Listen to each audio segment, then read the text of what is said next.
The Book of Leviticus. Leviticus chapter 1. The Lord called to Moses and spoke to him from the tent of meeting. He said, "Speak to the Israelites and say to them, when anyone among you brings an offering to the Lord, bring as your offering an animal from either the herd or the flock.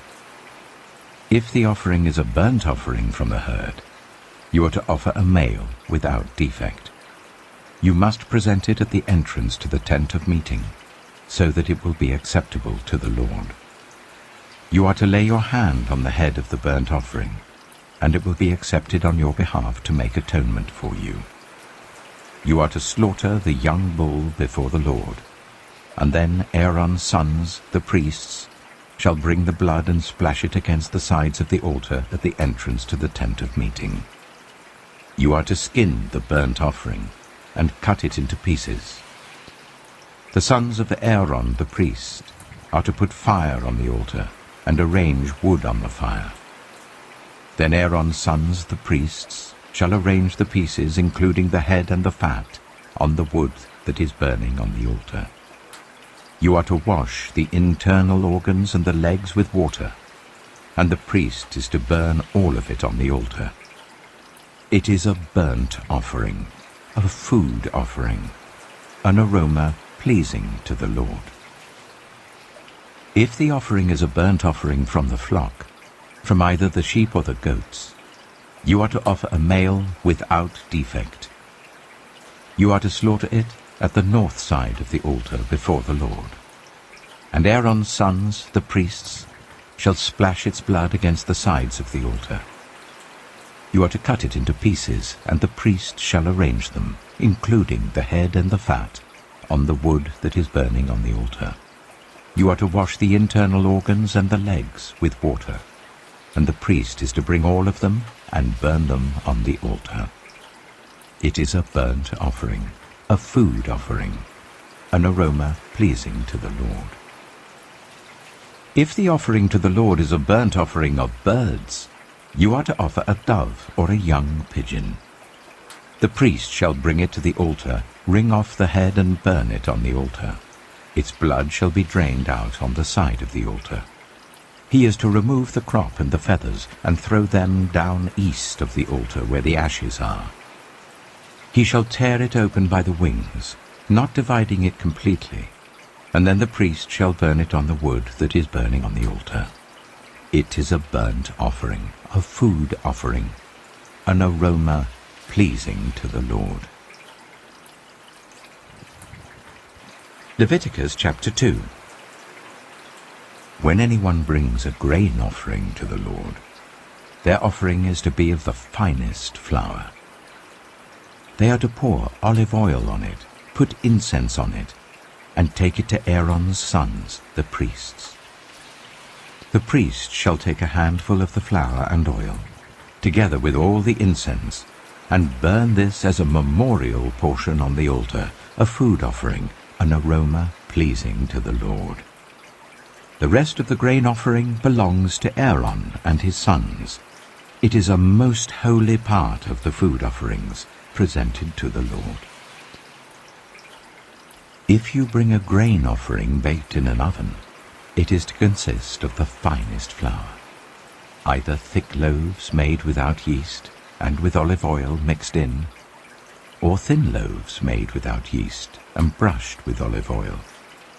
If your grain offering is prepared on a griddle, it is to be made of the finest flour mixed with oil and without yeast. Crumble it and pour oil on it. It is a grain offering. If your grain offering is cooked in a pan, it is to be made of the finest flour and some olive oil. Bring the grain offering made of these things to the Lord. Present it to the priest, who shall take it to the altar. He shall take out the memorial portion from the grain offering and burn it on the altar as a food offering, an aroma pleasing to the Lord. The rest of the grain offering belongs to Aaron and his sons. It is a most holy part of the food offerings presented to the Lord.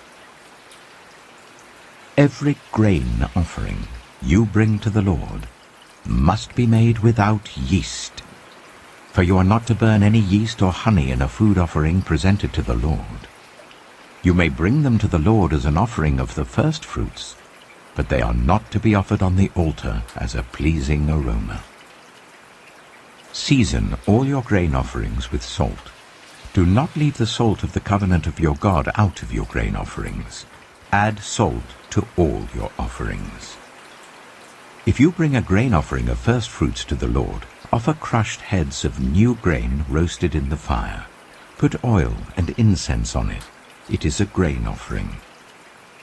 The priest shall burn the memorial portion of the crushed grain and the oil, together with all the incense, as a food offering presented to the Lord. Leviticus chapter 3. If your offering is a fellowship offering, and you offer an animal from the herd, whether male or female, you are to present before the Lord an animal without defect. You are to lay your hand on the head of your offering and slaughter it at the entrance to the tent of meeting. Then Aaron's sons, the priests, shall splash the blood against the sides of the altar. From the fellowship offering, you are to bring a food offering to the Lord. The internal organs and all the fat that is connected to them, both kidneys with the fat on them near the loins, and the long lobe of the liver, which you will remove with the kidneys.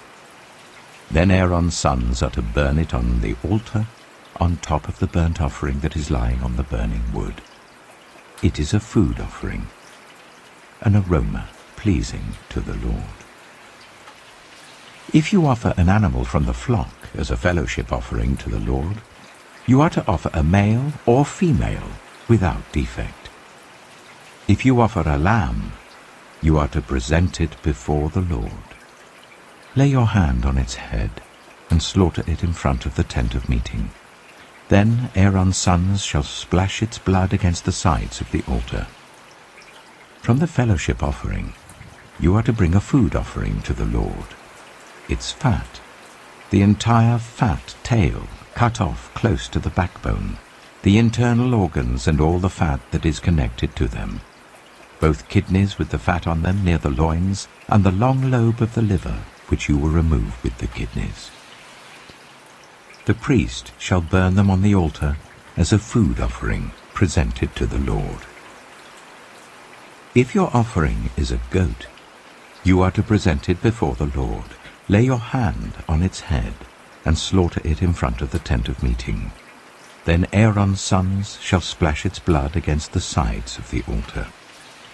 From what you offer, you are to present this food offering to the Lord, the internal organs and all the fat that is connected to them, both kidneys with the fat on them near the loins, and the long lobe of the liver, which you will remove with the kidneys. The priest shall burn them on the altar as a food offering, a pleasing aroma. All the fat is the Lord's. This is a lasting ordinance for the generations to come wherever you live.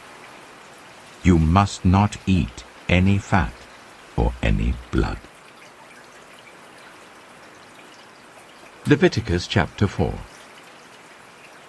The Lord said to Moses, "Say to the Israelites, when anyone sins unintentionally and does what is forbidden in any of the Lord's commands, if the anointed priest sins, bringing guilt on the people, he must bring to the Lord a young bull without defect as a sin offering for the sin he has committed.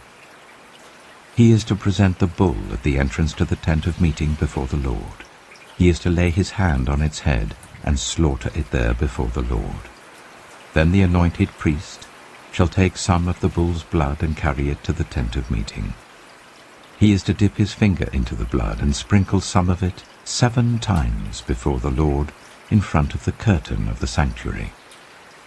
The priest shall then put some of the blood on the horns of the altar of fragrant incense that is before the Lord in the tent of meeting. The rest of the bull's blood he shall pour out at the base of the altar of burnt offering at the entrance to the tent of meeting. He shall remove all the fat from the bull of the sin offering, all the fat that is connected to the internal organs, both kidneys with the fat on them near the loins, and the long lobe of the liver which he will remove with the kidneys, just as the fat is removed from the ox sacrificed as a fellowship offering. Then the priest shall burn them on the altar of burnt offering. But the hide of the bull, and all its flesh, as well as the head and legs, the internal organs, and the intestines, that is, all the rest of the bull, he must take outside the camp to a place ceremonially clean, where the ashes are thrown, and burn it there in a wood fire on the ash heap. If the whole Israelite community sins unintentionally, and does what is forbidden in any of the Lord's commands, even though the community is unaware of the matter, when they realize their guilt and the sin they committed becomes known, the assembly must bring a young bull as a sin offering and present it before the tent of meeting. The elders of the community are to lay their hands on the bull's head before the Lord, and the bull shall be slaughtered before the Lord. Then the anointed priest is to take some of the bull's blood into the tent of meeting. He shall dip his finger into the blood and sprinkle it before the Lord 7 times in front of the curtain. He is to put some of the blood on the horns of the altar that is before the Lord in the tent of meeting. The rest of the blood he shall pour out at the base of the altar of burnt offering at the entrance to the tent of meeting. He shall remove all the fat from it and burn it on the altar, and do with this bull just as he did with the bull for the sin offering. In this way the priest will make atonement for the community, and they will be forgiven. Then he shall take the bull outside the camp and burn it as he burned the first bull. This is the sin offering for the community. When a leader sins unintentionally and does what is forbidden in any of the commands of the Lord his God, when he realizes his guilt and the sin he has committed becomes known, he must bring as his offering a male goat without defect. He is to lay his hand on the goat's head and slaughter it at the place where the burnt offering is slaughtered before the Lord. It is a sin offering. Then the priest shall take some of the blood of the sin offering with his finger, and put it on the horns of the altar of burnt offering, and pour out the rest of the blood at the base of the altar.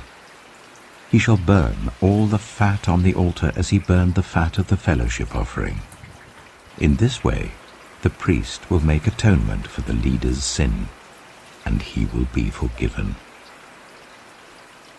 If any member of the community sins unintentionally, and does what is forbidden in any of the Lord's commands, when they realize their guilt and the sin they have committed becomes known, they must bring as their offering for the sin they committed a female goat without defect.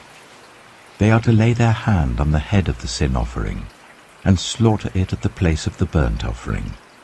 Then the priest is to take some of the blood with his finger and put it on the horns of the altar of burnt offering and pour out the rest of the blood at the base of the altar. They shall remove all the fat, just as the fat is removed from the fellowship offering, and the priest shall burn it on the altar as an aroma pleasing to the Lord. In this way the priest will make atonement for them, and they will be forgiven. If someone brings a lamb as their sin offering, they are to bring a female without defect. They are to lay their hand on its head and slaughter it for a sin offering at the place where the burnt offering is slaughtered. Then the priest shall take some of the blood of the sin offering with his finger and put it on the horns of the altar of burnt offering and pour out the rest of the blood at the base of the altar. They shall remove all the fat, just as the fat is removed from the lamb of the fellowship offering, and the priest shall burn it on the altar on top of the food offerings presented to the Lord. In this way the priest will make atonement for them for the sin they have committed, and they will be forgiven. Leviticus chapter 5.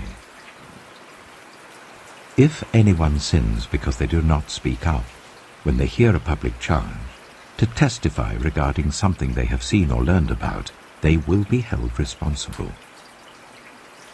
If anyone becomes aware that they are guilty, if they unwittingly touch anything ceremonially unclean, whether the carcass of an unclean animal, wild or domestic, or of any unclean creature that moves along the ground, and they are unaware that they have become unclean, but then they come to realize their guilt, or if they touch human uncleanness, anything that would make them unclean, even though they are unaware of it, but then they learn of it and realize their guilt. Or if anyone, thoughtlessly, takes an oath to do anything, whether good or evil, in any matter one might carelessly swear about, even though they are unaware of it, but then they learn of it and realize their guilt. When anyone becomes aware that they are guilty in any of these matters, they must confess in what way they have sinned. As a penalty for the sin they have committed, they must bring to the Lord a female lamb or goat from the flock as a sin offering, and the priest shall make atonement for them for their sin. Anyone who cannot afford a lamb is to bring 2 doves or 2 young pigeons to the Lord as a penalty for their sin, one for a sin offering and the other for a burnt offering. They are to bring them to the priest, who shall first offer the one for the sin offering. He is to wring its head from its neck, not dividing it completely, and is to splash some of the blood of the sin offering against the side of the altar. The rest of the blood must be drained out at the base of the altar. It is a sin offering. The priest shall then offer the other as a burnt offering in the prescribed way, and make atonement for them for the sin they have committed, and they will be forgiven.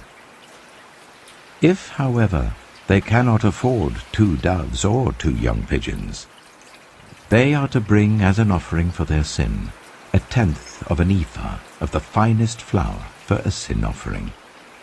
They must not put olive oil or incense on it, because it is a sin offering. They are to bring it to the priest, who shall take a handful of it as a memorial portion and burn it on the altar on top of the food offerings presented to the Lord. It is a sin offering. In this way, the priest will make atonement for them for any of these sins they have committed, and they will be forgiven. The rest of the offering will belong to the priest, as in the case of the grain offering. The Lord said to Moses, "When anyone is unfaithful to the Lord by sinning unintentionally in regard to any of the Lord's holy things, they are to bring to the Lord as a penalty a ram from the flock, one without defect and of the proper value in silver according to the sanctuary shekel. It is a guilt offering. They must make restitution for what they have failed to do in regard to the holy things, pay an additional penalty of 1/5 of its value, and give it all to the priest. The priest will make atonement for them with the ram as a guilt offering, and they will be forgiven. If anyone sins and does what is forbidden in any of the Lord's commands, even though they do not know it, they are guilty and will be held responsible. They are to bring to the priest as a guilt offering a ram from the flock, one without defect and of the proper value. In this way the priest will make atonement for them for the wrong they have committed unintentionally, and they will be forgiven. It is a guilt offering. They have been guilty of wrongdoing against the Lord. Leviticus chapter 6.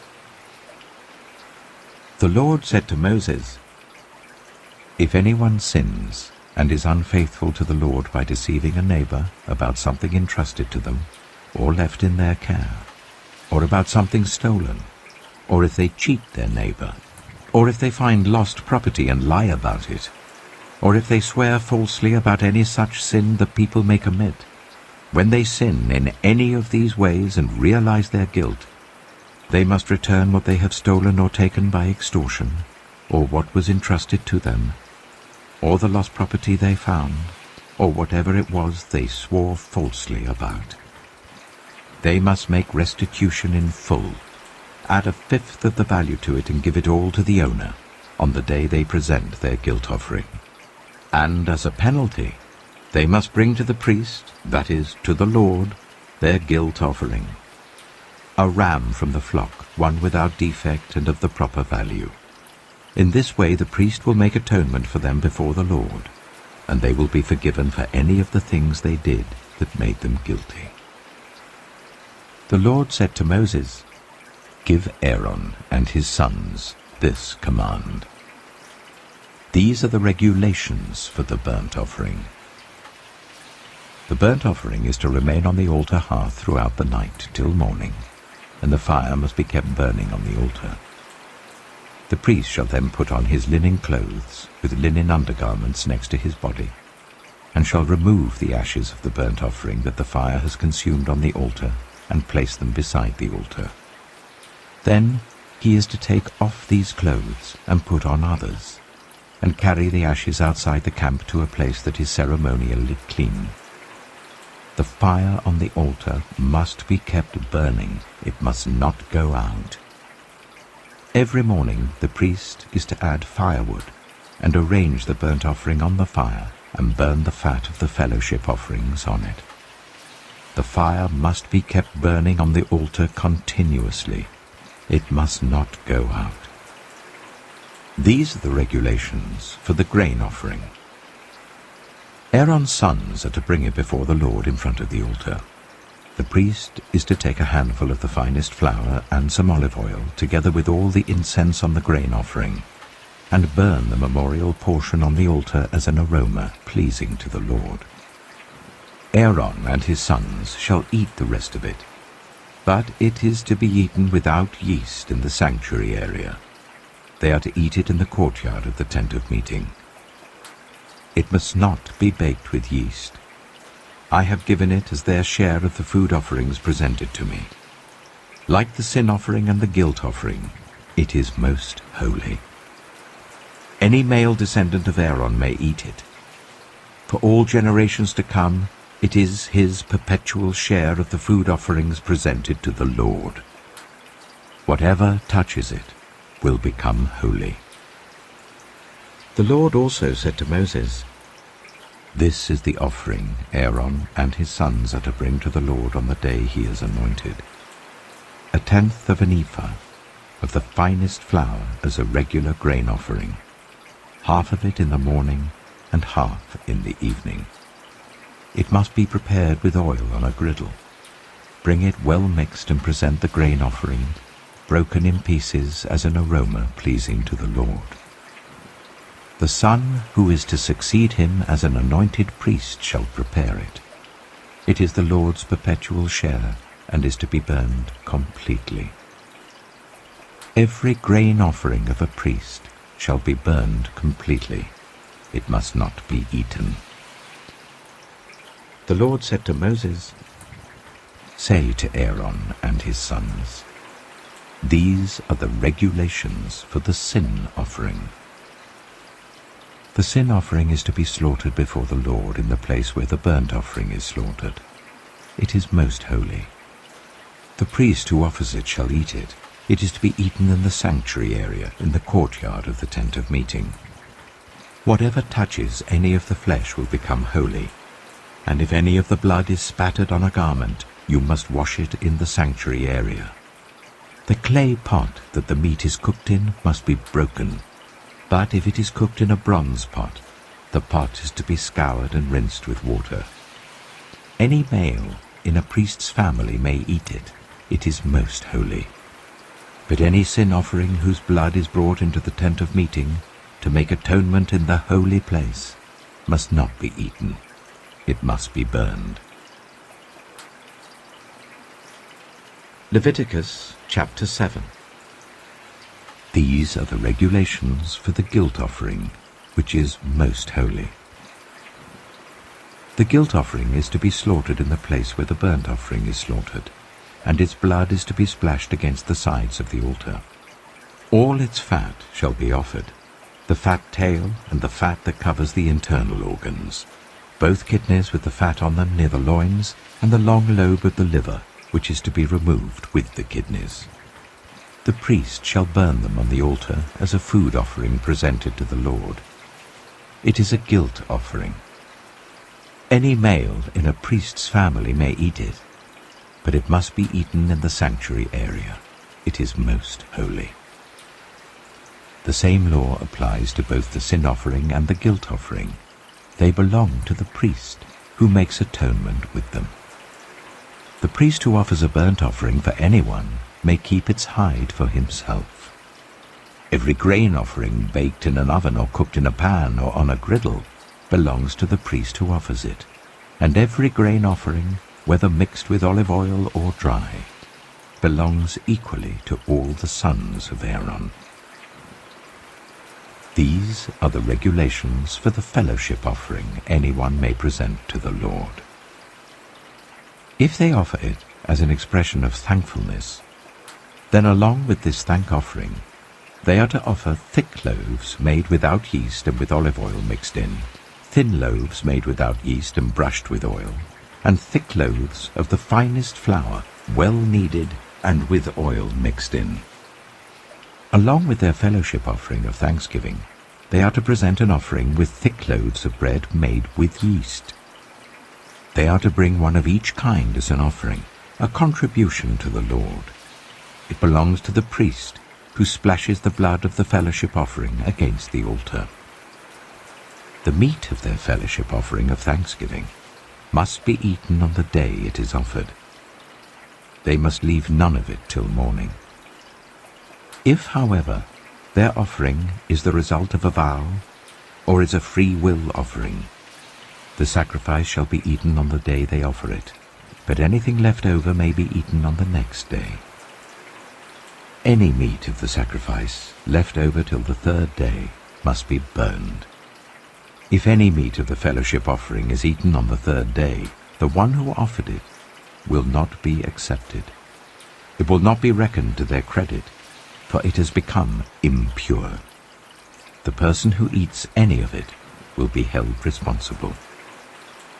Meat that touches anything ceremonially unclean must not be eaten. It must be burned. As for other meat, anyone ceremonially clean may eat it. But if anyone who is unclean eats any meat of the fellowship offering belonging to the Lord, they must be cut off from their people.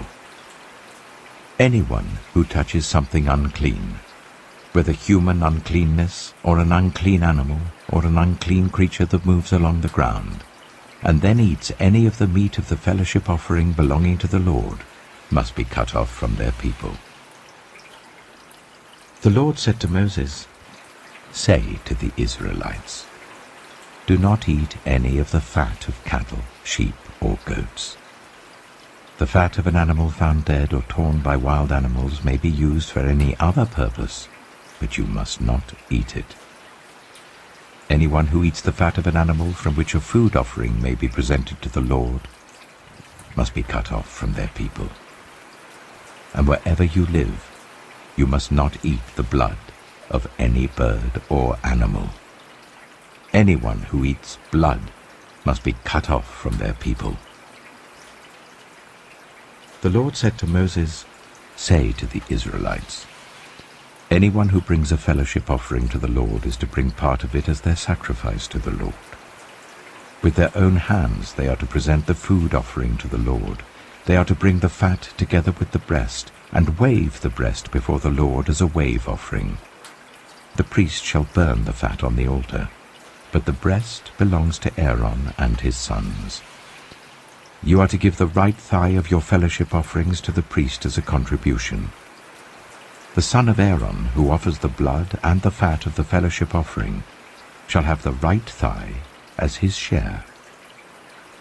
From the fellowship offerings of the Israelites, I have taken the breast that is waved and the thigh that is presented, and have given them to Aaron the priest and his sons as their perpetual share from the Israelites. This is the portion of the food offerings presented to the Lord that were allotted to Aaron and his sons on the day they were presented to serve the Lord as priests. On the day they were anointed, the Lord commanded that the Israelites give this to them as their perpetual share for the generations to come. These, then, are the regulations for the burnt offering, the grain offering, the sin offering, the guilt offering, the ordination offering, and the fellowship offering, which the Lord gave Moses at Mount Sinai, in the desert of Sinai, on the day he commanded the Israelites to bring their offerings to the Lord. Leviticus chapter 8. The Lord said to Moses, "Bring Aaron and his sons, their garments, the anointing oil, the bull for the sin offering, the 2 rams and the basket containing bread made without yeast, and gather the entire assembly at the entrance to the tent of meeting." Moses did as the Lord commanded him, and the assembly gathered at the entrance to the tent of meeting. Moses said to the assembly, "This is what the Lord has commanded to be done."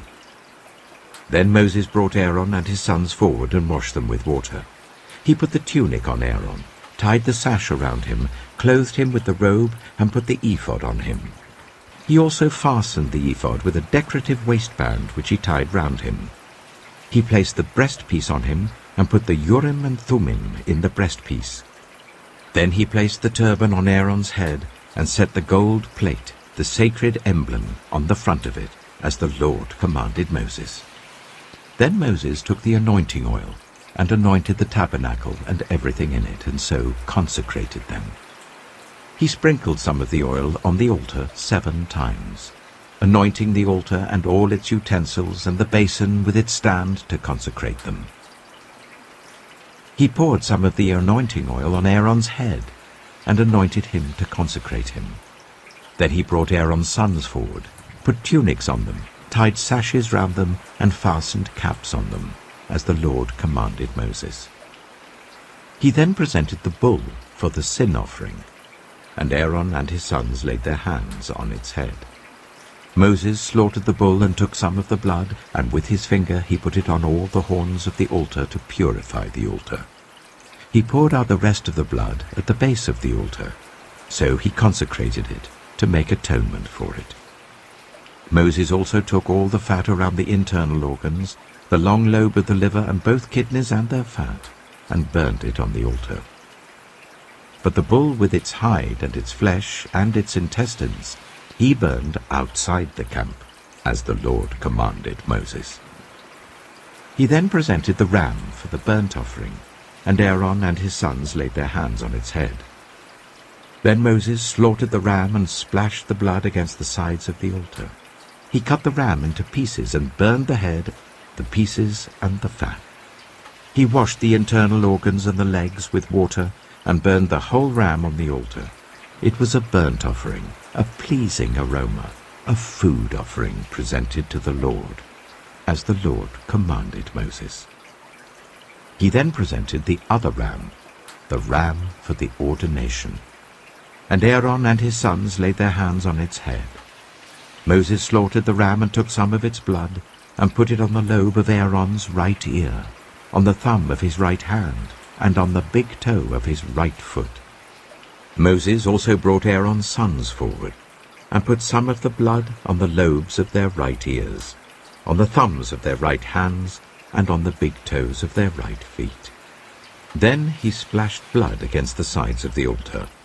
After that he took the fat tail, all the fat around the internal organs, the long lobe of the liver, both kidneys and their fat, and the right thigh.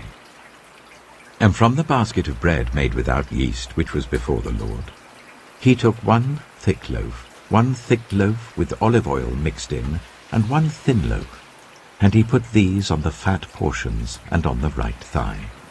He put all these in the hands of Aaron and his sons, and they waved them before the Lord as a wave offering. Then Moses took them from their hands and burned them on the altar on top of the burnt offering as an ordination offering, a pleasing aroma, a food offering presented to the Lord. Moses also took the breast, which was his share of the ordination ram, and waved it before the Lord as a wave offering, as the Lord commanded Moses. Then Moses took some of the anointing oil, and some of the blood from the altar, and sprinkled them on Aaron and his garments, and on his sons and their garments. So he consecrated Aaron and his garments, and his sons and their garments. Moses then said to Aaron and his sons, "Cook the meat at the entrance to the tent of meeting, and eat it there with the bread from the basket of ordination offerings, as I was commanded. Aaron and his sons are to eat it. Then burn the rest of the meat and the bread. Do not leave the entrance to the tent of meeting for 7 days, until the days of your ordination are completed, for your ordination will last 7 days. What has been done today was commanded by the Lord to make atonement for you. You must stay at the entrance to the tent of meeting, day and night, for 7 days, and do what the Lord requires, so that you will not die. For that is what I have been commanded." So Aaron and his sons did everything the Lord commanded through Moses. Leviticus chapter 9. On the 8th day, Moses summoned Aaron and his sons and the elders of Israel. He said to Aaron, "Take a bull calf for your sin offering, and a ram for your burnt offering, both without defect, and present them before the Lord. Then say to the Israelites, take a male goat for a sin offering, a calf and a lamb, both a year old and without defect, for a burnt offering, and an ox and a ram for a fellowship offering to sacrifice before the Lord, together with a grain offering mixed with olive oil. For today the Lord will appear to you." They took the things Moses commanded to the front of the tent of meeting, and the entire assembly came near and stood before the Lord. Then Moses said, "This is what the Lord has commanded you to do, so that the glory of the Lord may appear to you." Moses said to Aaron, "Come to the altar and sacrifice your sin offering and your burnt offering, and make atonement for yourself and the people. Sacrifice the offering that is for the people, and make atonement for them, as the Lord has commanded." So Aaron came to the altar and slaughtered the calf as a sin offering for himself. His sons brought the blood to him, and he dipped his finger into the blood and put it on the horns of the altar. The rest of the blood he poured out at the base of the altar. On the altar he burned the fat, the kidneys, and the long lobe of the liver from the sin offering, as the Lord commanded Moses. The flesh and the hide he burned outside the camp. Then he slaughtered the burnt offering. His sons handed him the blood, and he splashed it against the sides of the altar. They handed him the burnt offering, piece by piece, including the head, and he burned them on the altar. He washed the internal organs and the legs and burned them on top of the burnt offering on the altar. Aaron then brought the offering that was for the people. He took the goat for the people's sin offering, and slaughtered it and offered it for a sin offering, as he did with the first one. He brought the burnt offering and offered it in the prescribed way.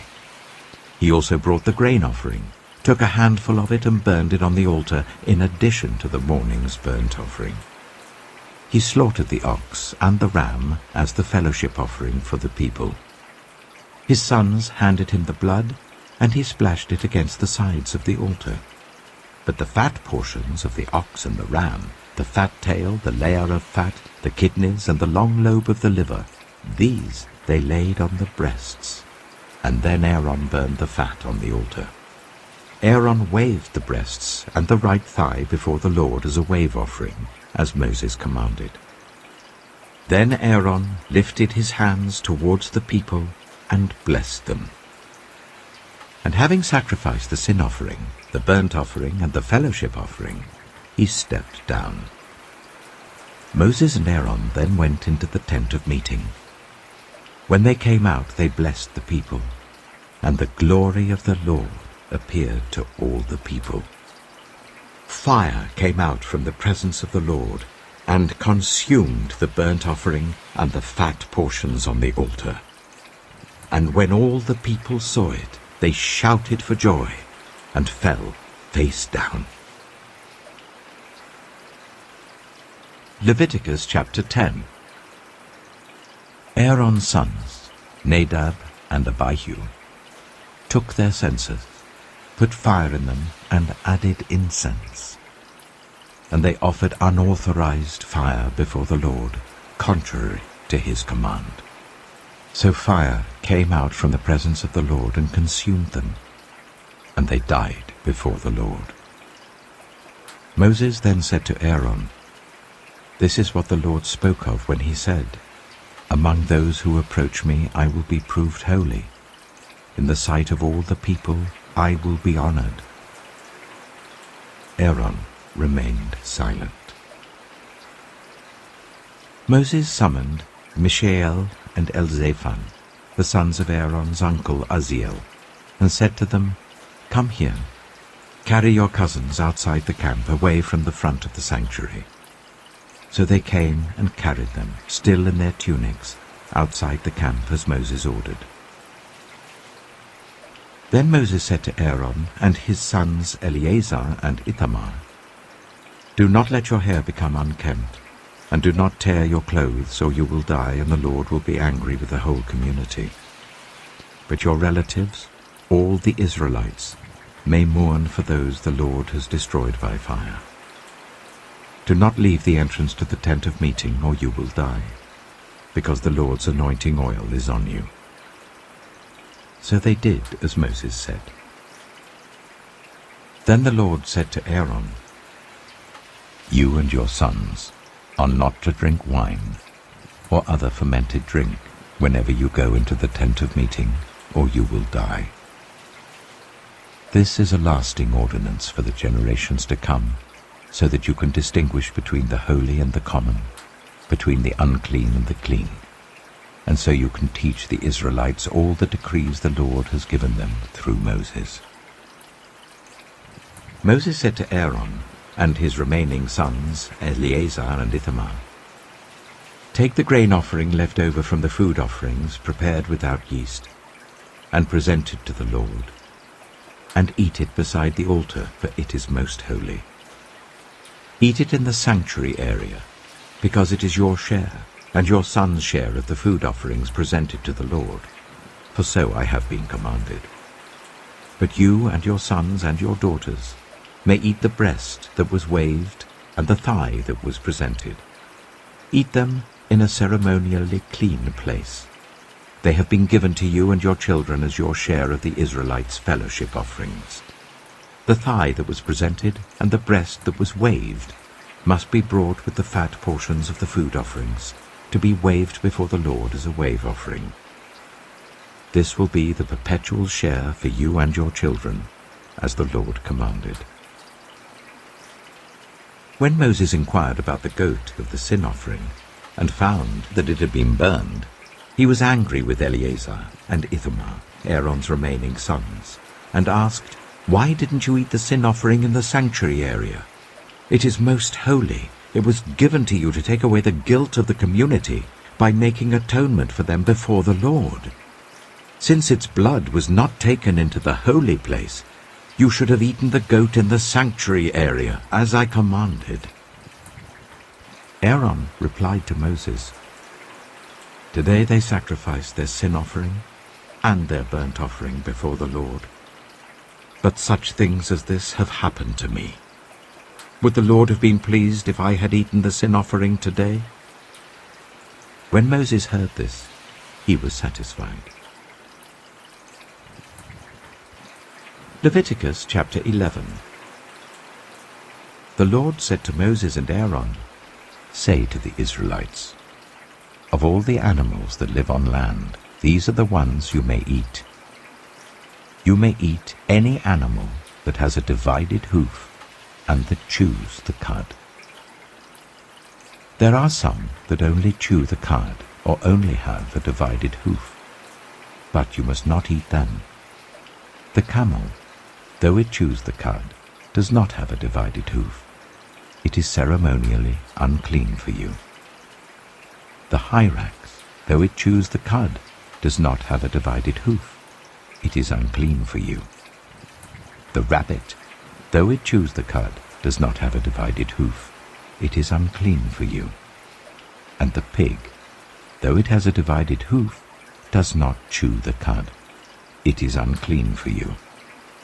You must not eat their meat or touch their carcasses.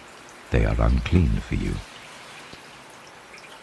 Of all the creatures living in the water of the seas and the streams, you may eat any that have fins and scales. But all creatures in the seas or streams that do not have fins and scales, whether among all the swarming things or among all the other living creatures in the water, you are to regard as unclean. And since you are to regard them as unclean, you must not eat their meat. You must regard their carcasses as unclean. Anything living in the water that does not have fins and scales is to be regarded as unclean by you. These are the birds you are to regard as unclean, and not eat, because they are unclean: the eagle, the vulture, the black vulture, the red kite, any kind of black kite, any kind of raven, the horned owl, the screech owl, the gull, any kind of hawk, the little owl, the cormorant, the great owl, the white owl, the desert owl, the osprey, the stork, any kind of heron, the hoopoe, and the bat. All flying insects that walk on all fours are to be regarded as unclean by you. There are, however, some flying insects that walk on all fours that you may eat, those that have jointed legs for hopping on the ground. Of these you may eat any kind of locust, cricket, cicada, or grasshopper. But all other flying insects that have 4 legs you are to regard as unclean. You will make yourselves unclean by these. Whoever touches their carcass will be unclean till evening. Whoever picks up one of their carcasses must wash their clothes, and they will be unclean till evening. Every animal that does not have a divided hoof, or that does not chew the cud, is unclean for you. Whoever touches the carcass of any of them will be unclean. Of all the animals that walk on all fours, those that walk on their paws are unclean for you. Whoever touches their carcasses will be unclean till evening. Anyone who picks up their carcasses must wash their clothes, and they will be unclean till evening. These animals are unclean for you. Of the animals that move along the ground, these are unclean for you: the weasel, the rat, any kind of great lizard, the gecko, the monitor lizard, the wall lizard, the skink, and the chameleon. Of all those that move along the ground, these are unclean for you. Whoever touches them when they are dead will be unclean till evening. When one of them dies and falls on something, that article, whatever its use, will be unclean, whether it is made of wood, cloth, hide, or sackcloth. Put it in water. It will be unclean till evening, and then it will be clean. If one of them falls into a clay pot, everything in it will be unclean, and you must break the pot. Any food you are allowed to eat that has come into contact with water from any such pot is unclean, and any liquid that is drunk from such a pot is unclean. Anything that one of their carcasses falls on becomes unclean. An oven or cooking pot must be broken up. They are unclean, and you are to regard them as unclean. A spring, however, or a cistern for collecting water remains clean. But anyone who touches one of these carcasses is unclean. If a carcass falls on any seeds that are to be planted, they remain clean.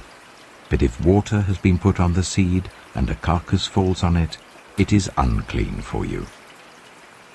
If an animal that you are allowed to eat dies, anyone who touches its carcass will be unclean till evening. Anyone who eats some of its carcass must wash their clothes, and they will be unclean till evening. Anyone who picks up the carcass must wash their clothes, and they will be unclean till evening. Every creature that moves along the ground is to be regarded as unclean. It is not to be eaten. You are not to eat any creature that moves along the ground, whether it moves on its belly or walks on all fours or on many feet. It is unclean. Do not defile yourselves by any of these creatures. Do not make yourselves unclean by means of them, or be made unclean by them. I am the Lord your God. Consecrate yourselves and be holy, because I am holy. Do not make yourselves unclean by any creature that moves along the ground. I am the Lord, who brought you up out of Egypt to be your God. Therefore be holy, because I am holy. These are the regulations concerning animals, birds, every living thing that moves about in the water, and every creature that moves along the ground. You must distinguish between the unclean and the clean, between living creatures that may be eaten and those that may not be eaten. Leviticus chapter 12. The Lord said to Moses, "Say to the Israelites, a woman who becomes pregnant and gives birth to a son will be ceremonially unclean for 7 days, just as she is unclean during her monthly period. On the 8th day, the boy is to be circumcised. Then the woman must wait 33 days to be purified from her bleeding. She must not touch anything sacred or go to the sanctuary until the days of her purification are over. If she gives birth to a daughter, for 2 weeks the woman will be unclean as during her period. Then she must wait 66 days to be purified from her bleeding. When the days of her purification for a son or daughter are over, she is to bring to the priest at the entrance to the tent of meeting a year-old lamb for a burnt offering, and a young pigeon or a dove for a sin offering. He shall offer them before the Lord to make atonement for her, and then she will be ceremonially clean from her flow of blood. These are the regulations for the woman who gives birth to a boy or a girl. But if she cannot afford a lamb, she is to bring 2 doves or 2 young pigeons, one for a burnt offering and the other for a sin offering. In this way, the priest will make atonement for her, and she will be clean. Leviticus chapter 13. The Lord said to Moses and Aaron, "When anyone has a swelling or a rash or a shiny spot on their skin that may be a defiling skin disease, they must be brought to Aaron the priest or to one of his sons who is a priest.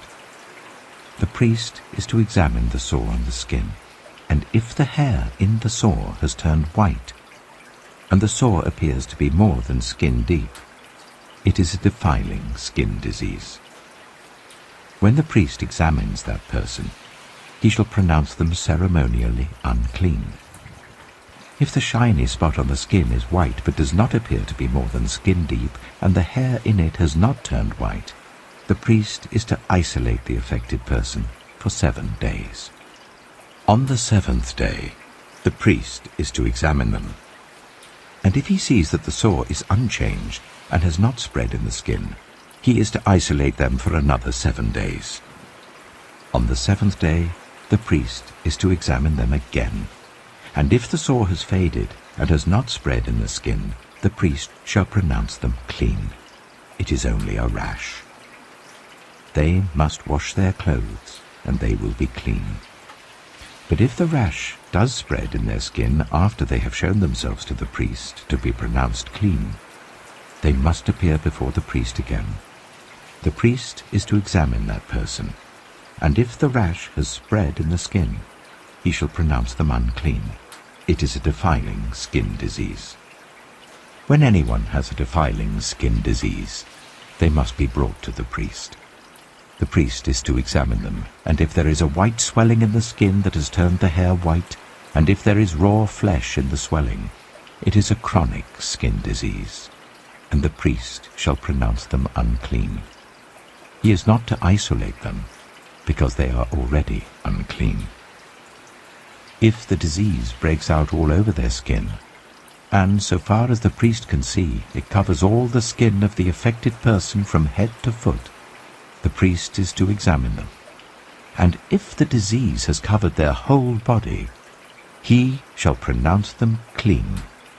Since it has all turned white, they are clean. But whenever raw flesh appears on them, they will be unclean. When the priest sees the raw flesh, he shall pronounce them unclean. The raw flesh is unclean.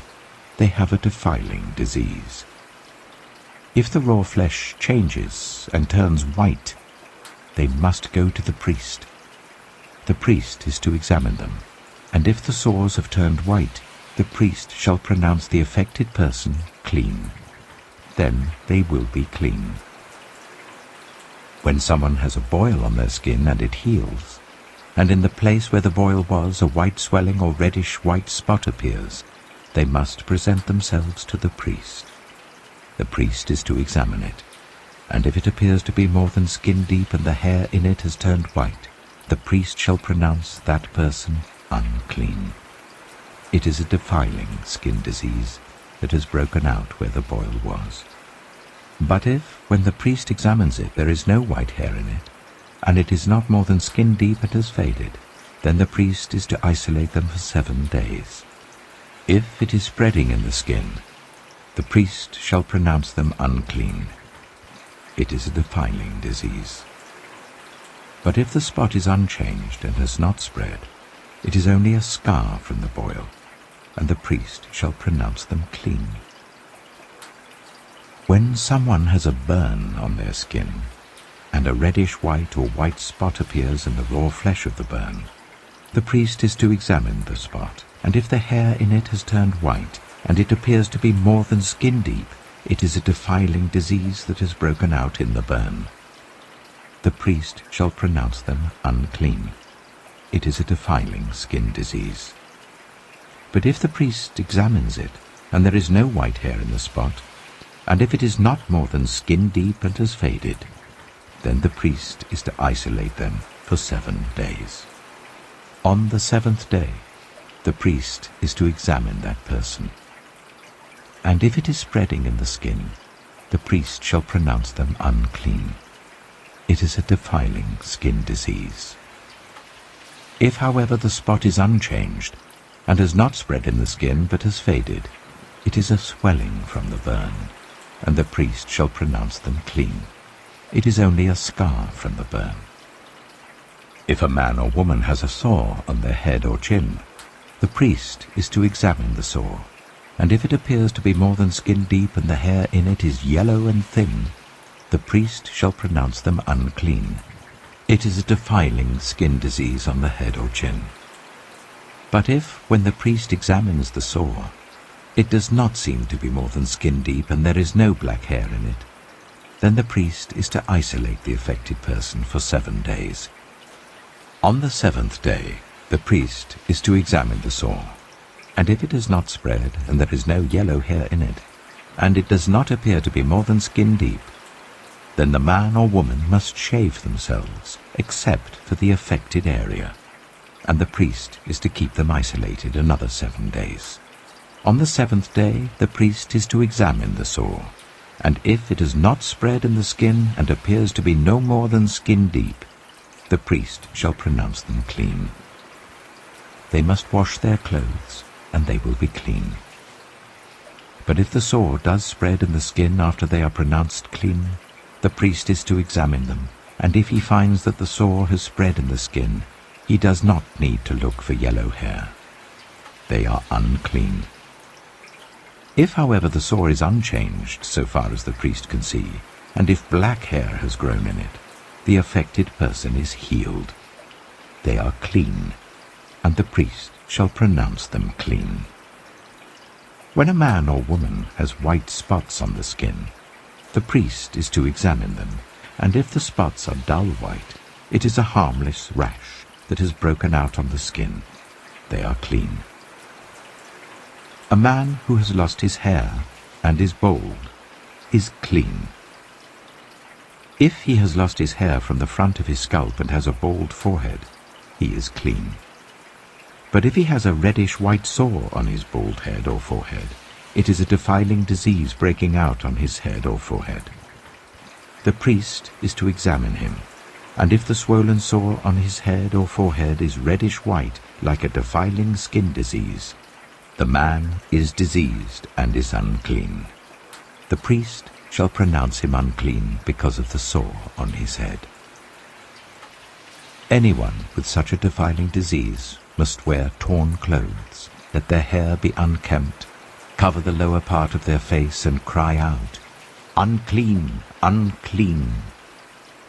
As long as they have the disease, they remain unclean. They must live alone. They must live outside the camp.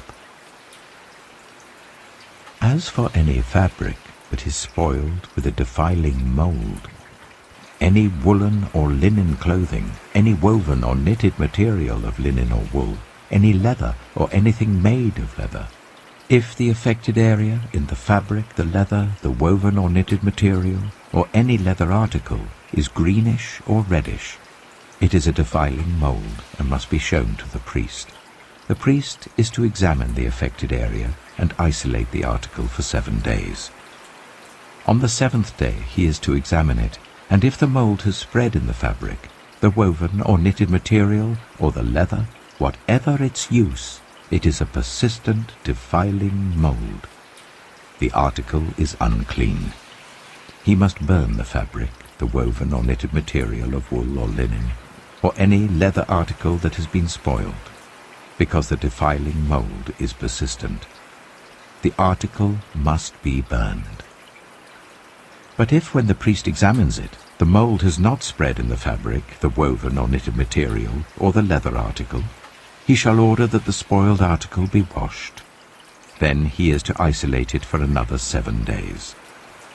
After the article has been washed, the priest is to examine it again, and if the mold has not changed its appearance, even though it has not spread, it is unclean. Burn it, no matter which side of the fabric has been spoiled. If, when the priest examines it, the mold has faded after the article has been washed, he is to tear the spoiled part out of the fabric, the leather, or the woven or knitted material. But if it reappears in the fabric, in the woven or knitted material, or in the leather article, it is a spreading mold. Whatever has the mold must be burned. Any fabric, woven or knitted material, or any leather article that has been washed and is rid of the mold, must be washed again. Then it will be clean. These are the regulations concerning defiling molds in woolen or linen clothing, woven or knitted material, or any leather article, for pronouncing them clean or unclean. Leviticus chapter 14. The Lord said to Moses, "These are the regulations for any diseased person at the time of their ceremonial cleansing, when they are brought to the priest. The priest is to go outside the camp and examine them. If they have been healed of their defiling skin disease, the priest shall order that 2 live clean birds and some cedar wood, scarlet yarn and hyssop be brought for the person to be cleansed. Then the priest shall order that 1 of the birds be killed over fresh water in a clay pot. He is then to take the live bird and dip it, together with the cedar wood, the scarlet yarn and the hyssop, into the blood of the bird that was killed over the fresh water.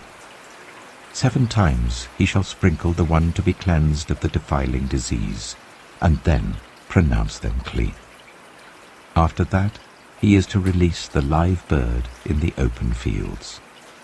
The person to be cleansed must wash their clothes, shave off all their hair, and bathe with water. Then they will be ceremonially clean. After this they may come into the camp, but they must stay outside their tent for 7 days. On the 7th day they must shave off all their hair. They must shave their head, their beard, their eyebrows, and the rest of their hair. They must wash their clothes and bathe themselves with water, and they will be clean. On the 8th day they must bring 2 male lambs and 1 ewe lamb, a year old, each without defect, along with 3/10 of an ephah of the finest flour mixed with olive oil for a grain offering, and 1 log of oil. The priest who pronounces them clean shall present both the one to be cleansed and their offerings before the Lord at the entrance to the tent of meeting. Then the priest is to take one of the male lambs and offer it as a guilt offering, along with the log of oil. He shall wave them before the Lord as a wave offering. He is to slaughter the lamb in the sanctuary area where the sin offering and the burnt offering are slaughtered. Like the sin offering, the guilt offering belongs to the priest. It is most holy. The priest is to take some of the blood of the guilt offering and put it on the lobe of the right ear of the one to be cleansed, on the thumb of their right hand, and on the big toe of their right foot. The priest shall then take some of the log of oil, pour it in the palm of his own left hand, dip his right forefinger into the oil in his palm, and with his finger sprinkle some of it before the Lord 7 times. The priest is to put some of the oil remaining in his palm on the lobe of the right ear of the one to be cleansed, on the thumb of their right hand, and on the big toe of their right foot, on top of the blood of the guilt offering. The rest of the oil in his palm the priest shall put on the head of the one to be cleansed, and make atonement for them before the Lord. Then the priest is to sacrifice the sin offering, and make atonement for the one to be cleansed from their uncleanness. After that, the priest shall slaughter the burnt offering, and offer it on the altar, together with the grain offering, and make atonement for them, and they will be clean.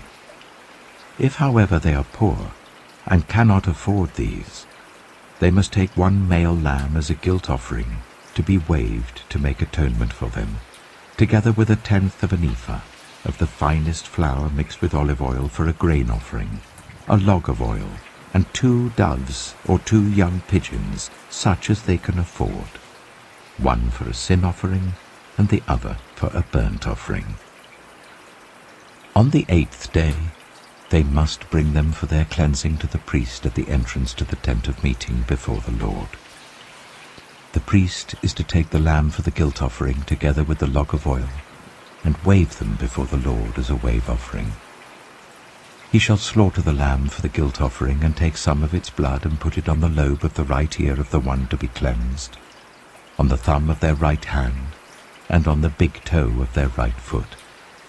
The priest is to pour some of the oil into the palm of his own left hand, and with his right forefinger sprinkle some of the oil from his palm 7 times before the Lord. Some of the oil in his palm he is to put on the same places he put the blood of the guilt offering, on the lobe of the right ear of the one to be cleansed, on the thumb of their right hand, and on the big toe of their right foot. The rest of the oil in his palm the priest shall put on the head of the one to be cleansed, to make atonement for them before the Lord. Then he shall sacrifice the doves or the young pigeons, such as the person can afford, one as a sin offering and the other as a burnt offering, together with the grain offering. In this way the priest will make atonement before the Lord on behalf of the one to be cleansed. These are the regulations for anyone who has a defiling skin disease, and who cannot afford the usual offerings for their cleansing. The Lord said to Moses and Aaron, "When you enter the land of Canaan, which I am giving you as your possession, and I put a spreading mold in a house in that land, the owner of the house must go and tell the priest, 'I have seen something that looks like a defiling mold in my house.' The priest is to order the house to be emptied before he goes in to examine the mold, so that nothing in the house will be pronounced unclean. After this, the priest is to go in and inspect the house. He is to examine the mold on the walls, and if it has greenish or reddish depressions that appear to be deeper than the surface of the wall, the priest shall go out of the doorway of the house and close it up for 7 days. On the 7th day, the priest shall return to inspect the house. If the mold has spread on the walls, he is to order that the contaminated stones be torn out and thrown into an unclean place outside the town. He must have all the inside walls of the house scraped, and the material that is scraped off dumped into an unclean place outside the town. Then they are to take other stones to replace these, and to take new clay and plaster the house. If the defiling mold reappears in the house after the stones have been torn out and the house scraped and plastered, the priest is to go and examine it. And if the mold has spread in the house, it is a persistent defiling mold. The house is unclean. It must be torn down, its stones, timbers, and all the plaster, and taken out of the town to an unclean place. Anyone who goes into the house while it is closed up will be unclean till evening. Anyone who sleeps or eats in the house must wash their clothes. But if the priest comes to examine it and the mold has not spread after the house has been plastered, he shall pronounce the house clean because the defiling mold is gone. To purify the house, he is to take 2 birds and some cedar wood, scarlet yarn, and hyssop. He shall kill one of the birds over fresh water in a clay pot. Then he is to take the cedar wood, the hyssop, the scarlet yarn, and the live bird, dip them into the blood of the dead bird and the fresh water, and sprinkle the house 7 times. He shall purify the house with the bird's blood, the fresh water, the live bird, the cedar wood, the hyssop, and the scarlet yarn. Then he is to release the live bird in the open fields outside the town. In this way he will make atonement for the house, and it will be clean. These are the regulations for any defiling skin disease, for a sore, for defiling molds in fabric or in a house, and for a swelling, a rash, or a shiny spot, to determine when something is clean or unclean. These are the regulations for defiling skin diseases and defiling molds. Leviticus chapter 15. The Lord said to Moses and Aaron, "Speak to the Israelites and say to them, when any man has an unusual bodily discharge, such a discharge is unclean. Whether it continues flowing from his body or is blocked, it will make him unclean. This is how his discharge will bring about uncleanness. Any bed the man with a discharge lies on will be unclean, and anything he sits on will be unclean. Anyone who touches his bed must wash their clothes and bathe with water, and they will be unclean till evening. Whoever sits on anything that the man with the discharge sat on must wash their clothes and bathe with water, and they will be unclean till evening.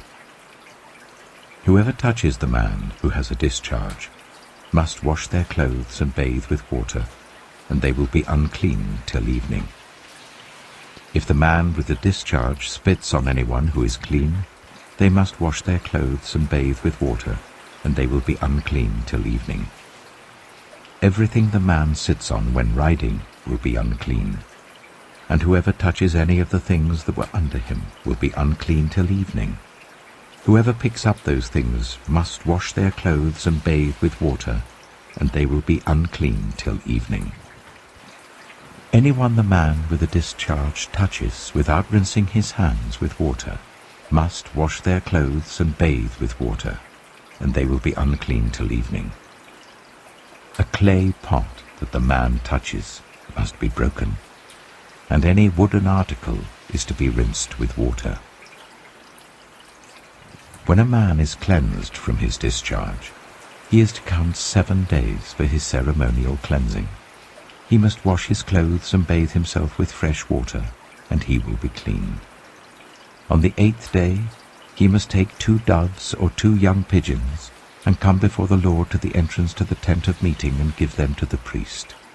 The priest is to sacrifice them, the one for a sin offering and the other for a burnt offering. In this way he will make atonement before the Lord for the man because of his discharge. When a man has an emission of semen, he must bathe his whole body with water, and he will be unclean till evening. Any clothing or leather that has semen on it must be washed with water, and it will be unclean till evening. When a man has sexual relations with a woman, and there is an emission of semen, both of them must bathe with water, and they will be unclean till evening. When a woman has her regular flow of blood, the impurity of her monthly period will last 7 days, and anyone who touches her will be unclean till evening. Anything she lies on during her period will be unclean, and anything she sits on will be unclean. Anyone who touches her bed will be unclean. They must wash their clothes and bathe with water, and they will be unclean till evening. Anyone who touches anything she sits on will be unclean. They must wash their clothes and bathe with water, and they will be unclean till evening. Whether it is the bed or anything she was sitting on, when anyone touches it, they will be unclean till evening. If a man has sexual relations with her, and her monthly flow touches him, he will be unclean for 7 days. Any bed he lies on will be unclean. When a woman has a discharge of blood for many days at a time other than her monthly period, or has a discharge that continues beyond her period, she will be unclean as long as she has the discharge, just as in the days of her period. Any bed she lies on while her discharge continues will be unclean, as is her bed during her monthly period, and anything she sits on will be unclean, as during her period. Anyone who touches them will be unclean. They must wash their clothes and bathe with water, and they will be unclean till evening. When she is cleansed from her discharge, she must count 7 days, and after that she will be ceremonially clean. On the 8th day she must take 2 doves or 2 young pigeons and bring them to the priest at the entrance to the tent of meeting. The priest is to sacrifice one for a sin offering and the other for a burnt offering. In this way he will make atonement for her before the Lord for the uncleanness of her discharge. You must keep the Israelites separate from things that make them unclean, so they will not die in their uncleanness for defiling my dwelling place which is among them. These are the regulations for a man with a discharge, for anyone made unclean by an emission of semen, for a woman in her monthly period, for a man or woman with a discharge, and for a man who has sexual relations with a woman who is ceremonially unclean. Leviticus chapter 16. The Lord spoke to Moses after the death of the 2 sons of Aaron, who died when they approached the Lord. The Lord said to Moses, "Tell your brother Aaron that he is not to come whenever he chooses into the most holy place behind the curtain in front of the atonement cover on the ark, or else he will die. For I will appear in the cloud over the atonement cover." This is how Aaron is to enter the most holy place. He must first bring a young bull for a sin offering and a ram for a burnt offering. He is to put on the sacred linen tunic with linen undergarments next to his body. He is to tie the linen sash round him and put on the linen turban. These are sacred garments, so he must bathe himself with water before he puts them on.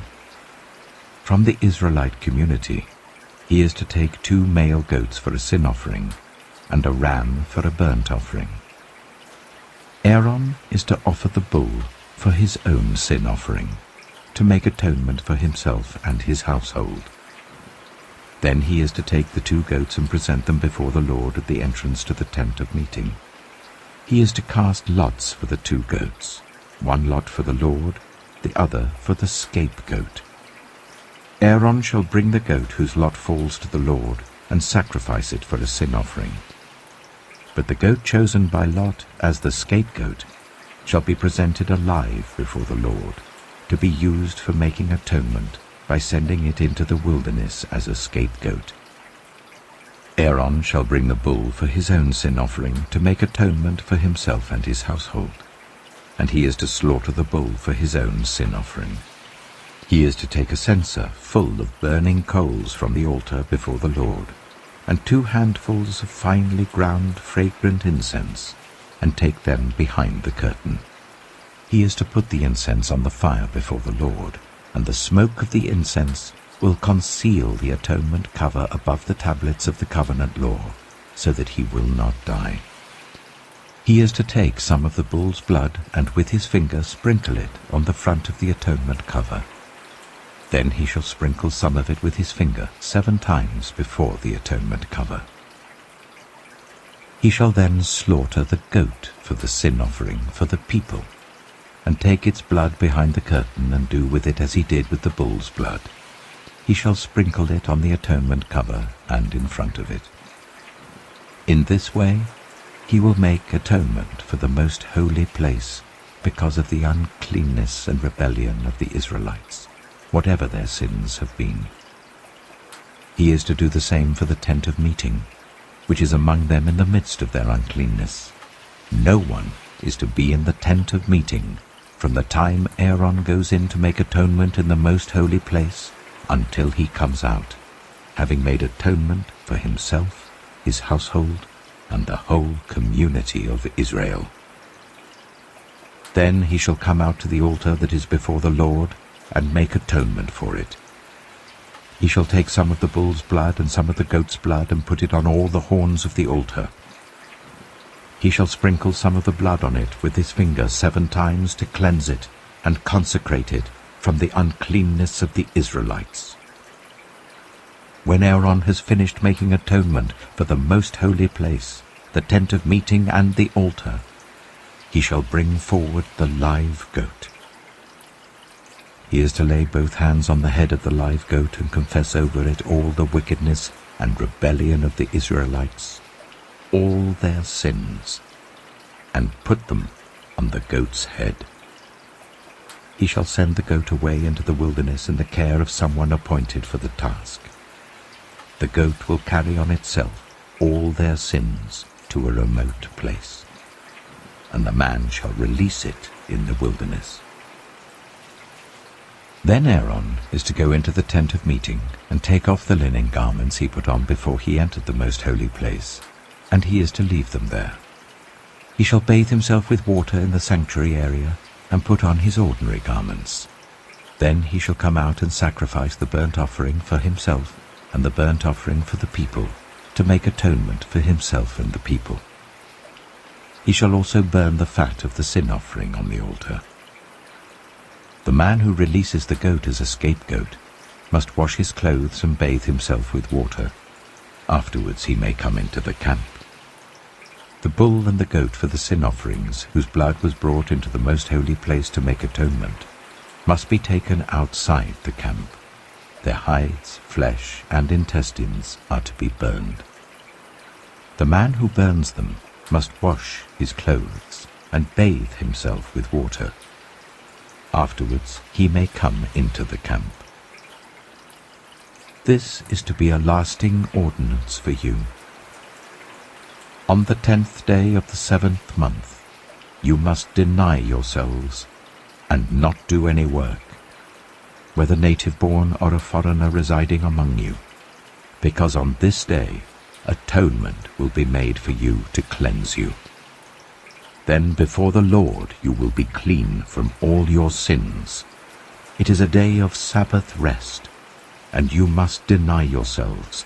It is a lasting ordinance. The priest who is anointed and ordained to succeed his father as high priest is to make atonement. He is to put on the sacred linen garments and make atonement for the most holy place, for the tent of meeting and the altar, and for the priests and all the members of the community. This is to be a lasting ordinance for you. Atonement is to be made once a year for all the sins of the Israelites. And it was done as the Lord commanded Moses. Leviticus chapter 17. The Lord said to Moses, "Speak to Aaron and his sons, and to all the Israelites, and say to them, This is what the Lord has commanded. Any Israelite who sacrifices an ox, a lamb, or a goat in the camp or outside it, instead of bringing it to the entrance to the tent of meeting to present it as an offering to the Lord in front of the tabernacle of the Lord, that person shall be considered guilty of bloodshed. They have shed blood and must be cut off from their people. This is so that the Israelites will bring to the Lord the sacrifices they are now making in the open fields. They must bring them to the priest, that is, to the Lord, at the entrance to the tent of meeting, and sacrifice them as fellowship offerings. The priest is to splash the blood against the altar of the Lord at the entrance to the tent of meeting, and burn the fat as an aroma pleasing to the Lord. They must no longer offer any of their sacrifices to the goat idols to whom they prostitute themselves. This is to be a lasting ordinance for them and for the generations to come. Say to them, any Israelite or any foreigner residing among them who offers a burnt offering or sacrifice and does not bring it to the entrance to the tent of meeting to sacrifice it to the Lord must be cut off from the people of Israel. I will set my face against any Israelite or any foreigner residing among them who eats blood, and I will cut them off from the people. For the life of a creature is in the blood, and I have given it to you to make atonement for yourselves on the altar. It is the blood that makes atonement for one's life. Therefore I say to the Israelites, none of you may eat blood, nor may any foreigner residing among you eat blood. Any Israelite or any foreigner residing among you who hunts any animal or bird that may be eaten must drain out the blood and cover it with earth, because the life of every creature is its blood. That is why I have said to the Israelites, you must not eat the blood of any creature, because the life of every creature is its blood. Anyone who eats it must be cut off. Anyone, whether native-born or foreigner, who eats anything found dead or torn by wild animals, must wash their clothes and bathe with water, and they will be ceremonially unclean till evening. Then they will be clean. But if they do not wash their clothes and bathe themselves, they will be held responsible. Leviticus chapter 18. The Lord said to Moses, speak to the Israelites, and say to them, I am the Lord your God. You must not do as they do in Egypt, where you used to live, and you must not do as they do in the land of Canaan, where I am bringing you. Do not follow their practices. You must obey my laws, and be careful to follow my decrees. I am the Lord your God. Keep my decrees and laws, for the person who obeys them will live by them. I am the Lord. No one is to approach any close relative to have sexual relations. I am the Lord. Do not dishonor your father by having sexual relations with your mother. She is your mother. Do not have relations with her. Do not have sexual relations with your father's wife. That would dishonor your father. Do not have sexual relations with your sister, either your father's daughter or your mother's daughter, whether she was born in the same home or elsewhere. Do not have sexual relations with your son's daughter or your daughter's daughter. That would dishonor you. Do not have sexual relations with the daughter of your father's wife born to your father. She is your sister. Do not have sexual relations with your father's sister. She is your father's close relative.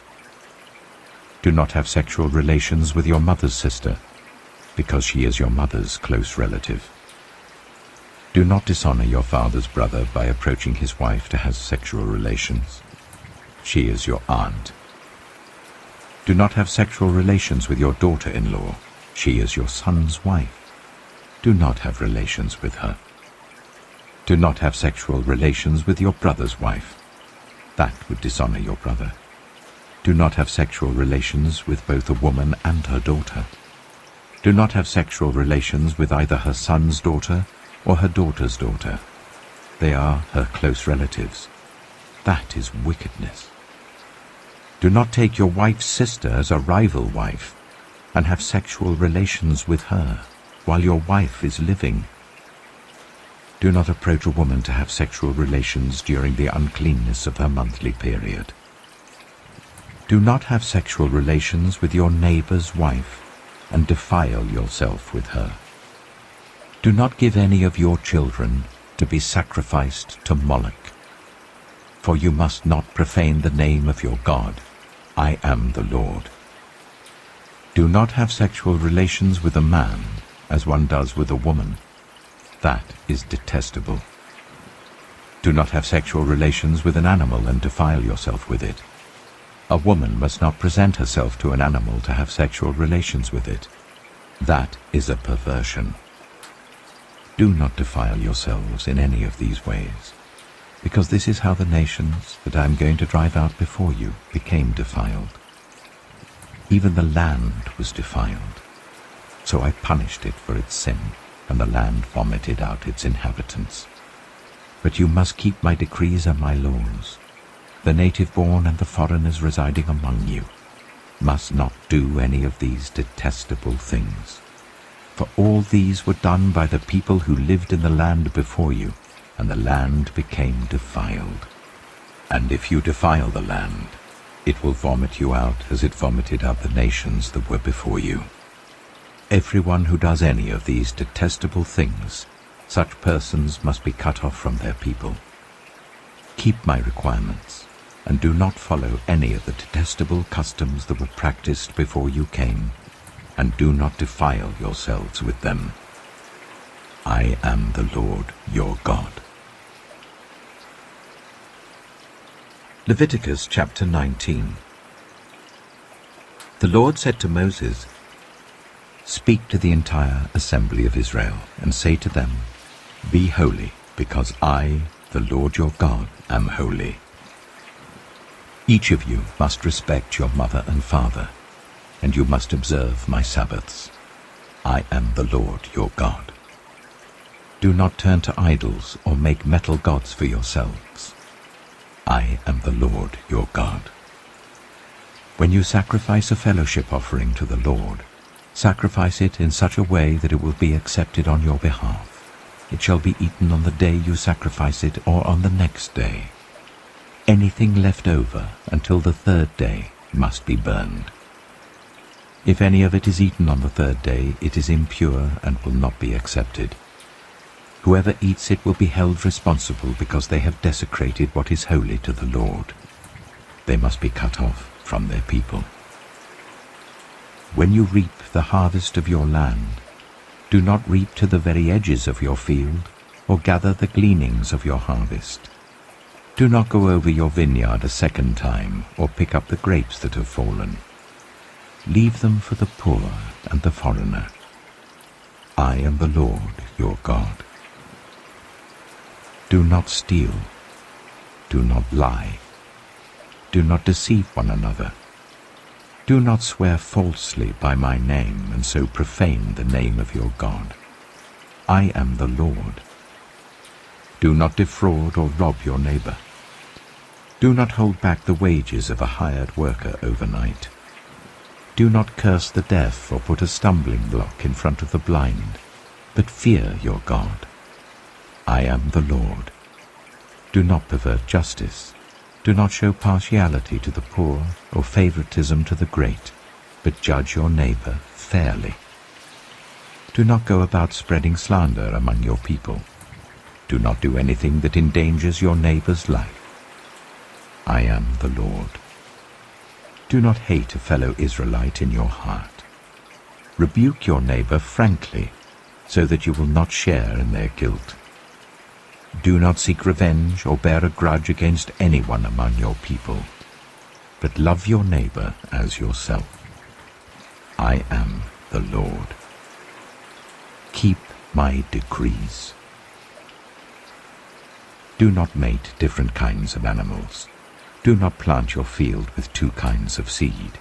Do not wear clothing woven of two kinds of material. If a man sleeps with a female slave who is promised to another man, but who has not been ransomed or given her freedom, there must be due punishment. Yet they are not to be put to death because she had not been freed. The man, however, must bring a ram to the entrance to the tent of meeting for a guilt offering to the Lord. With the ram of the guilt offering, the priest is to make atonement for him before the Lord for the sin he has committed, and his sin will be forgiven. When you enter the land and plant any kind of fruit tree, regard its fruit as forbidden. For 3 years you are to consider it forbidden. It must not be eaten. In the 4th year, all its fruit will be holy, an offering of praise to the Lord. But in the 5th year, you may eat its fruit. In this way your harvest will be increased. I am the Lord your God. Do not eat any meat with the blood still in it. Do not practice divination or seek omens. Do not cut the hair at the sides of your head or clip off the edges of your beard. Do not cut your bodies for the dead or put tattoo marks on yourselves. I am the Lord. Do not degrade your daughter by making her a prostitute, or the land will turn to prostitution and be filled with wickedness. Observe my Sabbaths and have reverence for my sanctuary. I am the Lord. Do not turn to mediums or seek out spiritists, for you will be defiled by them. I am the Lord your God. Stand up in the presence of the aged. Show respect for the elderly and revere your God. I am the Lord. When a foreigner resides among you in your land, do not ill-treat them. The foreigner residing among you must be treated as your native-born. Love them as yourself, for you were foreigners in Egypt. I am the Lord your God. Do not use dishonest standards when measuring length, weight, or quantity. Use honest scales and honest weights, an honest ephah and an honest hin. I am the Lord your God who brought you out of Egypt. Keep all my decrees and all my laws and follow them. I am the Lord. Leviticus chapter 20. The Lord said to Moses, "Say to the Israelites, any Israelite or any foreigner residing in Israel who sacrifices any of his children to Molech is to be put to death. The members of the community are to stone him. I myself will set my face against him and will cut him off from his people, for by sacrificing his children to Molech, he has defiled my sanctuary and profaned my holy name. If the members of the community close their eyes when that man sacrifices one of his children to Molech, and if they fail to put him to death, I myself will set my face against him and his family, and will cut them off from their people, together with all who follow him in prostituting themselves to Molech.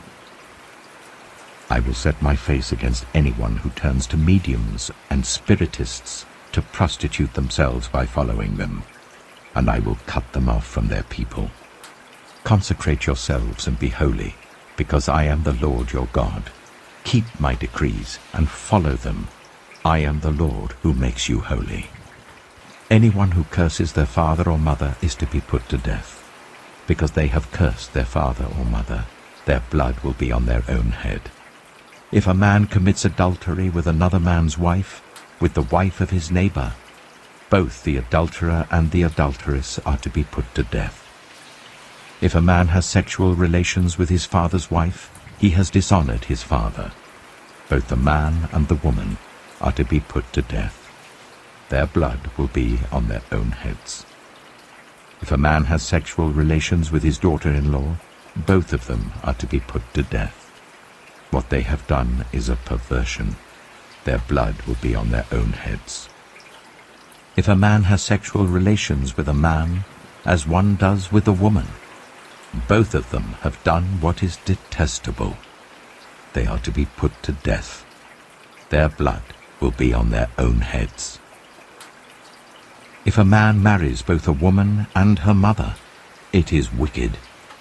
Both he and they must be burned in the fire, so that no wickedness will be among you.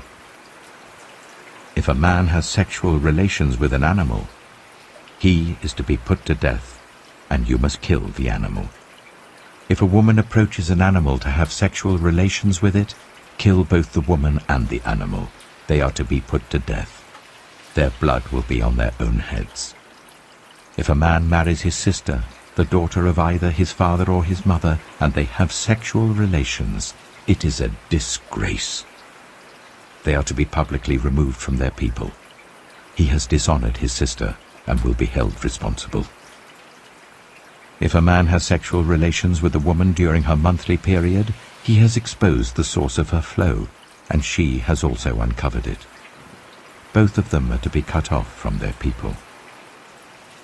Do not have sexual relations with the sister of either your mother or your father, for that would dishonor a close relative. Both of you will be held responsible.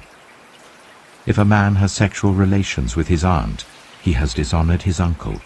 They will be held responsible. They will die childless. If a man marries his brother's wife, it is an act of impurity. He has dishonored his brother. They will be childless. Keep all my decrees and laws and follow them, so that the land where I am bringing you to live may not vomit you out. You must not live according to the customs of the nations I am going to drive out before you. Because they did all these things, I abhorred them. But I said to you, you will possess their land. I will give it to you as an inheritance, a land flowing with milk and honey. I am the Lord your God, who has set you apart from the nations. You must therefore make a distinction between clean and unclean animals, and between unclean and clean birds. Do not defile yourselves by any animal or bird or anything that moves along the ground. Those that I have set apart as unclean for you. You are to be holy to me because I, the Lord, am holy, and I have set you apart from the nations to be my own. A man or woman who is a medium or spiritist among you must be put to death. You are to stone them. Their blood will be on their own heads. Leviticus chapter 21. The Lord said to Moses, "Speak to the priests, the sons of Aaron, and say to them, a priest must not make himself ceremonially unclean for any of his people who die, except for a close relative, such as his mother or father, his son or daughter, his brother, or an unmarried sister who is dependent on him since she has no husband. For her he may make himself unclean. He must not make himself unclean for people related to him by marriage, and so defile himself. Priests must not shave their heads, or shave off the edges of their beards, or cut their bodies. They must be holy to their God, and must not profane the name of their God. Because they present the food offerings to the Lord, the food of their God, they are to be holy. They must not marry women defiled by prostitution or divorced from their husbands, because priests are holy to their God. Regard them as holy, because they offer up the food of your God. Consider them holy, because I, the Lord, am holy. I who make you holy. If a priest's daughter defiles herself by becoming a prostitute, she disgraces her father. She must be burned in the fire. The high priest, the one among his brothers who has had the anointing oil poured on his head, and who has been ordained to wear the priestly garments, must not let his hair become unkempt or tear his clothes. He must not enter a place where there is a dead body. He must not make himself unclean even for his father or mother, nor leave the sanctuary of his God or desecrate it, because he has been dedicated by the anointing oil of his God. I am the Lord. The woman he marries must be a virgin. He must not marry a widow, a divorced woman, or a woman defiled by prostitution, but only a virgin from his own people, so that he will not defile his offspring among his people. I am the Lord who makes him holy.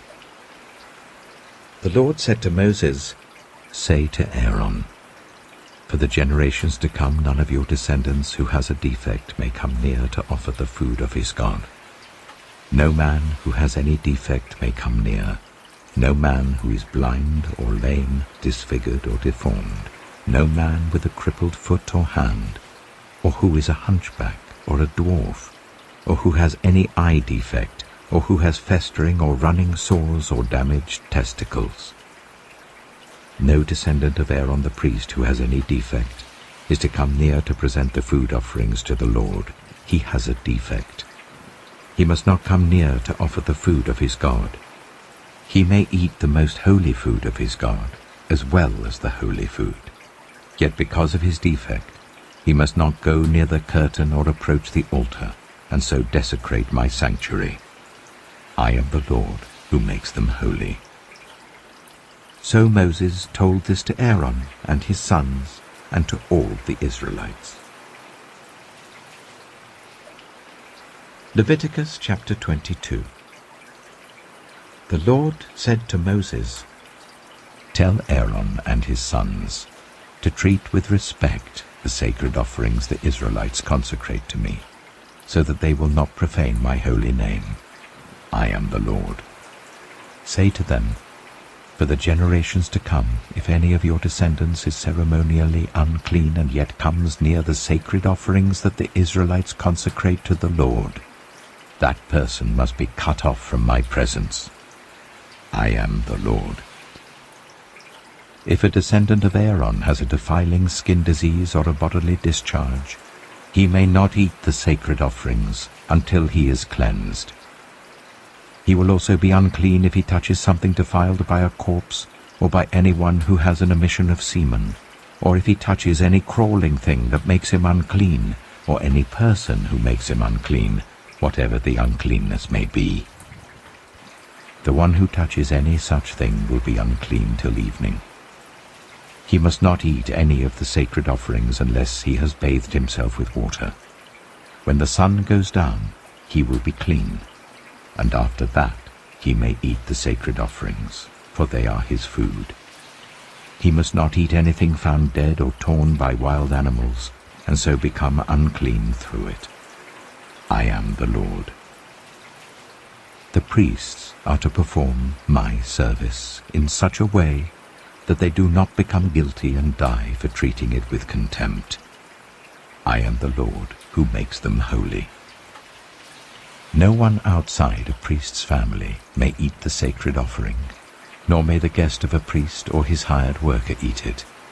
But if a priest buys a slave with money, or if slaves are born in his household, they may eat his food. If a priest's daughter marries anyone other than a priest, she may not eat any of the sacred contributions. But if a priest's daughter becomes a widow or is divorced, yet has no children, and she returns to live in her father's household as in her youth, she may eat her father's food. No unauthorized person, however, may eat it. Anyone who eats a sacred offering by mistake must make restitution to the priest for the offering and add 1/5 of the value to it. The priests must not desecrate the sacred offerings the Israelites present to the Lord by allowing them to eat the sacred offerings and so bring upon them guilt requiring payment.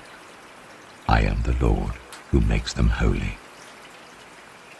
The Lord said to Moses, "Speak to Aaron and his sons and to all the Israelites and say to them, if any of you, whether an Israelite or a foreigner residing in Israel, presents a gift for a burnt offering to the Lord, either to fulfill a vow or as a free will offering, you must present a male without defect from the cattle, sheep, or goats, in order that it may be accepted on your behalf.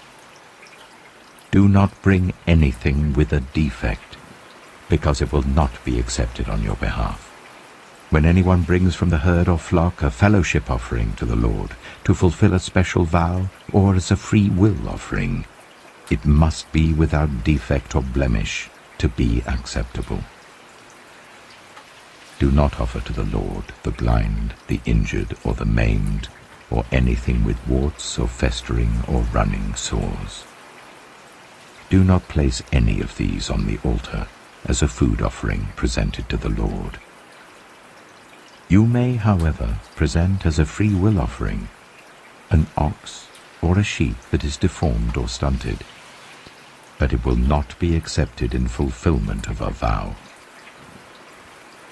You must not offer to the Lord an animal whose testicles are bruised, crushed, torn, or cut.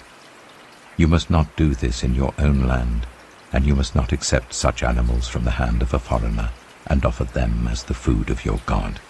They will not be accepted on your behalf, because they are deformed and have defects. The Lord said to Moses, "When a calf, a lamb, or a goat is born, it is to remain with its mother for 7 days. From the 8th day on, it will be acceptable as a food offering presented to the Lord. Do not slaughter a cow or a sheep and its young on the same day." When you sacrifice a thank offering to the Lord, sacrifice it in such a way that it will be accepted on your behalf. It must be eaten that same day. Leave none of it till morning. I am the Lord. Keep my commands and follow them. I am the Lord. Do not profane my holy name, for I must be acknowledged as holy by the Israelites. I am the Lord, who made you holy, and who brought you out of Egypt to be your God. I am the Lord. Leviticus chapter 23. The Lord said to Moses, "Speak to the Israelites and say to them, These are my appointed festivals, the appointed festivals of the Lord, which you are to proclaim as sacred assemblies. There are 6 days when you may work, but the 7th day is a day of Sabbath rest, a day of sacred assembly. You are not to do any work. Wherever you live, it is a Sabbath to the Lord. These are the Lord's appointed festivals, the sacred assemblies you are to proclaim at their appointed times. The Lord's Passover begins at twilight on the 14th day of the first month. On the 15th day of that month, the Lord's festival of unleavened bread begins. For 7 days you must eat bread made without yeast. On the first day hold a sacred assembly, and do not do any of your ordinary work. For 7 days present a food offering to the Lord, and on the 7th day hold a sacred assembly, and do not do any of your ordinary work." The Lord said to Moses, "Speak to the Israelites and say to them, When you enter the land I am going to give you and you reap its harvest, bring to the priest a sheaf of the first grain you harvest. He is to wave the sheaf before the Lord, so it will be accepted on your behalf. The priest is to wave it on the day after the Sabbath. On the day you wave the sheaf, you must sacrifice as a burnt offering to the Lord a lamb a year old without defect, together with its grain offering of 1/5 of an ephah of the finest flour mixed with olive oil. A food offering presented to the Lord, a pleasing aroma, and its drink offering of 1/4 of a hin of wine. You must not eat any bread, or roasted or new grain, until the very day you bring this offering to your God. This is to be a lasting ordinance for the generations to come, wherever you live. From the day after the Sabbath, the day you brought the sheaf of the wave offering, count 7 full weeks. Count 50 days up to the day after the 7th Sabbath, and then present an offering of new grain to the Lord. From wherever you live, bring 2 loaves made of 1/5 of an ephah of the finest flour, baked with yeast, as a wave offering of first fruits to the Lord. Present with this bread 7 male lambs, each a year old and without defect, 1 young bull and 2 rams. They will be a burnt offering to the Lord, together with their grain offerings and drink offerings, a food offering, an aroma pleasing to the Lord. Then sacrifice 1 male goat for a sin offering and 2 lambs, each a year old, for a fellowship offering. The priest is to wave the 2 lambs before the Lord as a wave offering, together with the bread of the first fruits. They are a sacred offering to the Lord for the priest. On that same day, you are to proclaim a sacred assembly and not do any ordinary work. This is to be a lasting ordinance for the generations to come, wherever you live. When you reap the harvest of your land, do not reap to the very edges of your field, or gather the gleanings of your harvest. Leave them for the poor and for the foreigner residing among you. I am the Lord your God. The Lord said to Moses, "Say to the Israelites, on the first day of the 7th month, you are to have a day of Sabbath rest, a sacred assembly commemorated with trumpet blasts. Do not do any of your ordinary work, but present a food offering to the Lord." The Lord said to Moses, "The 10th day of this 7th month is the Day of Atonement. Hold a sacred assembly and deny yourselves, and present a food offering to the Lord. Do not do any work on that day, because it is the Day of Atonement, when atonement is made for you before the Lord your God. Those who do not deny themselves on that day must be cut off from their people. I will destroy from among their people anyone who does any work on that day. You shall do no work at all. This is to be a lasting ordinance for the generations to come wherever you live. It is a day of Sabbath rest for you, and you must deny yourselves. From the evening of the 9th day of the month until the following evening, you are to observe your Sabbath." The Lord said to Moses, "Say to the Israelites, on the 15th day of the 7th month, the Lord's festival of tabernacles begins, and it lasts for 7 days. The first day is a sacred assembly. Do not do any of your ordinary work. For 7 days present food offerings to the Lord, and on the 8th day hold a sacred assembly and present a food offering to the Lord. It is the closing special assembly. Do not do any of your ordinary work." These are the Lord's appointed festivals, which you are to proclaim as sacred assemblies for bringing food offerings to the Lord, the burnt offerings and grain offerings, sacrifices and drink offerings required for each day. These offerings are in addition to those for the Lord's Sabbaths, and in addition to your gifts, and whatever you have vowed, and all the free-will offerings you give to the Lord. So, beginning with the 15th day of the 7th month, after you have gathered the crops of the land, celebrate the festival to the Lord for 7 days. The first day is a day of Sabbath rest, and the 8th day also is a day of Sabbath rest. On the first day you are to take branches from luxuriant trees, from palms, willows, and other leafy trees, and rejoice before the Lord your God for 7 days. Celebrate this as a festival to the Lord for 7 days each year. This is to be a lasting ordinance for the generations to come. Celebrate it in the 7th month. Live in temporary shelters for 7 days. All native-born Israelites are to live in such shelters, so that your descendants will know that I made the Israelites live in temporary shelters when I brought them out of Egypt. I am the Lord your God. So Moses announced to the Israelites the appointed festivals of the Lord. Leviticus chapter 24.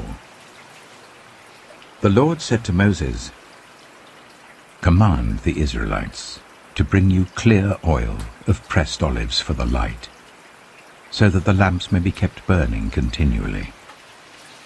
Outside the curtain that shields the ark of the covenant law in the tent of meeting, Aaron is to tend the lamps before the Lord from evening till morning continually.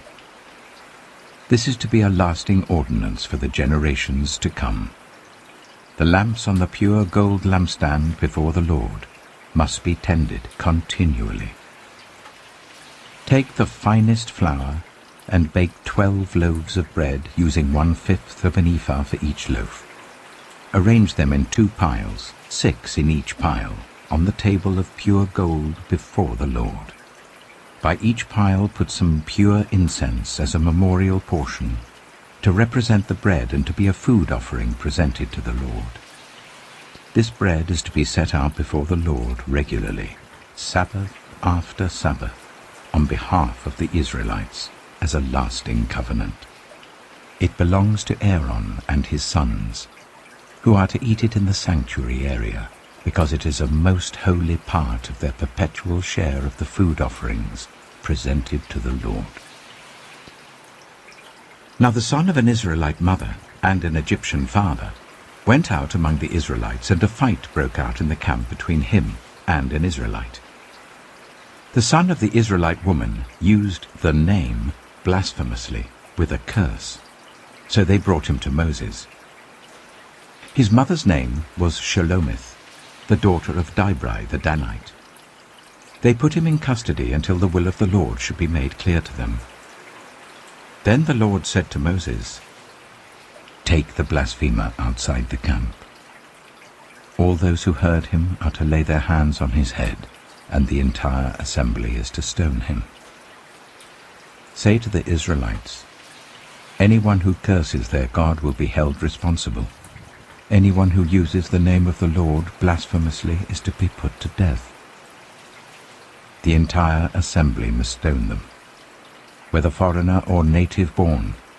When they use the name blasphemously, they are to be put to death. Anyone who takes the life of a human being is to be put to death. Anyone who takes the life of someone's animal must make restitution, life for life. Anyone who injures their neighbor is to be injured in the same manner, fracture for fracture, eye for eye, tooth for tooth. The one who has inflicted the injury must suffer the same injury. Whoever kills an animal must make restitution, but whoever kills a human being is to be put to death. You are to have the same law for the foreigner and the native born. I am the Lord your God." Then Moses spoke to the Israelites, and they took the blasphemer outside the camp and stoned him. The Israelites did as the Lord commanded Moses. Leviticus chapter 25. The Lord said to Moses at Mount Sinai, "Speak to the Israelites and say to them, when you enter the land I am going to give you, the land itself must observe a Sabbath to the Lord.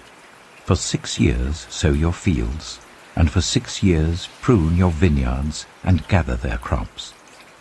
But in the 7th year, the land is to have a year of Sabbath rest, a Sabbath to the Lord. Do not sow your fields or prune your vineyards. Do not reap what grows of itself, or harvest the grapes of your untended vines. The land is to have a year of rest.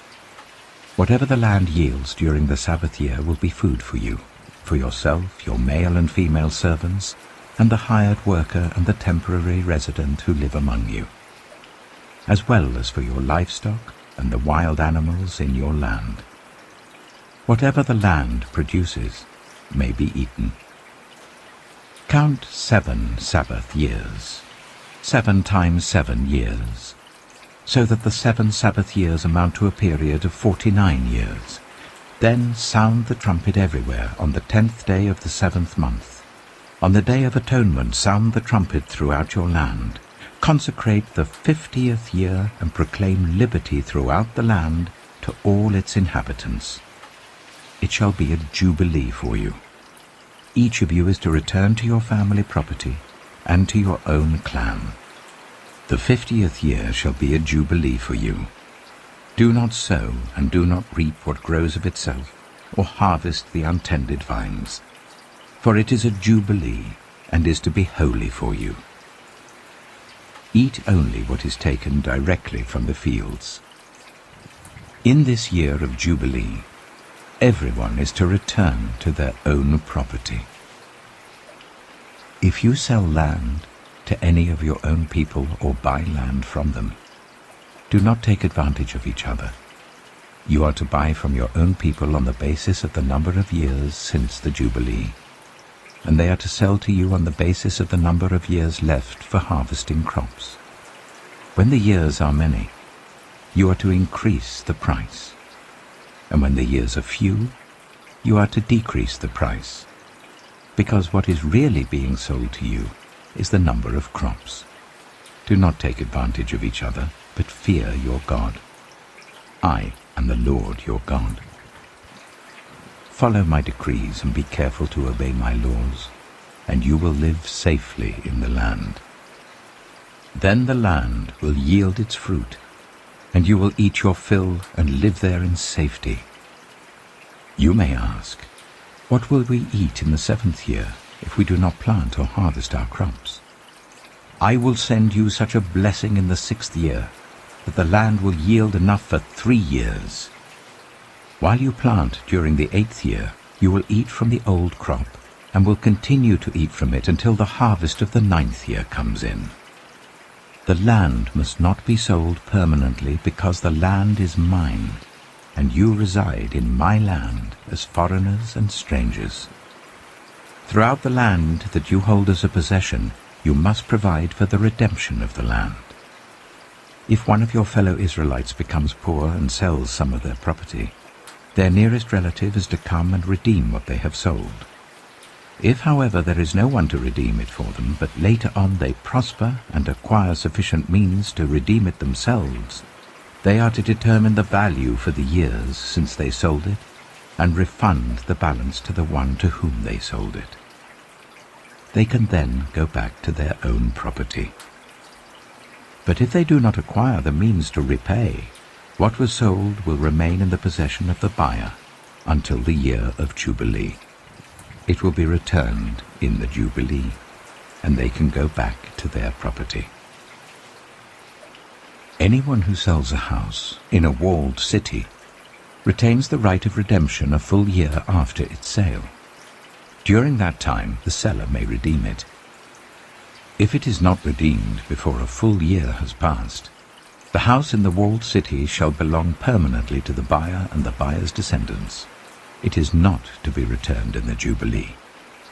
But houses in villages without walls round them are to be considered as belonging to the open country. They can be redeemed, and they are to be returned in the Jubilee. The Levites always have the right to redeem their houses in the Levitical towns which they possess.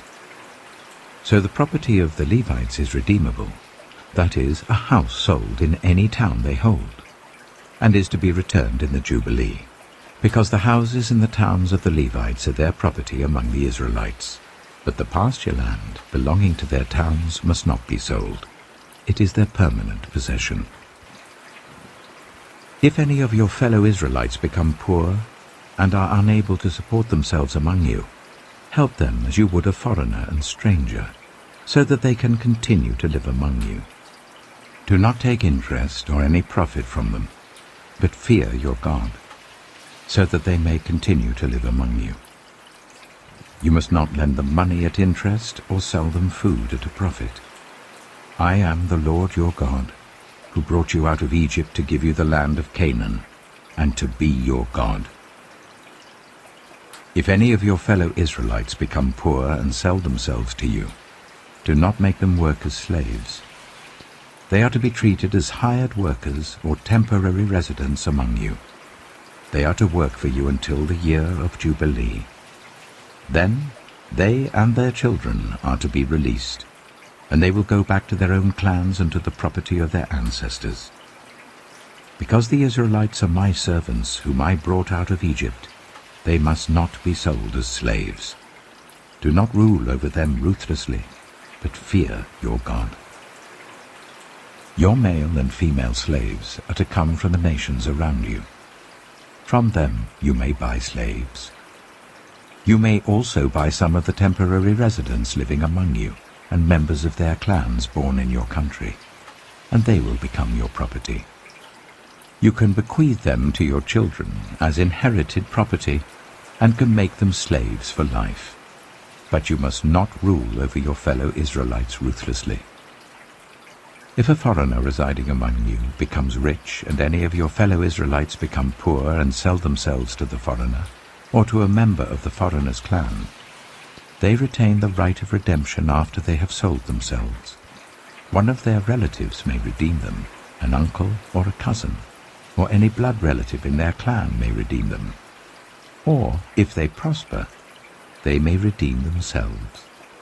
They and their buyer are to count the time from the year they sold themselves up to the year of Jubilee. The price for their release is to be based on the rate paid to a hired worker for that number of years. If many years remain, they must pay for their redemption a larger share of the price paid for them. If only a few years remain until the year of Jubilee, they are to compute that and pay for their redemption accordingly. They are to be treated as workers hired from year to year. You must see to it that those to whom they owe service do not rule over them ruthlessly. Even if someone is not redeemed in any of these ways, they and their children are to be released in the year of Jubilee, for the Israelites belong to me as servants. They are my servants whom I brought out of Egypt. I am the Lord your God. Leviticus chapter 26. Do not make idols, or set up an image, or a sacred stone for yourselves. And do not place a carved stone in your land to bow down before it. I am the Lord your God. Observe my Sabbaths and have reverence for my sanctuary. I am the Lord. If you follow my decrees and are careful to obey my commands, I will send you rain in its season, and the ground will yield its crops and the trees their fruit.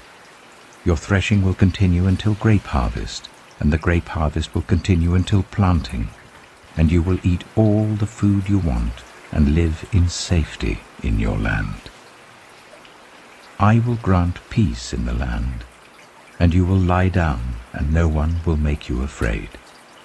I will remove wild beasts from the land, and the sword will not pass through your country. You will pursue your enemies, and they will fall by the sword before you. 5 of you will chase 100, and 100 of you will chase 10,000, and your enemies will fall by the sword before you. I will look on you with favor and make you fruitful and increase your numbers, and I will keep my covenant with you. You will still be eating last year's harvest when you will have to move it out to make room for the new. I will put my dwelling place among you, and I will not abhor you. I will walk among you and be your God, and you will be my people.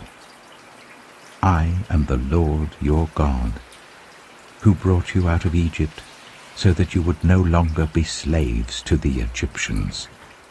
I broke the bars of your yoke, and enabled you to walk with heads held high. But if you will not listen to me, and carry out all these commands, and if you reject my decrees and abhor my laws and fail to carry out all my commands and so violate my covenant, then I will do this to you. I will bring on you sudden terror, wasting diseases, and fever that will destroy your sight and sap your strength. You will plant seed in vain, because your enemies will eat it. I will set my face against you, so that you will be defeated by your enemies. Those who hate you will rule over you, and you will flee even when no one is pursuing you.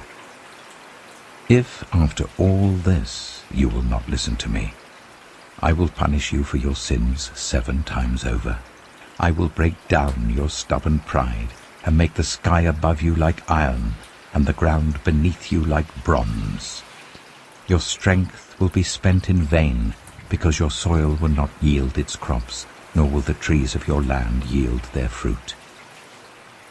If you remain hostile towards me and refuse to listen to me, I will multiply your afflictions 7 times over as your sins deserve. I will send wild animals against you, and they will rob you of your children, destroy your cattle, and make you so few in number that your roads will be deserted. If, in spite of these things, you do not accept my correction but continue to be hostile towards me, I myself will be hostile towards you, and will afflict you for your sins 7 times over. And I will bring the sword on you to avenge the breaking of the covenant. When you withdraw into your cities, I will send a plague among you, and you will be given into enemy hands. When I cut off your supply of bread, 10 women will be able to bake your bread in 1 oven, and they will dole out the bread by weight. You will eat, but you will not be satisfied.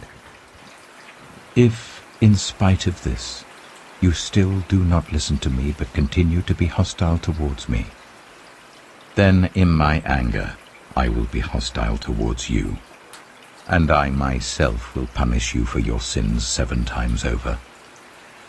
You will eat the flesh of your sons and the flesh of your daughters. I will destroy your high places, cut down your incense altars, and pile your dead bodies on the lifeless forms of your idols. And I will abhor you. I will turn your cities into ruins and lay waste your sanctuaries, and I will take no delight in the pleasing aroma of your offerings. I myself will lay waste the land, so that your enemies who live there will be appalled. I will scatter you among the nations and will draw out my sword and pursue you. Your land will be laid waste and your cities will lie in ruins. Then the land will enjoy its Sabbath years all the time that it lies desolate, and you are in the country of your enemies. Then the land will rest and enjoy its Sabbaths. All the time that it lies desolate, the land will have the rest it did not have during the Sabbaths you lived in it. As for those of you who are left, I will make their hearts so fearful in the lands of their enemies that the sound of a wind-blown leaf will put them to flight. They will run as though fleeing from the sword, and they will fall, even though no one is pursuing them. They will stumble over one another as though fleeing from the sword, even though no one is pursuing them.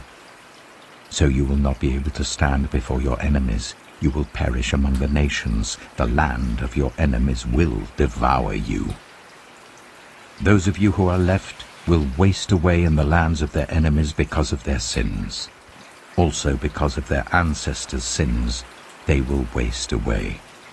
But if they will confess their sins and the sins of their ancestors, their unfaithfulness and their hostility towards me, which made me hostile towards them, so that I sent them into the land of their enemies, then, when their uncircumcised hearts are humbled and they pay for their sin, I will remember my covenant with Jacob and my covenant with Isaac and my covenant with Abraham, and I will remember the land.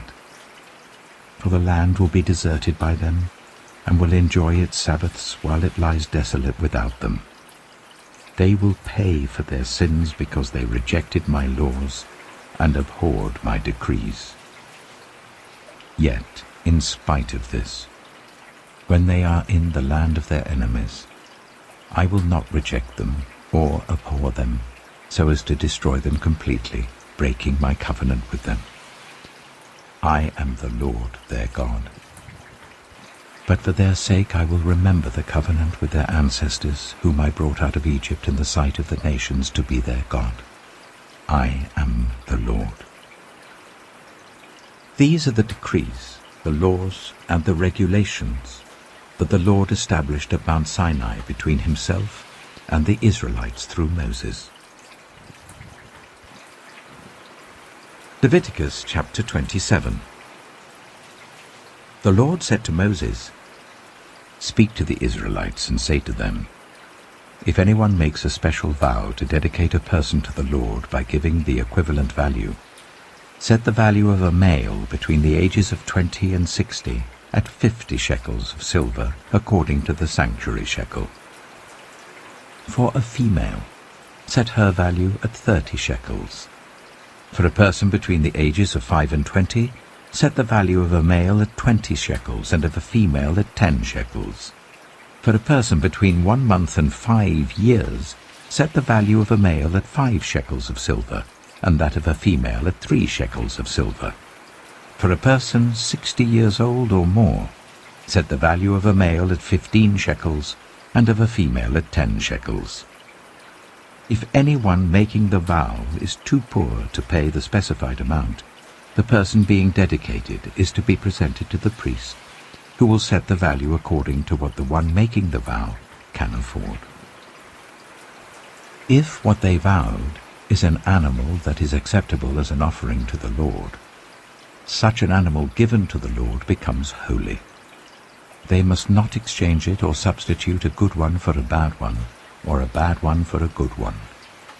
If they should substitute one animal for another, both it and the substitute become holy. If what they vowed is a ceremonially unclean animal, one that is not acceptable as an offering to the Lord, the animal must be presented to the priest, who will judge its quality as good or bad. Whatever value the priest then sets, that is what it will be. If the owner wishes to redeem the animal, a fifth must be added to its value. If anyone dedicates their house as something holy to the Lord, the priest will judge its quality as good or bad. Whatever value the priest then sets, so it will remain. If the one who dedicates their house wishes to redeem it, they must add a fifth to its value, and the house will again become theirs.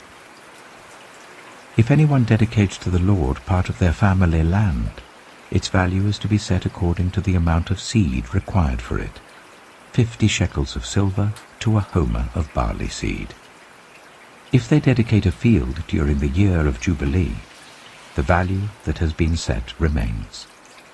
But if they dedicate a field after the Jubilee, the priest will determine the value according to the number of years that remain until the next year of Jubilee, and its set value will be reduced. If the one who dedicates the field wishes to redeem it, they must add a fifth to its value, and the field will again become theirs. If, however, they do not redeem the field, or if they have sold it to someone else, it can never be redeemed. When the field is released in the Jubilee, it will become holy, like a field devoted to the Lord.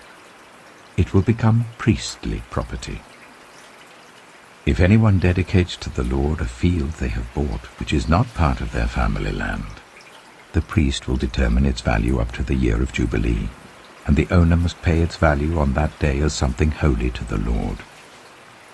In the year of Jubilee, the field will revert to the person from whom it was bought, the one whose land it was. Every value is to be set according to the sanctuary shekel, 20 gerahs to the shekel. No one, however, may dedicate the firstborn of an animal, since the firstborn already belongs to the Lord. Whether an ox or a sheep, it is the Lord's. If it is one of the unclean animals, it may be bought back at its set value, adding a fifth of the value to it. If it is not redeemed, it is to be sold at its set value. But nothing that a person owns and devotes to the Lord, whether a human being or an animal or family land, may be sold or redeemed. Everything so devoted is most holy to the Lord. No one devoted to destruction may be ransomed. They are to be put to death. A tithe of everything from the land, whether grain from the soil or fruit from the trees, belongs to the Lord. It is holy to the Lord. Whoever would redeem any of their tithe must add a fifth of the value to it. Every tithe of the herd and flock, every 10th animal that passes under the shepherd's rod, will be holy to the Lord. No one may pick out the good from the bad, or make any substitution. If anyone does make a substitution, both the animal and its substitute become holy and cannot be redeemed. These are the commands the Lord gave Moses at Mount Sinai for the Israelites.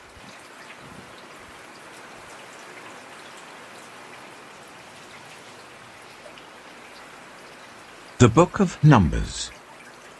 Numbers chapter 1. The Lord spoke to Moses in the tent of meeting in the desert of Sinai on the first day of the 2nd month of the 2nd year, after the Israelites came out of Egypt. He said, "Take a census of the whole Israelite community by their clans and families, listing every man by name, one by one. You and Aaron are to count according to their divisions all the men in Israel who are 20 years old or more, and able to serve in the army. One man from each tribe, each of them the head of his family, is to help you. These are the names of the men who are to assist you. From Reuben, Elizur, son of Shedeiah. From Simeon, Shelumiel, son of Zurishaddai. From Judah, Nachshon, son of Amminadab. From Issachar, Nathanael, son of Zuar. From Zebulun, Eliab, son of Helon. From the sons of Joseph. From Ephraim, Elishama, son of Ammihud. From Manasseh, Gamaliel, son of Pedazah.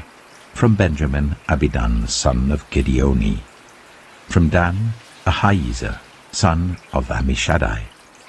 From Asher, Pagiel, son of Ochran. From Gad, Eliasaph, son of Duel. From Naphtali, Ahira, son of Enan. These were the men appointed from the community, the leaders of their ancestral tribes. They were the heads of the clans of Israel. Moses and Aaron took these men whose names had been specified, and they called the whole community together on the first day of the 2nd month. The people registered their ancestry by their clans and families, and the men 20 years old or more were listed by name, one by one, as the Lord commanded Moses. And so he counted them in the desert of Sinai. From the descendants of Reuben, the firstborn son of Israel, all the men 20 years old or more who were able to serve in the army were listed by name, one by one, according to the records of their clans and families. The number from the tribe of Reuben was 46,500. From the descendants of Simeon, all the men 20 years old or more who were able to serve in the army were counted and listed by name, one by one, according to the records of their clans and families. The number from the tribe of Simeon was 59,300. From the descendants of Gad, all the men 20 years old or more who were able to serve in the army were listed by name, according to the records of their clans and families. The number from the tribe of Gad was 45,650. From the descendants of Judah, all the men 20 years old or more who were able to serve in the army were listed by name, according to the records of their clans and families. The number from the tribe of Judah was 74,600.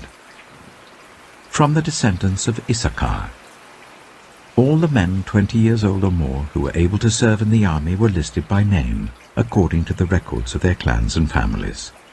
The number from the tribe of Issachar was 54,400. From the descendants of Zebulun, all the men 20 years old or more who were able to serve in the army were listed by name, according to the records of their clans and families. The number from the tribe of Zebulun was 57,400. From the sons of Joseph, from the descendants of Ephraim, all the men 20 years old or more who were able to serve in the army were listed by name, according to the records of their clans and families. The number from the tribe of Ephraim was 40,500. From the descendants of Manasseh, all the men 20 years old or more who were able to serve in the army were listed by name, according to the records of their clans and families. The number from the tribe of Manasseh was 32,200. From the descendants of Benjamin, all the men 20 years old or more who were able to serve in the army were listed by name, according to the records of their clans and families. The number from the tribe of Benjamin was 35,400. From the descendants of Dan, all the men 20 years old or more who were able to serve in the army were listed by name according to the records of their clans and families. The number from the tribe of Dan was 62,700.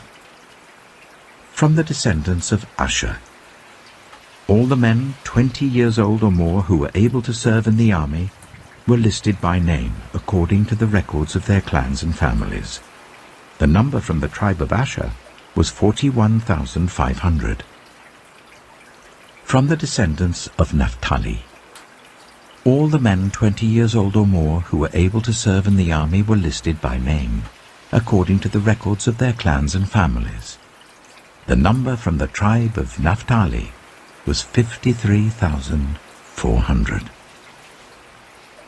These were the men counted by Moses and Aaron and the 12 leaders of Israel, each one representing his family. All the Israelites, 20 years old or more who were able to serve in Israel's army, were counted according to their families. The total number was 603,550. The ancestral tribe of the Levites, however, was not counted along with the others. The Lord had said to Moses, "You must not count the tribe of Levi, or include them in the census of the other Israelites. Instead, appoint the Levites to be in charge of the tabernacle of the covenant law, over all its furnishings and everything belonging to it. They are to carry the tabernacle and all its furnishings. They are to take care of it and camp round it. Whenever the tabernacle is to move, the Levites are to take it down. And whenever the tabernacle is to be set up, the Levites shall do it. Anyone else who approaches it is to be put to death." The Israelites are to set up their tents by divisions, each of them in their own camp under their standard. The Levites, however, are to set up their tents round the tabernacle of the covenant law, so that my wrath will not fall on the Israelite community. The Levites are to be responsible for the care of the tabernacle of the covenant law. The Israelites did all this just as the Lord commanded Moses. Numbers chapter 2. The Lord said to Moses and Aaron, "The Israelites are to camp round the tent of meeting, some distance from it, each of them under their standard and holding the banners of their family. On the east, towards the sunrise, the divisions of the camp of Judah are to camp under their standard. The leader of the people of Judah is Nachshon, son of Amminadab. His division numbers 74,600. The tribe of Issachar will camp next to them. The leader of the people of Issachar is Nathanael, son of Zuar. His division numbers 54,400. The tribe of Zebulun will be next. The leader of the people of Zebulun is Eliab, son of Helon. His division numbers 57,400. All the men assigned to the camp of Judah according to their divisions number 186,400. They will set out first. On the south will be the divisions of the camp of Reuben under their standard. The leader of the people of Reuben is Elizur, son of Shedeur. His division numbers 46,500. The tribe of Simeon will camp next to them. The leader of the people of Simeon is Shelumiel, son of Zurishaddai. His division numbers 59,300. The tribe of Gad will be next. The leader of the people of Gad is Eliasaph, son of Duel. His division numbers 45,650. All the men assigned to the camp of Reuben according to their divisions number 151,450. They will set out second. Then the tent of meeting and the camp of the Levites will set out in the middle of the camps. They will set out in the same order as they set up camp, each in their own place, under their standard. On the west will be the divisions of the camp of Ephraim, under their standard. The leader of the people of Ephraim is Elishama, son of Ammihud. His division numbers 40,500. The tribe of Manasseh will be next to them. The leader of the people of Manasseh is Gamaliel, son of Pedazeh. His division numbers 32,200. The tribe of Benjamin will be next. The leader of the people of Benjamin is Abidan, son of Gideoni. His division numbers 35,400. All the men assigned to the camp of Ephraim, according to their divisions, number 108,100. They will set out third. On the north will be the divisions of the camp of Dan under their standard. The leader of the people of Dan is Ahijah, son of Ammishaddai. His division numbers 62,700. The tribe of Asher will camp next to them. The leader of the people of Asher is Pagiel, son of Ochran. His division numbers 41,500. The tribe of Naphtali will be next. The leader of the people of Naphtali is Ahira, son of Enan.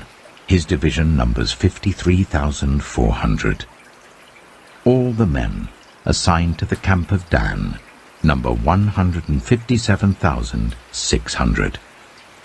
They will set out last under their standards.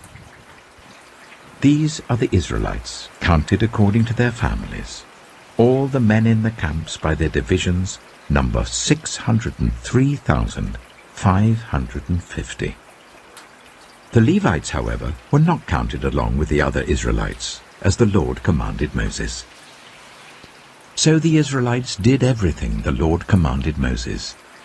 That is the way they camped under their standards, and that is the way they set out, each of them with their clan and family. Numbers chapter 3. This is the account of the family of Aaron and Moses at the time the Lord spoke to Moses at Mount Sinai. The names of the sons of Aaron were Nadab the firstborn, and Abihu, Eleazar, and Ithamar. Those were the names of Aaron's sons, the anointed priests, who were ordained to serve as priests. Nadab and Abihu, however, died before the Lord when they made an offering with unauthorized fire before him in the desert of Sinai. They had no sons, so Eleazar and Ithamar served as priests during the lifetime of their father Aaron. The Lord said to Moses, "Bring the tribe of Levi and present them to Aaron the priest to assist him. They are to perform duties for him and for the whole community at the tent of meeting by doing the work of the tabernacle. They are to take care of all the furnishings of the tent of meeting, fulfilling the obligations of the Israelites by doing the work of the tabernacle. Give the Levites to Aaron and his sons. They are the Israelites who are to be given wholly to him. Appoint Aaron and his sons to serve as priests. Anyone else who approaches the sanctuary is to be put to death." The Lord also said to Moses, "I have taken the Levites from among the Israelites in place of the first male offspring of every Israelite woman. The Levites are mine, for all the firstborn are mine. When I struck down all the firstborn in Egypt, I set apart for myself every firstborn in Israel, whether human or animal. They are to be mine. I am the Lord." The Lord said to Moses in the desert of Sinai, "Count the Levites by their families and clans. Count every male a month old or more." So Moses counted them as he was commanded by the word of the Lord. These were the names of the sons of Levi: Gershon, Kohath, and Merari. These were the names of the Gershonite clans: Libni and Shimei. The Kohathite clans: Amram, Itzah, Hebron, and Uzziel. the Merarite clans, Mahli and Mushi. These were the Levite clans according to their families. To Gershon belonged the clans of the Libnites and Shimeites. These were the Gershonite clans. The number of all the males a month old or more who were counted was 7,500. The Gershonite clans were to camp on the west behind the tabernacle. The leader of the families of the Gershonites was Eliasaph, son of Lael. At the tent of meeting, the Gershonites were responsible for the care of the tabernacle and tent, its coverings, the curtain at the entrance to the tent of meeting, the curtains of the courtyard, the curtain at the entrance to the courtyard surrounding the tabernacle and altar, and the ropes, and everything related to their use. To Kohath belonged the clans of the Amramites, Izharites, Hebronites, and Uzzielites. These were the Kohathite clans.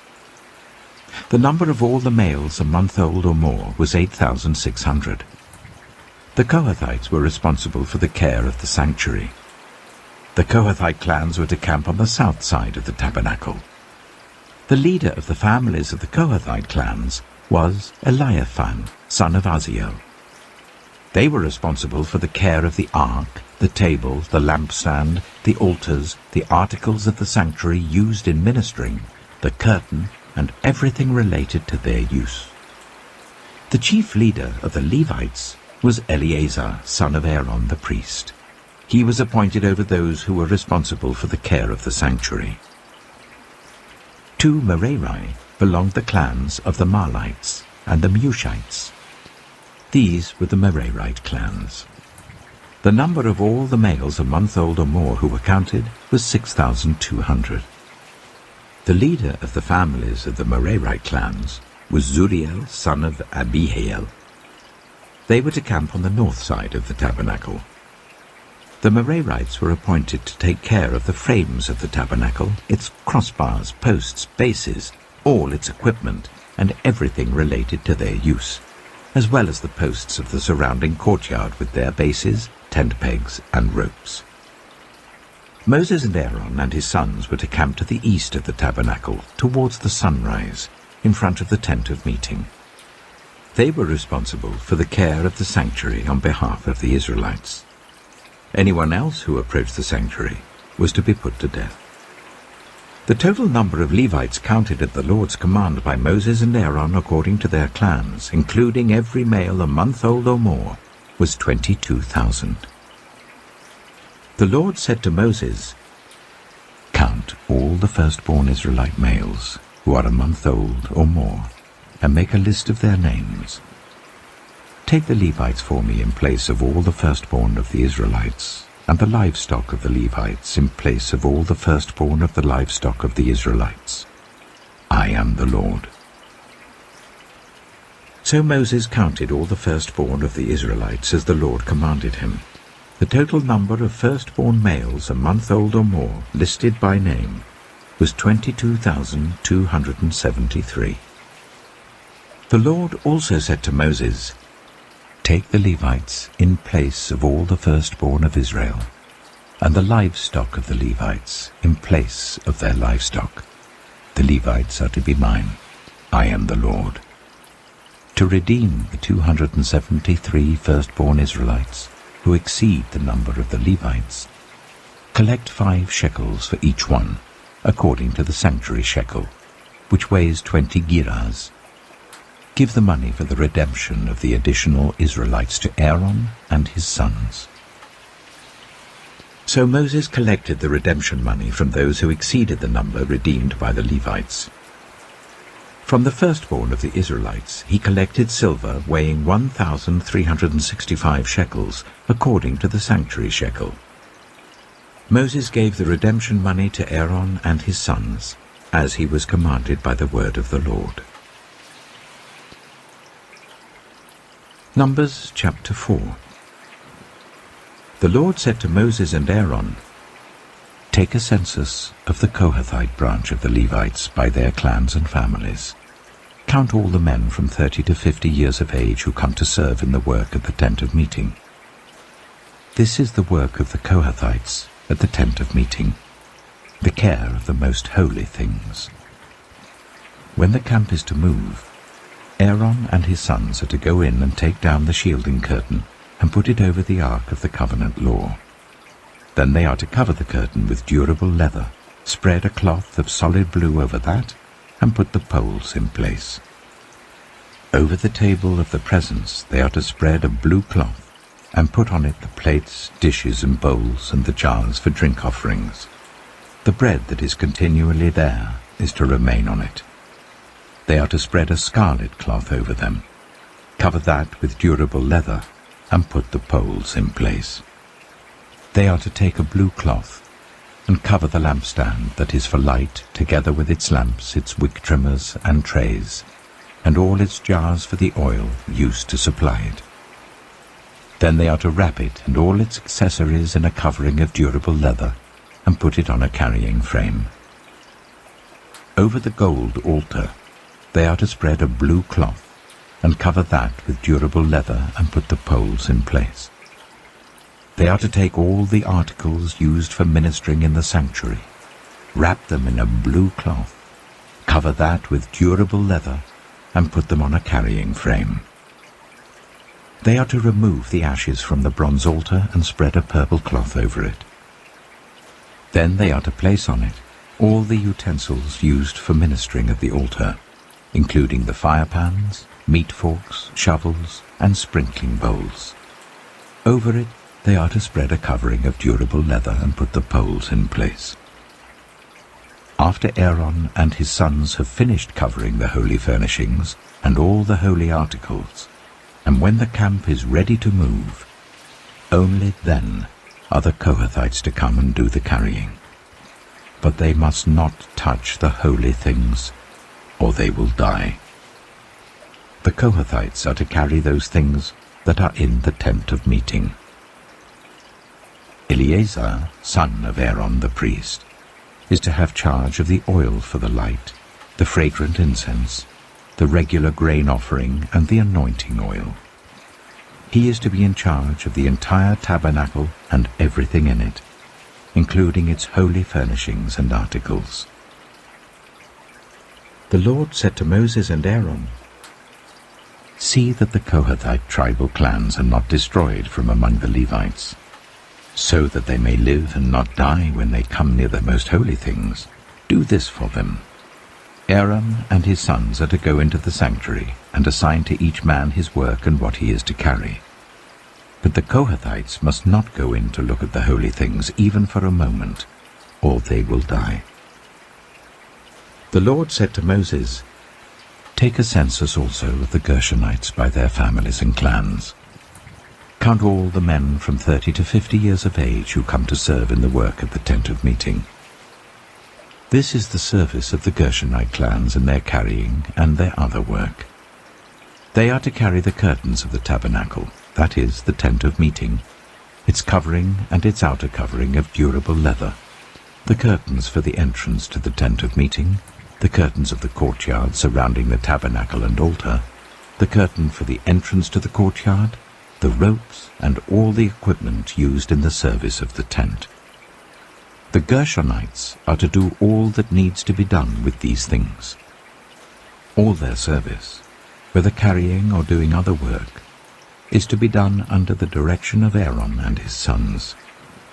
You shall assign to them as their responsibility all they are to carry. This is the service of the Gershonite clans at the tent of meeting. Their duties are to be under the direction of Ithamar, son of Aaron, the priest. Count the Merarites by their clans and families. Count all the men from 30 to 50 years of age who come to serve in the work at the tent of meeting. As part of all their service at the tent, they are to carry the frames of the tabernacle, its crossbars, posts and bases, as well as the posts of the surrounding courtyard with their bases, tent pegs, ropes, all their equipment, and everything related to their use. Assign to each man the specific things he is to carry. This is the service of the Merarite clans as they work at the tent of meeting, under the direction of Ithamar, son of Aaron, the priest. Moses, Aaron, and the leaders of the community counted the Kohathites by their clans and families.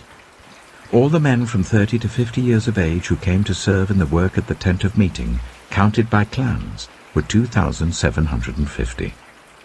This was the total of all those in the Kohathite clans who served at the tent of meeting. Moses and Aaron counted them according to the Lord's command through Moses. The Gershonites were counted by their clans and families. All the men from 30 to 50 years of age who came to serve in the work at the tent of meeting, counted by their clans and families, were 2,630. This was the total of those in the Gershonite clans who served at the tent of meeting. Moses and Aaron counted them according to the Lord's command. The Merarites were counted by their clans and families. All the men from 30 to 50 years of age who came to serve in the work at the tent of meeting, counted by their clans, were 3,200. This was the total of those in the Merarite clans. Moses and Aaron counted them according to the Lord's command through Moses. So Moses, Aaron, and the leaders of Israel counted all the Levites by their clans and families. All the men from 30 to 50 years of age who came to do the work of serving and carrying the tent of meeting numbered 8,580. At the Lord's command through Moses, each was assigned his work and told what to carry. Thus they were counted as the Lord commanded Moses. Numbers chapter 5. The Lord said to Moses, "Command the Israelites to send away from the camp anyone who has a defiling skin disease or a discharge of any kind, or who is ceremonially unclean because of a dead body. Send away male and female alike. Send them outside the camp, so that they will not defile their camp where I dwell among them." The Israelites did so. They sent them outside the camp. They did just as the Lord had instructed Moses. The Lord said to Moses, "Say to the Israelites, any man or woman who wrongs another in any way, and so is unfaithful to the Lord, is guilty and must confess the sin they have committed. They must make full restitution for the wrong they have done, add a fifth of the value to it and give it all to the person they have wronged. But if that person has no close relative to whom restitution could be made for the wrong, the restitution belongs to the Lord and must be given to the priest, along with the ram with which atonement is made for the wrongdoer. All the sacred contributions the Israelites bring to a priest will belong to him. Sacred things belong to their owners, but what they give to the priest will belong to the priest." Then the Lord said to Moses, "Speak to the Israelites and say to them, if a man's wife goes astray and is unfaithful to him so that another man has sexual relations with her, and this is hidden from her husband, and her impurity is undetected, since there is no witness against her and she has not been caught in the act, and if feelings of jealousy come over her husband, and he suspects his wife and she is impure, or if he is jealous and suspects her, even though she is not impure, then he is to take his wife to the priest. He must also take an offering of 1/10 of an ephah of barley flour on her behalf. He must not pour olive oil on it or put incense on it, because it is a grain offering for jealousy, a reminder offering to draw attention to wrongdoing. The priest shall bring her and make her stand before the Lord.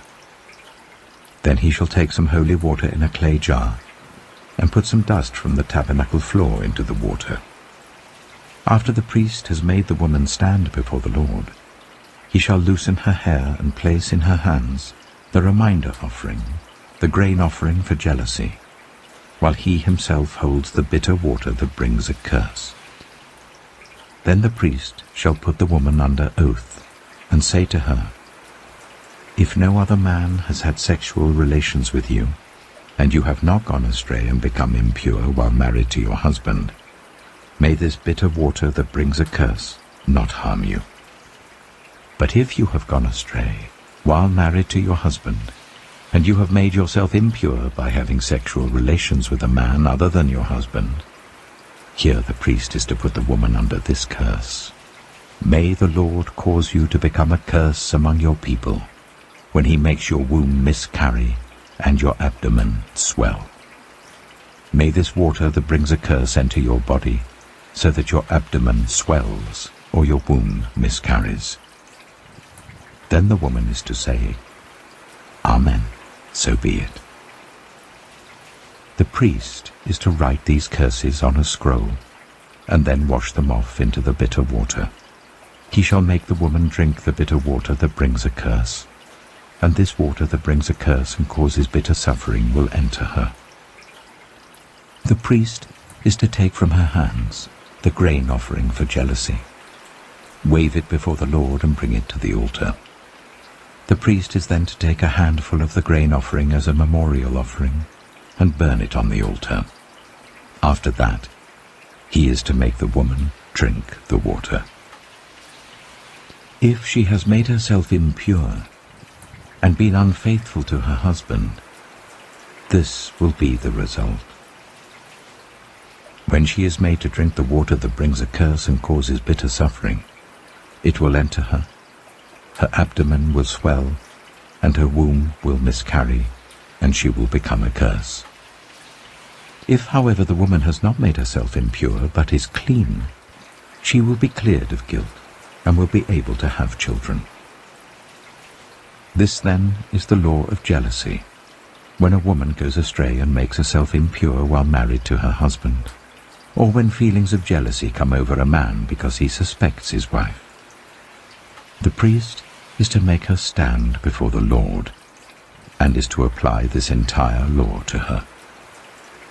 The husband will be innocent of any wrongdoing, but the woman will bear the consequences of her sin.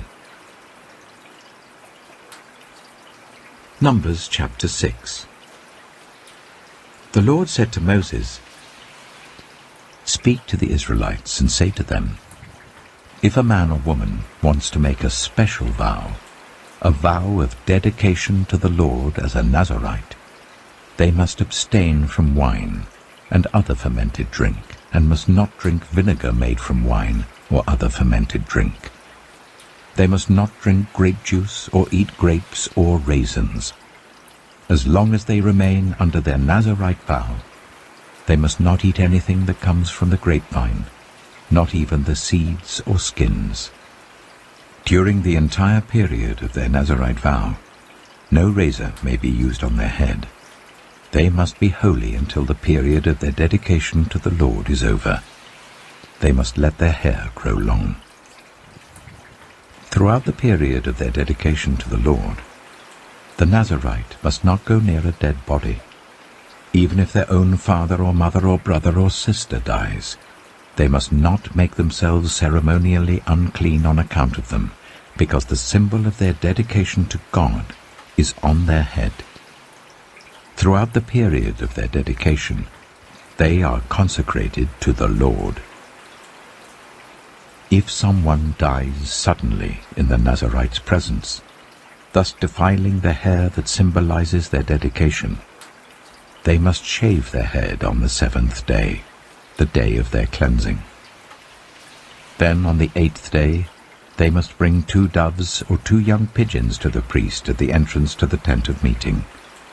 The priest is to offer one as a sin offering and the other as a burnt offering to make atonement for the Nazirite, because they sinned by being in the presence of the dead body. That same day they are to consecrate their head again. They must rededicate themselves to the Lord for the same period of dedication, and must bring a year-old male lamb as a guilt offering. The previous days do not count, because they became defiled during their period of dedication. Now this is the law of the Nazirite when the period of their dedication is over. They are to be brought to the entrance to the tent of meeting.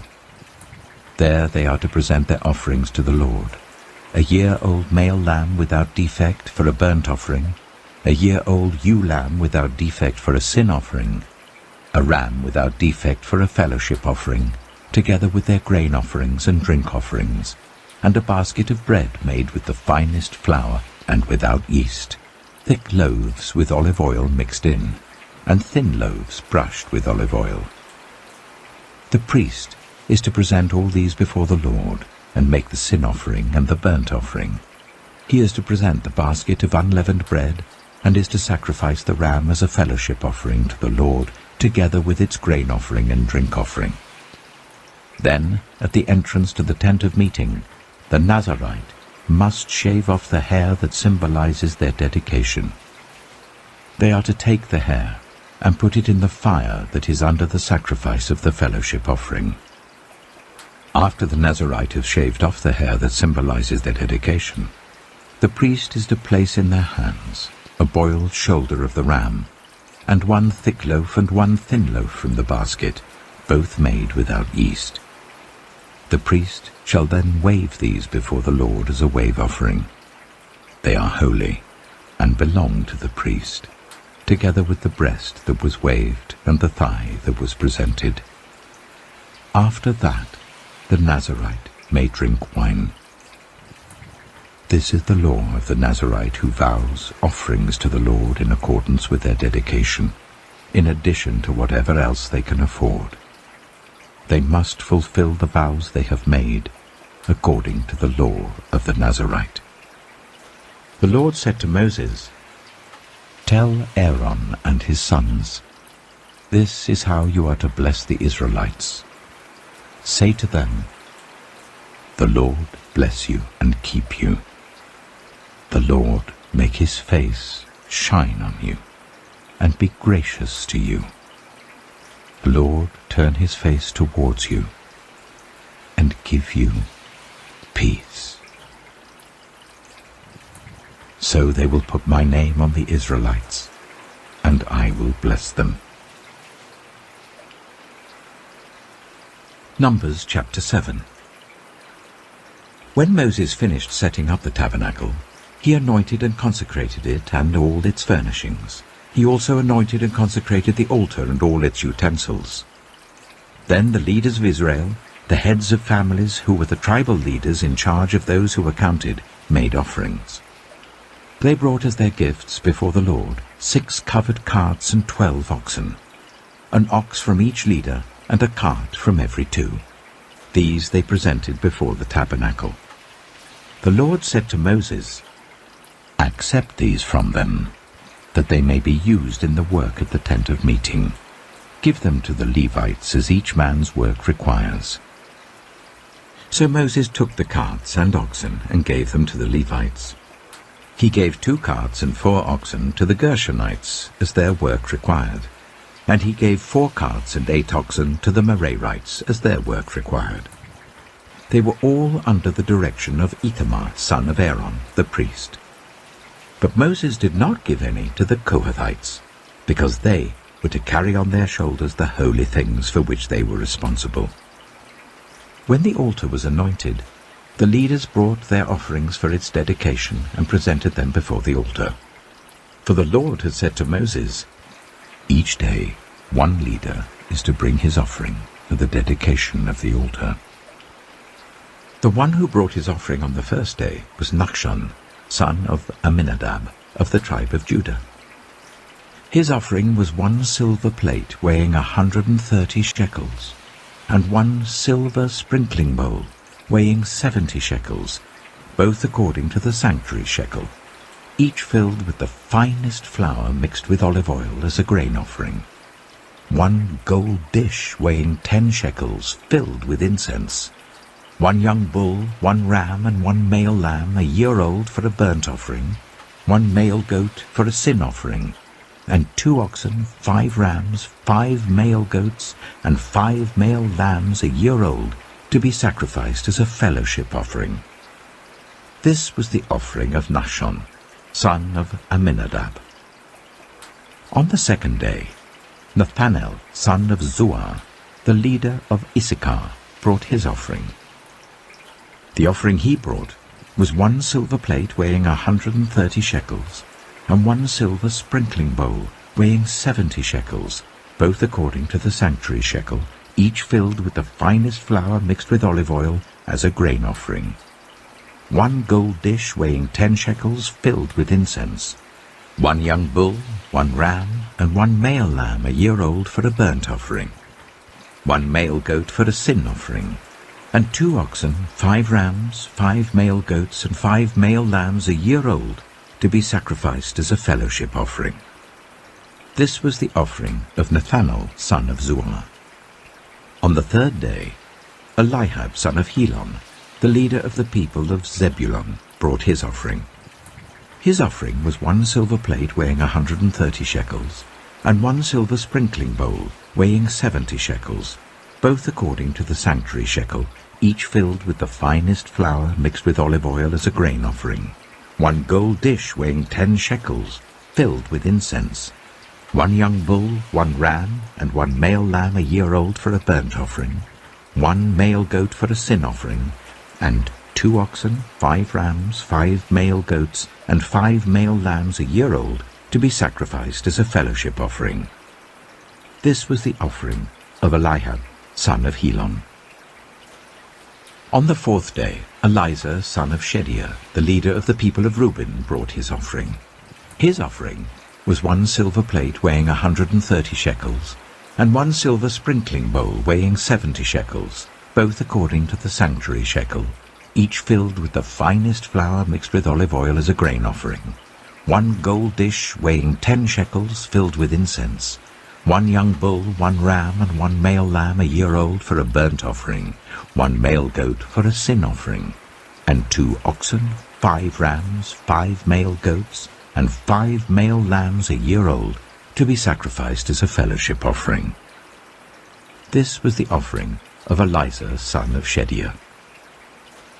On the 5th day, Shelumiel, son of Zurishaddai, the leader of the people of Simeon, brought his offering.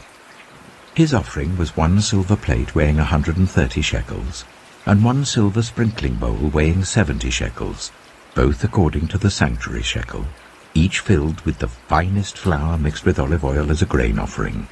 1 gold dish weighing 10 shekels filled with incense. 1 young bull, 1 ram, and 1 male lamb a year old for a burnt offering. 1 male goat for a sin offering.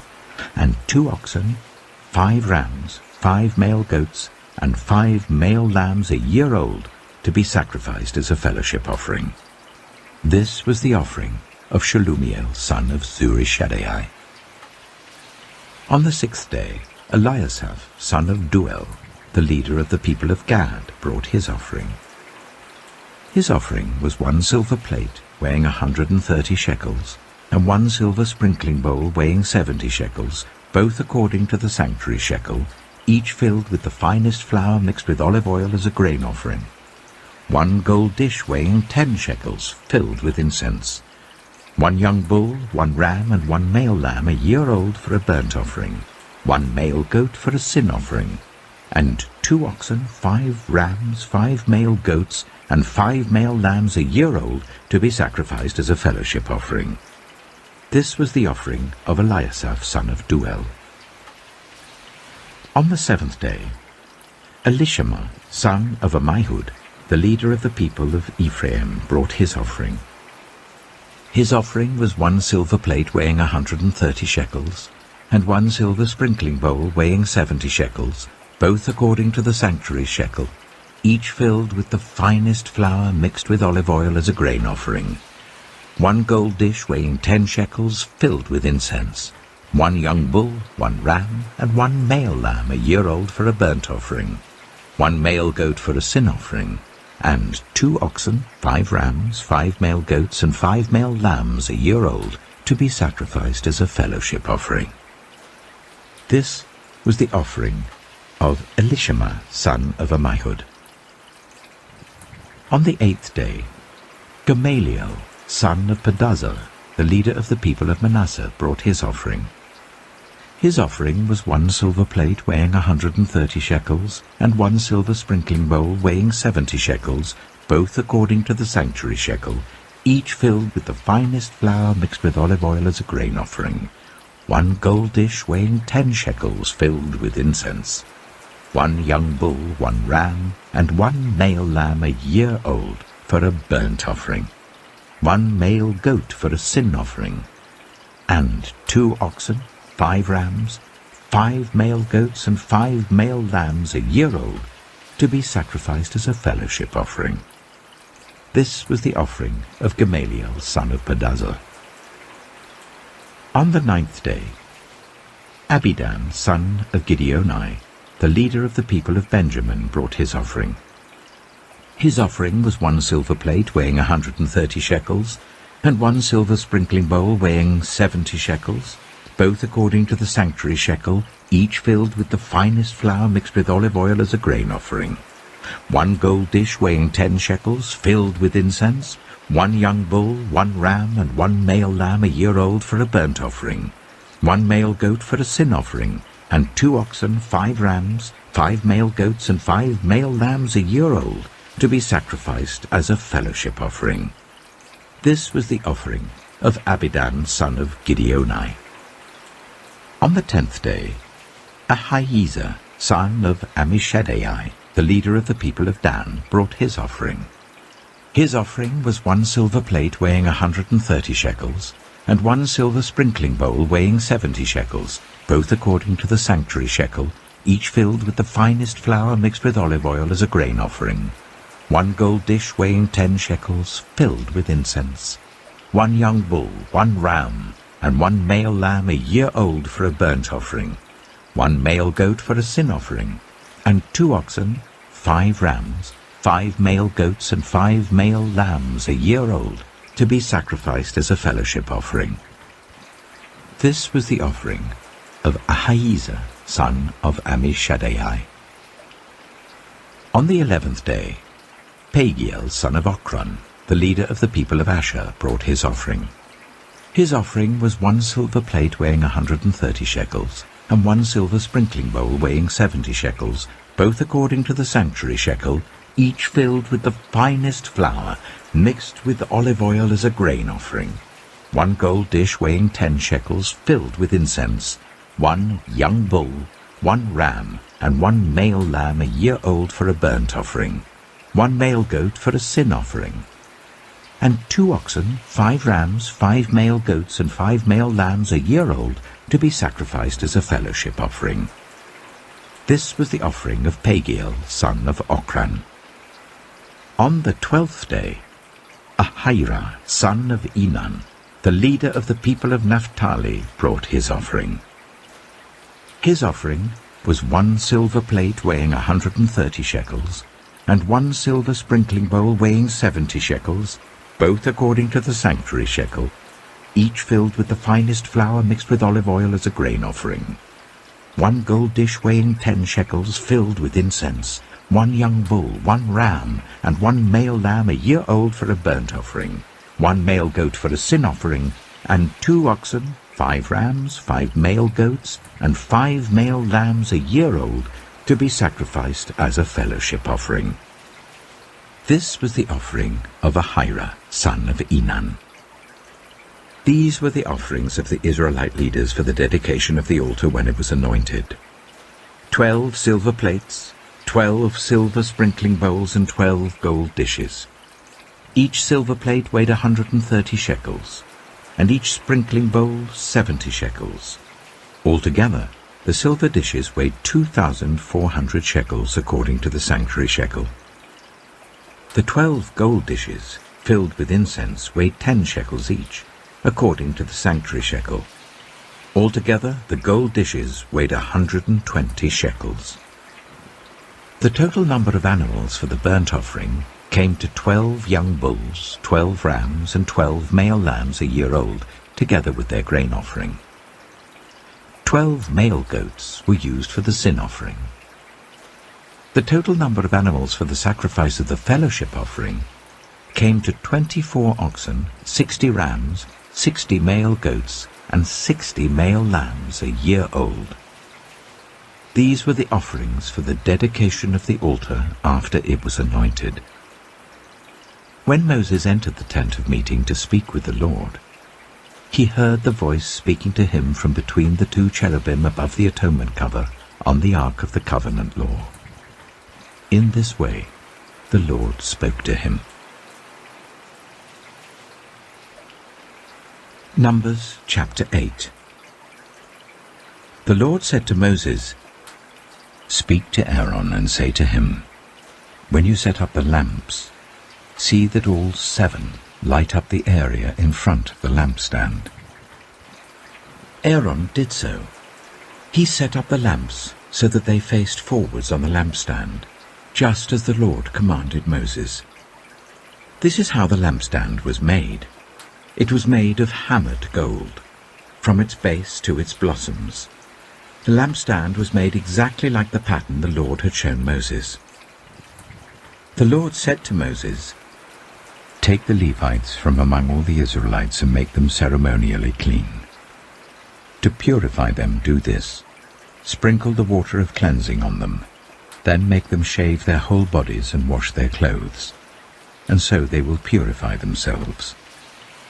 Make them take a young bull with its grain offering of the finest flour mixed with olive oil. Then you are to take a second young bull for a sin offering. Bring the Levites to the front of the tent of meeting and assemble the whole Israelite community. You are to bring the Levites before the Lord, and the Israelites are to lay their hands on them. Aaron is to present the Levites before the Lord as a wave offering from the Israelites, so that they may be ready to do the work of the Lord. Then the Levites are to lay their hands on the heads of the bulls, using one for a sin offering to the Lord and the other for a burnt offering, to make atonement for the Levites. Make the Levites stand in front of Aaron and his sons, and then present them as a wave offering to the Lord. In this way you are to set the Levites apart from the other Israelites, and the Levites will be mine. After you have purified the Levites and presented them as a wave offering, they are to come to do their work at the tent of meeting. They are the Israelites who are to be given wholly to me. I have taken them as my own, in place of the firstborn, the first male offspring from every Israelite woman. Every firstborn male in Israel, whether human or animal, is mine. When I struck down all the firstborn in Egypt, I set them apart for myself. And I have taken the Levites in place of all the firstborn sons in Israel. From among all the Israelites, I have given the Levites as gifts to Aaron and his sons, to do the work at the tent of meeting on behalf of the Israelites, and to make atonement for them so that no plague will strike the Israelites when they go near the sanctuary. Moses, Aaron, and the whole Israelite community did with the Levites just as the Lord commanded Moses. The Levites purified themselves and washed their clothes. Then Aaron presented them as a wave offering before the Lord and made atonement for them to purify them. After that, the Levites came to do their work at the tent of meeting under the supervision of Aaron and his sons. They did with the Levites just as the Lord commanded Moses. The Lord said to Moses, "This applies to the Levites. Men 25 years old or more shall come to take part in the work at the tent of meeting, but at the age of 50 they must retire from their usual duties and work no longer. They may assist their brothers in performing their duties at the tent of meeting, but they themselves must not do the work. This, then, is how you are to assign the responsibilities of the Levites." Numbers chapter 9. The Lord spoke to Moses in the desert of Sinai in the first month of the second year after they came out of Egypt. He said, "Make the Israelites celebrate the Passover at the appointed time. Celebrate it at the appointed time, at twilight on the 14th day of this month, in accordance with all its rules and regulations." So Moses told the Israelites to celebrate the Passover, and they did so in the desert of Sinai at twilight on the 14th day of the first month. The Israelites did everything just as the Lord commanded Moses. But some of them could not celebrate the Passover on that day, because they were ceremonially unclean on account of a dead body. So they came to Moses and Aaron that same day, and said to Moses, "We have become unclean because of a dead body. But why should we be kept from presenting the Lord's offering with the other Israelites at the appointed time?" Moses answered them, "Wait until I find out what the Lord commands concerning you." Then the Lord said to Moses, "Tell the Israelites, when any of you or your descendants are unclean because of a dead body, or are away on a journey, they are still to celebrate the Lord's Passover. But they are to do it on the 14th day of the second month at twilight. They are to eat the lamb together with unleavened bread and bitter herbs. They must not leave any of it till morning or break any of its bones. When they celebrate the Passover, they must follow all the regulations. But if anyone who is ceremonially clean and not on a journey fails to celebrate the Passover, they must be cut off from their people for not presenting the Lord's offering at the appointed time. They will bear the consequences of their sin. A foreigner residing among you is also to celebrate the Lord's Passover in accordance with its rules and regulations. You must have the same regulations for both the foreigner and the native-born. On the day the tabernacle, the tent of the covenant law, was set up, the cloud covered it. From evening till morning the cloud above the tabernacle looked like fire. That is how it continued to be. The cloud covered it, and at night it looked like fire. Whenever the cloud lifted from above the tent, the Israelites set out. Wherever the cloud settled, the Israelites set up camp. At the Lord's command, the Israelites set out, and at his command, they set up camp. As long as the cloud stayed over the tabernacle, they remained in camp. When the cloud remained over the tabernacle a long time, the Israelites obeyed the Lord's order and did not set out. Sometimes the cloud was over the tabernacle for only a few days. At the Lord's command, they would set up camp, and then at his command, they would set out.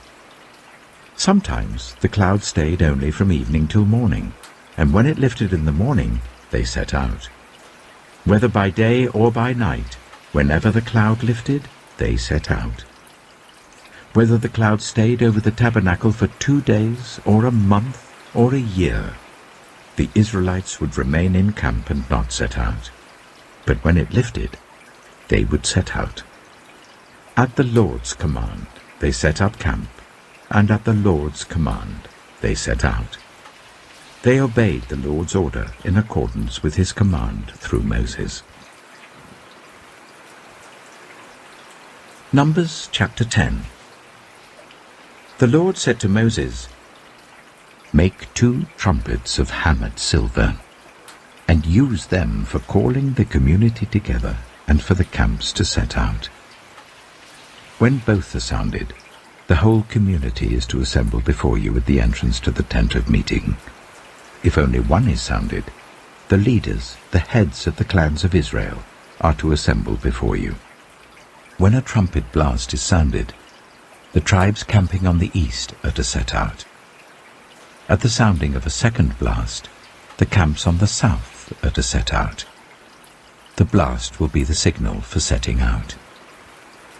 To gather the assembly, blow the trumpets, but not with the signal for setting out.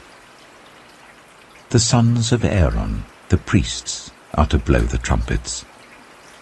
This is to be a lasting ordinance for you and the generations to come. When you go into battle in your own land against an enemy who is oppressing you, sound a blast on the trumpets. Then you will be remembered by the Lord your God and rescued from your enemies.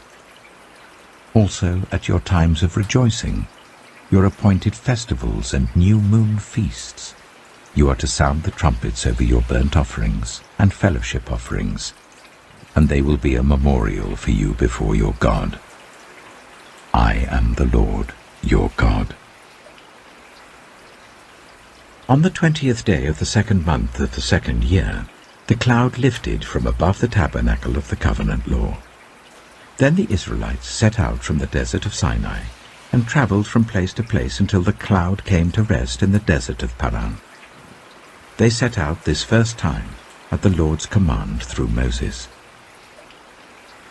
The divisions of the camp of Judah went first, under their standard.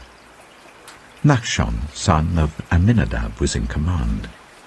Nathanael, son of Zuar, was over the division of the tribe of Issachar, and Eliab, son of Helon, was over the division of the tribe of Zebulun. Then the tabernacle was taken down, and the Gershonites and Merarites who carried it set out. The divisions of the camp of Reuben went next under their standard. Elizur, son of Shedeur, was in command. Shelumiel, son of Zurishaddai, was over the division of the tribe of Simeon, and Eliasaph, son of Duel, was over the division of the tribe of Gad. Then the Kohathites set out carrying the holy things. The tabernacle was to be set up before they arrived. The divisions of the camp of Ephraim went next under their standard. Elishama, son of Ammihud, was in command. Gamaliel, son of Pedazur, was over the division of the tribe of Manasseh, and Abidah, son of Gideoni, was over the division of the tribe of Benjamin. Finally, as the rear guard for all the units, the divisions of the camp of Dan set out under their standards. Ahiezer, son of Ammishaddai, was in command. Pagiel, son of Ochran, was over the division of the tribe of Asher, and Ahira, son of Enan, was over the division of the tribe of Naphtali. This was the order of march for the Israelite divisions as they set out. Now Moses said to Hobab, son of Ruel, the Midianite, Moses' father-in-law, "We're setting out for the place about which the Lord said, 'I will give it to you.' Come with us, and we will treat you well, for the Lord has promised good things to Israel." He answered, "No, I will not go. I am going back to my own land and my own people." But Moses said, "Please do not leave us. You know where we should camp in the wilderness, and you can be our eyes.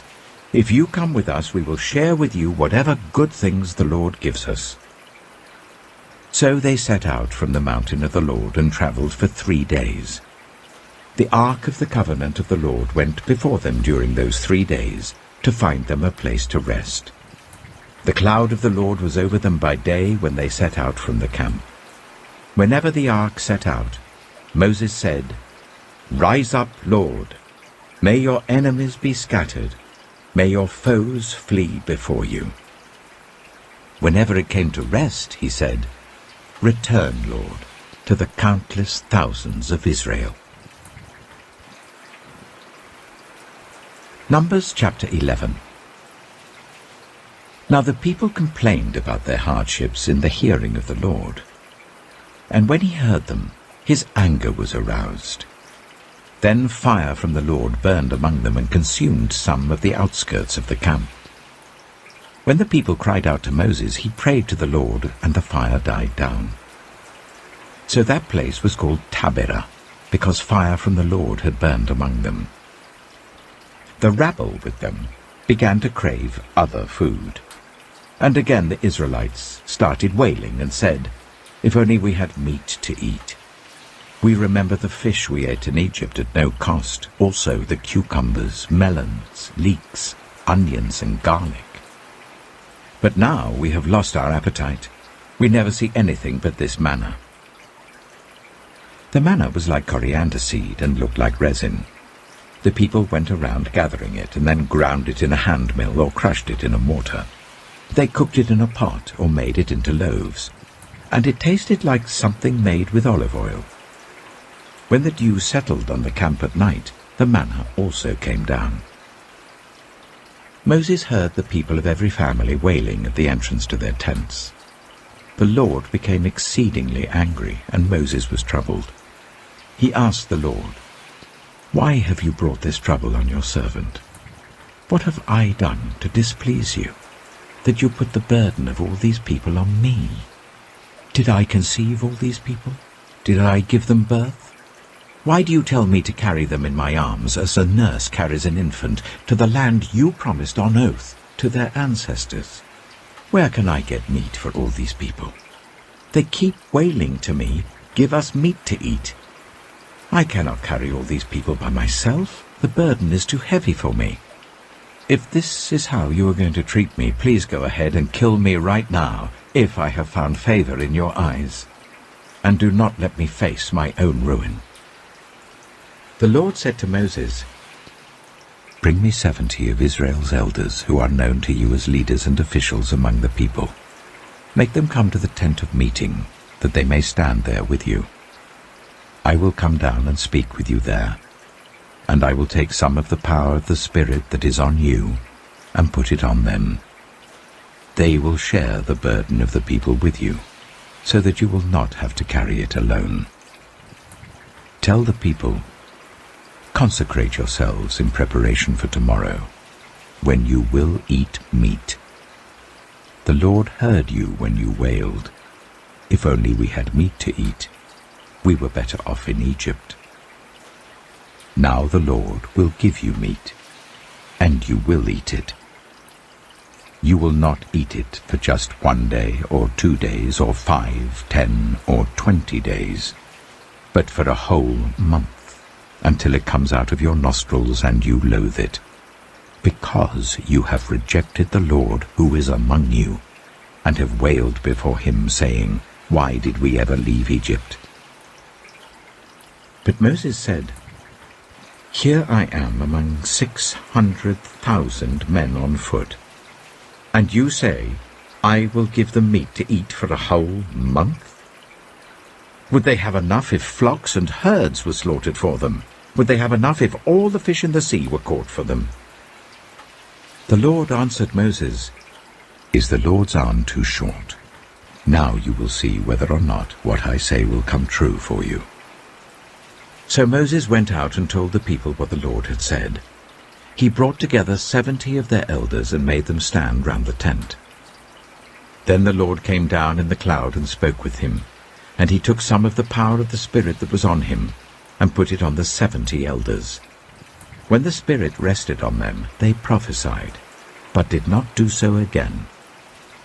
However, 2 men, whose names were Eldad and Medad, had remained in the camp. They were listed among the elders, but did not go out to the tent. Yet the Spirit also rested on them, and they prophesied in the camp. A young man ran and told Moses, "Eldad and Medad are prophesying in the camp." Joshua, son of Nun, who had been Moses' assistant since youth, spoke up and said, "Moses, my lord, stop them." But Moses replied, "Are you jealous for my sake? I wish that all the Lord's people were prophets, and that the Lord would put his Spirit on them."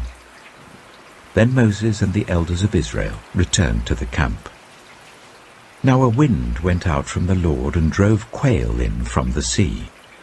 It scattered them up to 2 cubits deep all round the camp, as far as a day's walk in any direction. All that day and night and all the next day the people went out and gathered quail. No one gathered less than 10 homers. Then they spread them out all around the camp. But while the meat was still between their teeth and before it could be consumed, the anger of the Lord burned against the people, and he struck them with a severe plague. Therefore the place was named Kibroth Hattaavah, because there they buried the people who had craved other food. From Kibroth Hattaavah the people travelled to Hazeroth and stayed there. Numbers chapter 12. Miriam and Aaron began to talk against Moses because of his Cushite wife, for he had married a Cushite. "Has the Lord spoken only through Moses?" they asked. "Hasn't he also spoken through us?" And the Lord heard this. Now Moses was a very humble man, more humble than anyone else on the face of the earth. At once the Lord said to Moses, Aaron, and Miriam, "Come out to the tent of meeting, all 3 of you." So the 3 of them went out. Then the Lord came down in a pillar of cloud, he stood at the entrance to the tent and summoned Aaron and Miriam. When the two of them stepped forward, he said, "Listen to my words. When there is a prophet among you, I, the Lord, reveal myself to them in visions. I speak to them in dreams. But this is not true of my servant Moses. He is faithful in all my house. With him I speak face to face, clearly, and not in riddles. He sees the form of the Lord. Why then were you not afraid to speak against my servant Moses?" The anger of the Lord burned against them, and he left them. When the cloud lifted from above the tent, Miriam's skin was leprous. It became as white as snow. Aaron turned towards her and saw that she had a defiling skin disease, and he said to Moses, "Please, my lord, I ask you not to hold against us the sin we have so foolishly committed. Do not let her be like a stillborn infant coming from its mother's womb, with its flesh half eaten away." So Moses cried out to the Lord, "Please, God, heal her." The Lord replied to Moses, "If her father had spat in her face, would she not have been in disgrace for 7 days? Confine her outside the camp for 7 days. After that she can be brought back." So Miriam was confined outside the camp for 7 days, and the people did not move on till she was brought back. After that, the people left Hazeroth and camped in the desert of Paran. Numbers chapter 13. The Lord said to Moses, "Send some men to explore the land of Canaan, which I am giving to the Israelites. From each ancestral tribe send one of its leaders." So at the Lord's command Moses sent them out from the desert of Paran. All of them were leaders of the Israelites. These are their names. From the tribe of Reuben, Shammua, son of Zakkar. From the tribe of Simeon, Shaphat, son of Hori. From the tribe of Judah, Caleb, son of Jephunneh. From the tribe of Issachar, Igal, son of Joseph. From the tribe of Ephraim, Hoshea, son of Nun. From the tribe of Benjamin, Paltai, son of Raphu. From the tribe of Zebulun, Gadiel, son of Sodai. From the tribe of Manasseh, a tribe of Joseph, Gadai, son of Suzai. From the tribe of Dan, Aniel, son of Gemalai. From the tribe of Asher, Sethur, son of Michael. From the tribe of Naphtali, Nabai, son of Vufsai. From the tribe of Gad, Geuel, son of Machi. These are the names of the men Moses sent to explore the land. Moses gave Hoshea, son of Nun, the name Joshua. When Moses sent them to explore Canaan, he said, "Go up through the Negev and on into the hill country. See what the land is like and whether the people who live there are strong or weak, few or many. What kind of land do they live in? Is it good or bad? What kind of towns do they live in? Are they unwalled or fortified? How is the soil? Is it fertile or poor? Are there trees in it or not? Do your best to bring back some of the fruit of the land." It was the season for the first ripe grapes. So they went up and explored the land from the desert of Zin as far as Rehob, towards Lebo-Hamath. They went up through the Negev and came to Hebron, where Ahiman, Sheshai, and Talmai, the descendants of Anak, lived. Hebron had been built 7 years before Zoan in Egypt. When they reached the valley of Eshcol, they cut off a branch bearing a single cluster of grapes. 2 of them carried it on a pole between them, along with some pomegranates and figs. That place was called the Valley of Eshcol, because of the cluster of grapes the Israelites cut off there. At the end of 40 days they returned from exploring the land. They came back to Moses and Aaron and the whole Israelite community at Kadesh in the desert of Paran. There they reported to them and to the whole assembly and showed them the fruit of the land. They gave Moses this account: "We went into the land to which you sent us, and it does flow with milk and honey. Here is its fruit. But the people who live there are powerful, and the cities are fortified and very large. We even saw descendants of Anak there. The Amalekites live in the Negev. The Hittites, Jebusites, and Amorites live in the hill country, and the Canaanites live near the sea and along the Jordan." Then Caleb silenced the people before Moses and said, "We should go up and take possession of the land, for we can certainly do it."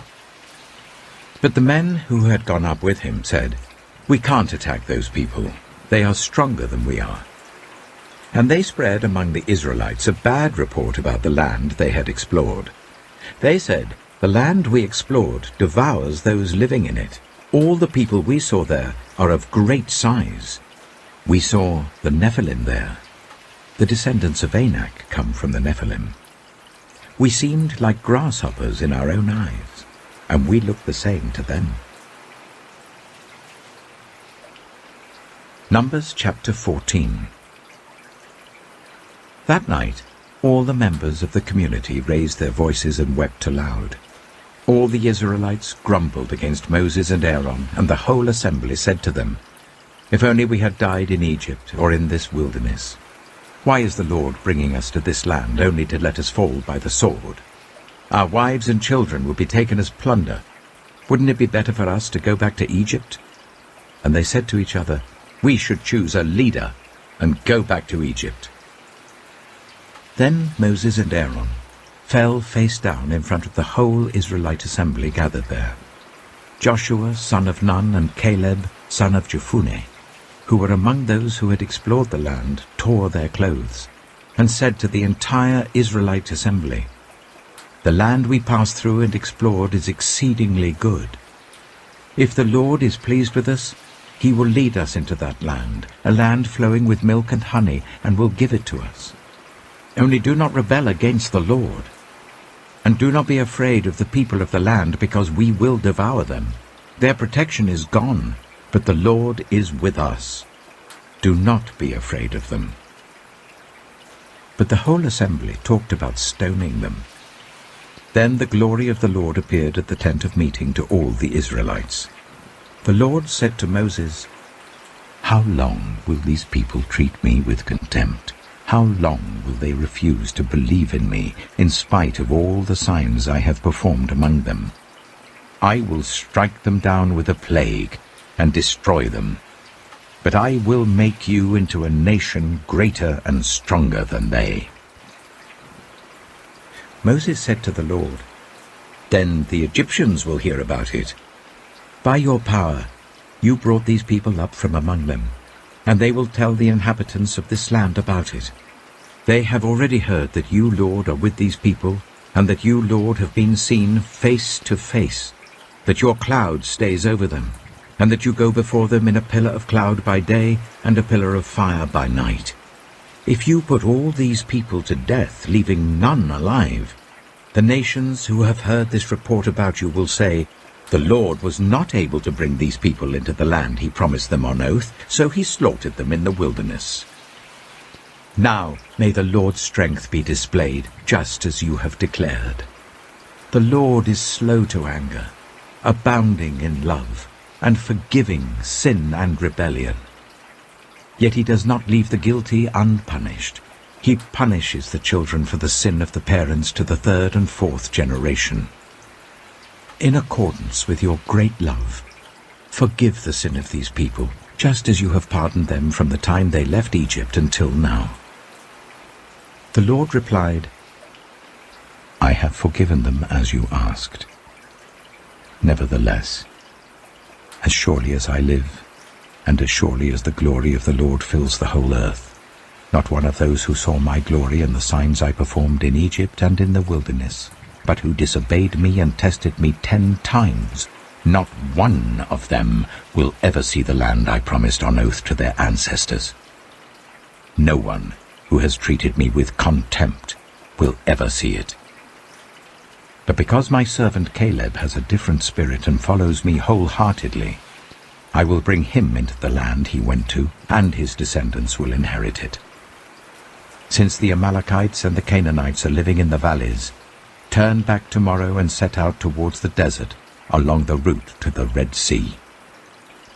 The Lord said to Moses and Aaron, "How long will this wicked community grumble against me? I have heard the complaints of these grumbling Israelites, so tell them, as surely as I live, declares the Lord, I will do to you the very thing I heard you say. In this wilderness your bodies will fall, every one of you 20 years old or more, who was counted in the census and who has grumbled against me. Not one of you will enter the land I swore with uplifted hand to make your home, except Caleb, son of Jephunneh, and Joshua, son of Nun. As for your children that you said would be taken as plunder, I will bring them in to enjoy the land you have rejected. But you, your bodies, will fall in this wilderness. Your children will be shepherds here for 40 years, suffering for your unfaithfulness, until the last of your bodies lies in the wilderness. For 40 years, 1 year for each of the 40 days you explore the land, you will suffer for your sins and know what it is like to have me against you. I, the Lord, have spoken, and I will surely do these things to this whole wicked community which has banded together against me. They will meet their end in this wilderness.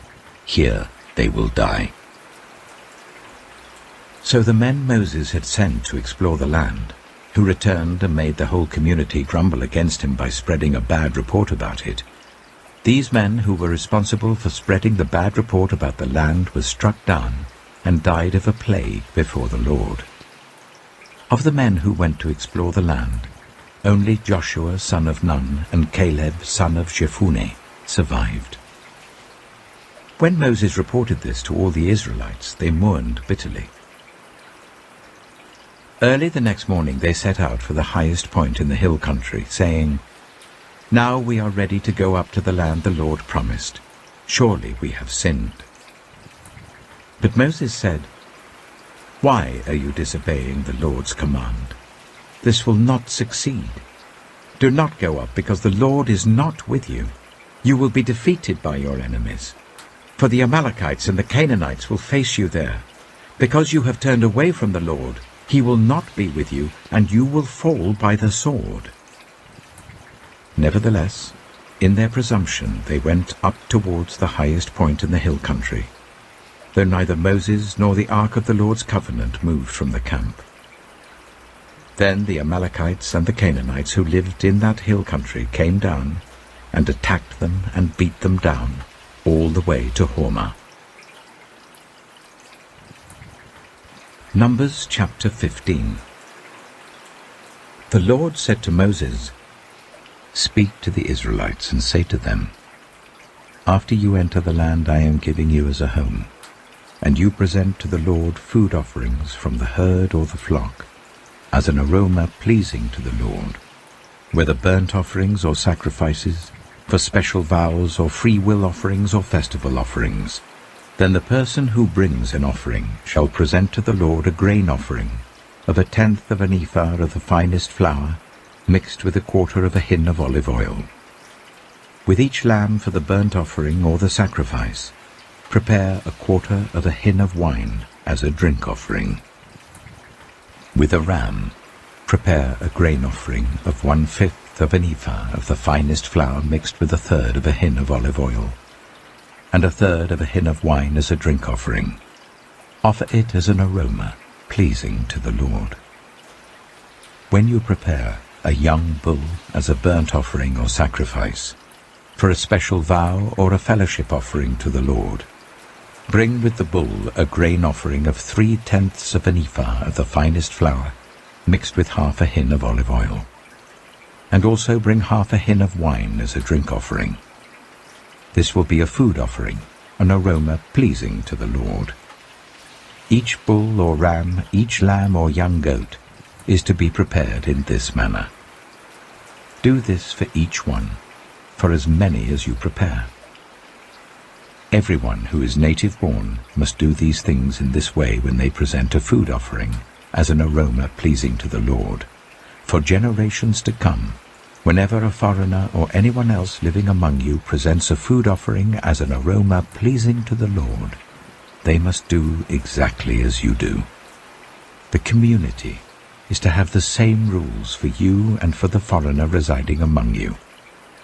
This is a lasting ordinance for the generations to come. You and the foreigner shall be the same before the Lord.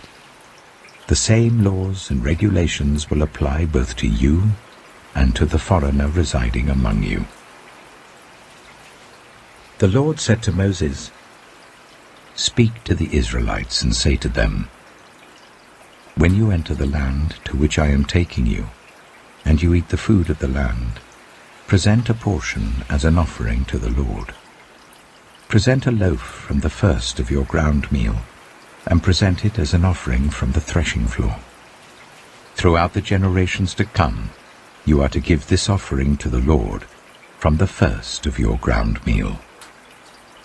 Now, if you as a community unintentionally fail to keep any of these commands the Lord gave Moses, any of the Lord's commands to you through him, from the day the Lord gave them and continuing through the generations to come, and if this is done unintentionally without the community being aware of it, then the whole community is to offer a young bull for a burnt offering as an aroma pleasing to the Lord, along with its prescribed grain offering and drink offering, and a male goat for a sin offering.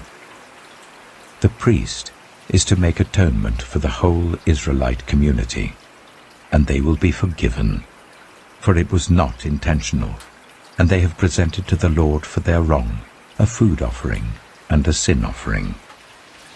The whole Israelite community and the foreigners residing among them will be forgiven, because all the people were involved in the unintentional wrong. But if just one person sins unintentionally, that person must bring a year-old female goat for a sin offering. The priest is to make atonement before the Lord for the one who erred by sinning unintentionally, and when atonement has been made, that person will be forgiven.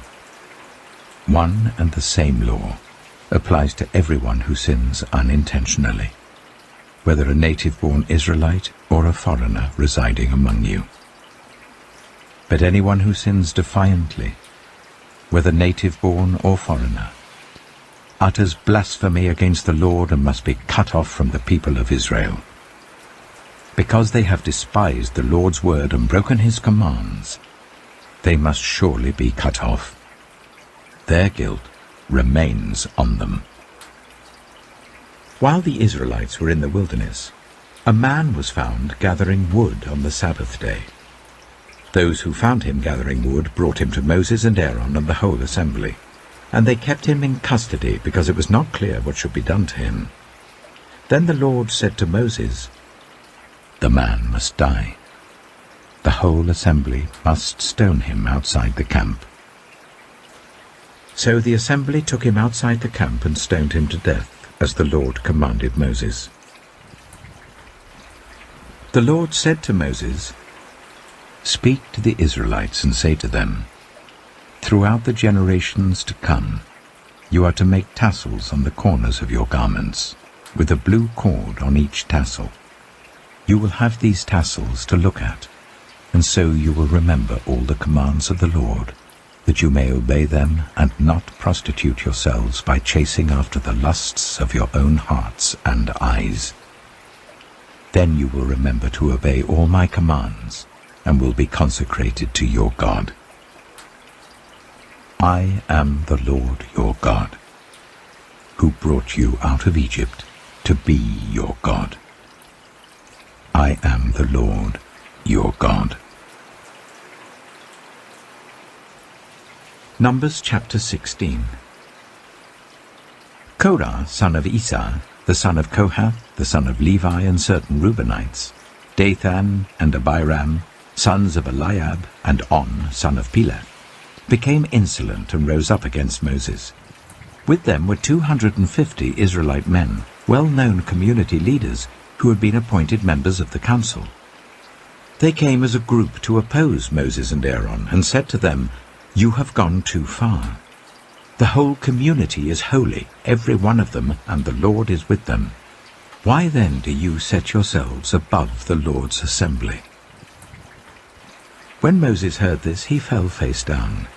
Then he said to Korah and all his followers, "In the morning the Lord will show who belongs to him and who is holy, and he will make that person come near him. The man he chooses he will cause to come near him. You, Korah, and all your followers are to do this. Take censers, and tomorrow put burning coals and incense in them before the Lord. The man the Lord chooses will be the one who is holy. You Levites have gone too far." Moses also said to Korah, "Now listen, you Levites. Isn't it enough for you that the God of Israel has separated you from the rest of the Israelite community and brought you near himself to do the work at the Lord's tabernacle and to stand before the community and minister to them? He has brought you and all your fellow Levites near himself, but now you are trying to get the priesthood too. It is against the Lord that you and all your followers have banded together. Who is Aaron that you should grumble against him?" Then Moses summoned Dathan and Abiram, the sons of Eliab. But they said, "We will not come. Isn't it enough that you have brought us up out of a land flowing with milk and honey to kill us in the wilderness? And now you also want to lord it over us? Moreover, you haven't brought us into a land flowing with milk and honey, or given us an inheritance of fields and vineyards. Do you want to treat these men like slaves? No, we will not come." Then Moses became very angry and said to the Lord, "Do not accept their offering. I have not taken so much as a donkey from them, nor have I wronged any of them." Moses said to Korah, "You and your followers are to appear before the Lord tomorrow, you and they and Aaron. Each man is to take his censer and put incense in it, 250 censers in all, and present it before the Lord. You and Aaron are to present your censers also." So each of them took his censer, put burning coals and incense in it, and stood with Moses and Aaron at the entrance to the tent of meeting. When Korah had gathered all his followers in opposition to them at the entrance to the tent of meeting, the glory of the Lord appeared to the entire assembly. The Lord said to Moses and Aaron, "Separate yourselves from this assembly, so that I can put an end to them at once." But Moses and Aaron fell face down and cried out, "O God, the God who gives breath to all living things, will you be angry with the entire assembly when only one man sins?" Then the Lord said to Moses, "Say to the assembly, move away from the tents of Korah, Dathan, and Abiram." Moses got up and went to Dathan and Abiram, and the elders of Israel followed him. He warned the assembly, "Move back from the tents of these wicked men. Do not touch anything belonging to them, or you will be swept away because of all their sins." So they moved away from the tents of Korah, Dathan, and Abiram. Dathan and Abiram had come out and were standing with their wives, children, and little ones at the entrances to their tents. Then Moses said, "This is how you will know that the Lord has sent me to do all these things, and that it was not my idea. If these men die a natural death and suffer the fate of all mankind, then the Lord has not sent me.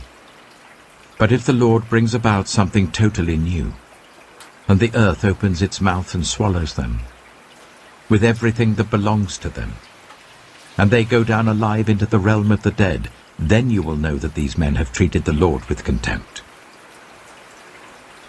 As soon as he finished saying all this, the ground under them split apart, and the earth opened its mouth and swallowed them and their households, and all those associated with Korah, together with their possessions. They went down alive into the realm of the dead, with everything they owned. The earth closed over them, and they perished, and were gone from the community. At their cries, all the Israelites around them fled, shouting, "The earth is going to swallow us too."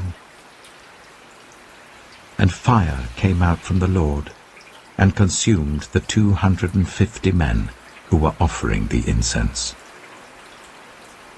The Lord said to Moses, "Tell Eleazar, son of Aaron the priest, to remove the censers from the charred remains and scatter the coals some distance away, for the censers are holy, the censers of the men who sinned at the cost of their lives. Hammer the censers into sheets to overlay the altar, for they were presented before the Lord and have become holy. Let them be a sign to the Israelites." So Eleazar the priest collected the bronze censers brought by those who had been burned to death, and he had them hammered out to overlay the altar, as the Lord directed him through Moses. This was to remind the Israelites that no one except a descendant of Aaron should come to burn incense before the Lord, or he would become like Korah and his followers. The next day, the whole Israelite community grumbled against Moses and Aaron. "You have killed the Lord's people," they said. But when the assembly gathered in opposition to Moses and Aaron and turned towards the tent of meeting, suddenly the cloud covered it, and the glory of the Lord appeared. Then Moses and Aaron went to the front of the tent of meeting, and the Lord said to Moses, "Get away from this assembly, so that I can put an end to them at once." And they fell face down. Then Moses said to Aaron, "Take your censer and put incense in it, along with burning coals from the altar, and hurry to the assembly to make atonement for them. Wrath has come out from the Lord. The plague has started."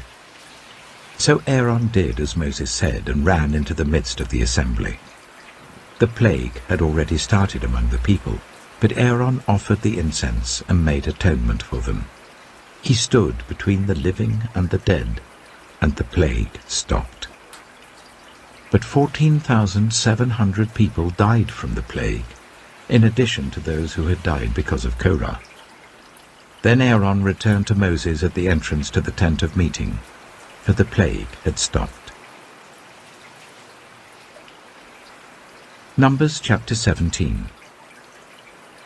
The Lord said to Moses, "Speak to the Israelites, and get 12 staffs from them, one from the leader of each of their ancestral tribes. Write the name of each man on his staff. On the staff of Levi, write Aaron's name, for there must be one staff for the head of each ancestral tribe. Place them in the tent of meeting in front of the ark of the covenant law, where I meet with you. The staff belonging to the man I choose will sprout, and I will rid myself of this constant grumbling against you by the Israelites." So Moses spoke to the Israelites, and their leaders gave him 12 staffs, one for the leader of each of their ancestral tribes, and Aaron's staff was among them. Moses placed the staffs before the Lord in the tent of the covenant law. The next day, Moses entered the tent and saw that Aaron's staff, which represented the tribe of Levi, had not only sprouted, but had budded, blossomed, and produced almonds. Then Moses brought out all the staffs from the Lord's presence to all the Israelites. They looked at them, and each of the leaders took his own staff.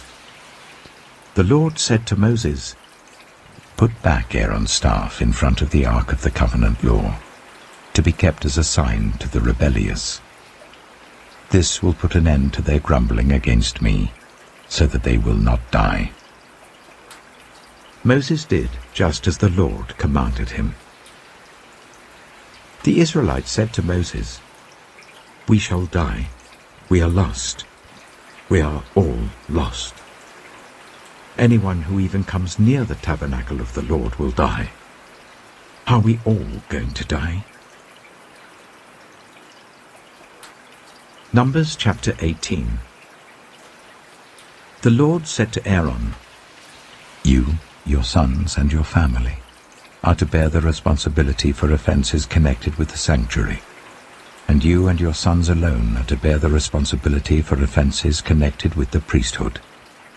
Bring your fellow Levites from your ancestral tribe to join you and assist you when you and your sons minister before the tent of the covenant law. They are to be held responsible to you, and are to perform all the duties of the tent. But they must not go near the furnishings of the sanctuary or the altar, otherwise both they and you will die. They are to join you and be responsible for the care of the tent of meeting, all the work at the tent, and no one else may come near where you are. You are to be responsible for the care of the sanctuary and the altar, so that my wrath will not fall on the Israelites again. I myself have selected your fellow Levites from among the Israelites as a gift to you, dedicated to the Lord to do the work at the tent of meeting. But only you and your sons may serve as priests in connection with everything at the altar and inside the curtain. I am giving you the service of the priesthood as a gift. Anyone else who comes near the sanctuary is to be put to death." Then the Lord said to Aaron, "I myself have put you in charge of the offerings presented to me. All the holy offerings the Israelites give me, I give to you and your sons as your portion, your perpetual share. You are to have the part of the most holy offerings that is kept from the fire. From all the gifts they bring me as most holy offerings, whether grain or sin or guilt offerings, that part belongs to you and your sons. Eat it as something most holy. Every male shall eat it. You must regard it as holy. This also is yours. Whatever is set aside from the gifts of all the wave offerings of the Israelites, I give this to you and your sons and daughters as your perpetual share. Everyone in your household who is ceremonially clean may eat it. I give you all the finest olive oil and all the finest new wine and grain they give to the Lord as the first fruits of their harvest. All the land's first fruits that they bring to the Lord will be yours. Everyone in your household who is ceremonially clean may eat it. Everything in Israel that is devoted to the Lord is yours. The first offspring of every womb, both human and animal, that is offered to the Lord is yours. But you must redeem every firstborn son and every firstborn male of unclean animals. When they are a month old, you must redeem them at the redemption price set at 5 shekels of silver, according to the sanctuary shekel, which weighs 20 gerahs. But you must not redeem the firstborn of an ox, a sheep, or a goat. They are holy. Splash their blood against the altar, and burn their fat as a food offering, an aroma pleasing to the Lord. Their meat is to be yours, just as the breast of the wave offering and the right thigh are yours. Whatever is set aside from the holy offerings the Israelites present to the Lord, I give to you and your sons and daughters as your perpetual share. It is an everlasting covenant of salt before the Lord, for both you and your offspring." The Lord said to Aaron, "You will have no inheritance in their land, nor will you have any share among them. I am your share and your inheritance among the Israelites. I give to the Levites all the tithes in Israel as their inheritance in return for the work they do while serving at the tent of meeting. From now on, the Israelites must not go near the tent of meeting, or they will bear the consequences of their sin and will die. It is the Levites who are to do the work at the tent of meeting and bear the responsibility for any offenses they commit against it. This is a lasting ordinance for the generations to come. They will receive no inheritance among the Israelites. Instead, I give to the Levites as their inheritance the tithes that the Israelites present as an offering to the Lord. That is why I said concerning them, They will have no inheritance among the Israelites. The Lord said to Moses, "Speak to the Levites and say to them, when you receive from the Israelites the tithe I give you as your inheritance, you must present 1/10 of that tithe as the Lord's offering. Your offering will be reckoned to you as grain from the threshing floor, or juice from the winepress. In this way you also will present an offering to the Lord from all the tithes you receive from the Israelites. From these tithes you must give the Lord's portion to Aaron the priest. You must present as the Lord's portion the best and holiest part of everything given to you. Say to the Levites, when you present the best part, it will be reckoned to you as the product of the threshing floor or the winepress. You and your households may eat the rest of it anywhere, for it is your wages for your work at the tent of meeting. By presenting the best part of it, you will not be guilty in this matter. Then you will not defile the holy offerings of the Israelites, and you will not die." Numbers chapter 19. The Lord said to Moses and Aaron, "This is a requirement of the law that the Lord has commanded. Tell the Israelites to bring you a red heifer without defect or blemish, and that has never been under a yoke. Give it to Eleazar the priest. It is to be taken outside the camp and slaughtered in his presence. Then Eleazar the priest is to take some of its blood on his finger and sprinkle it 7 times towards the front of the tent of meeting. While he watches, the heifer is to be burned, its hide, flesh, blood, and intestines. The priest is to take some cedar wood, hyssop, and scarlet wool, and throw them onto the burning heifer. After that, the priest must wash his clothes and bathe himself with water. He may then come into the camp, but he will be ceremonially unclean till evening. The man who burns it must also wash his clothes and bathe with water, and he too will be unclean till evening. A man who is clean shall gather up the ashes of the heifer and put them in a ceremonially clean place outside the camp.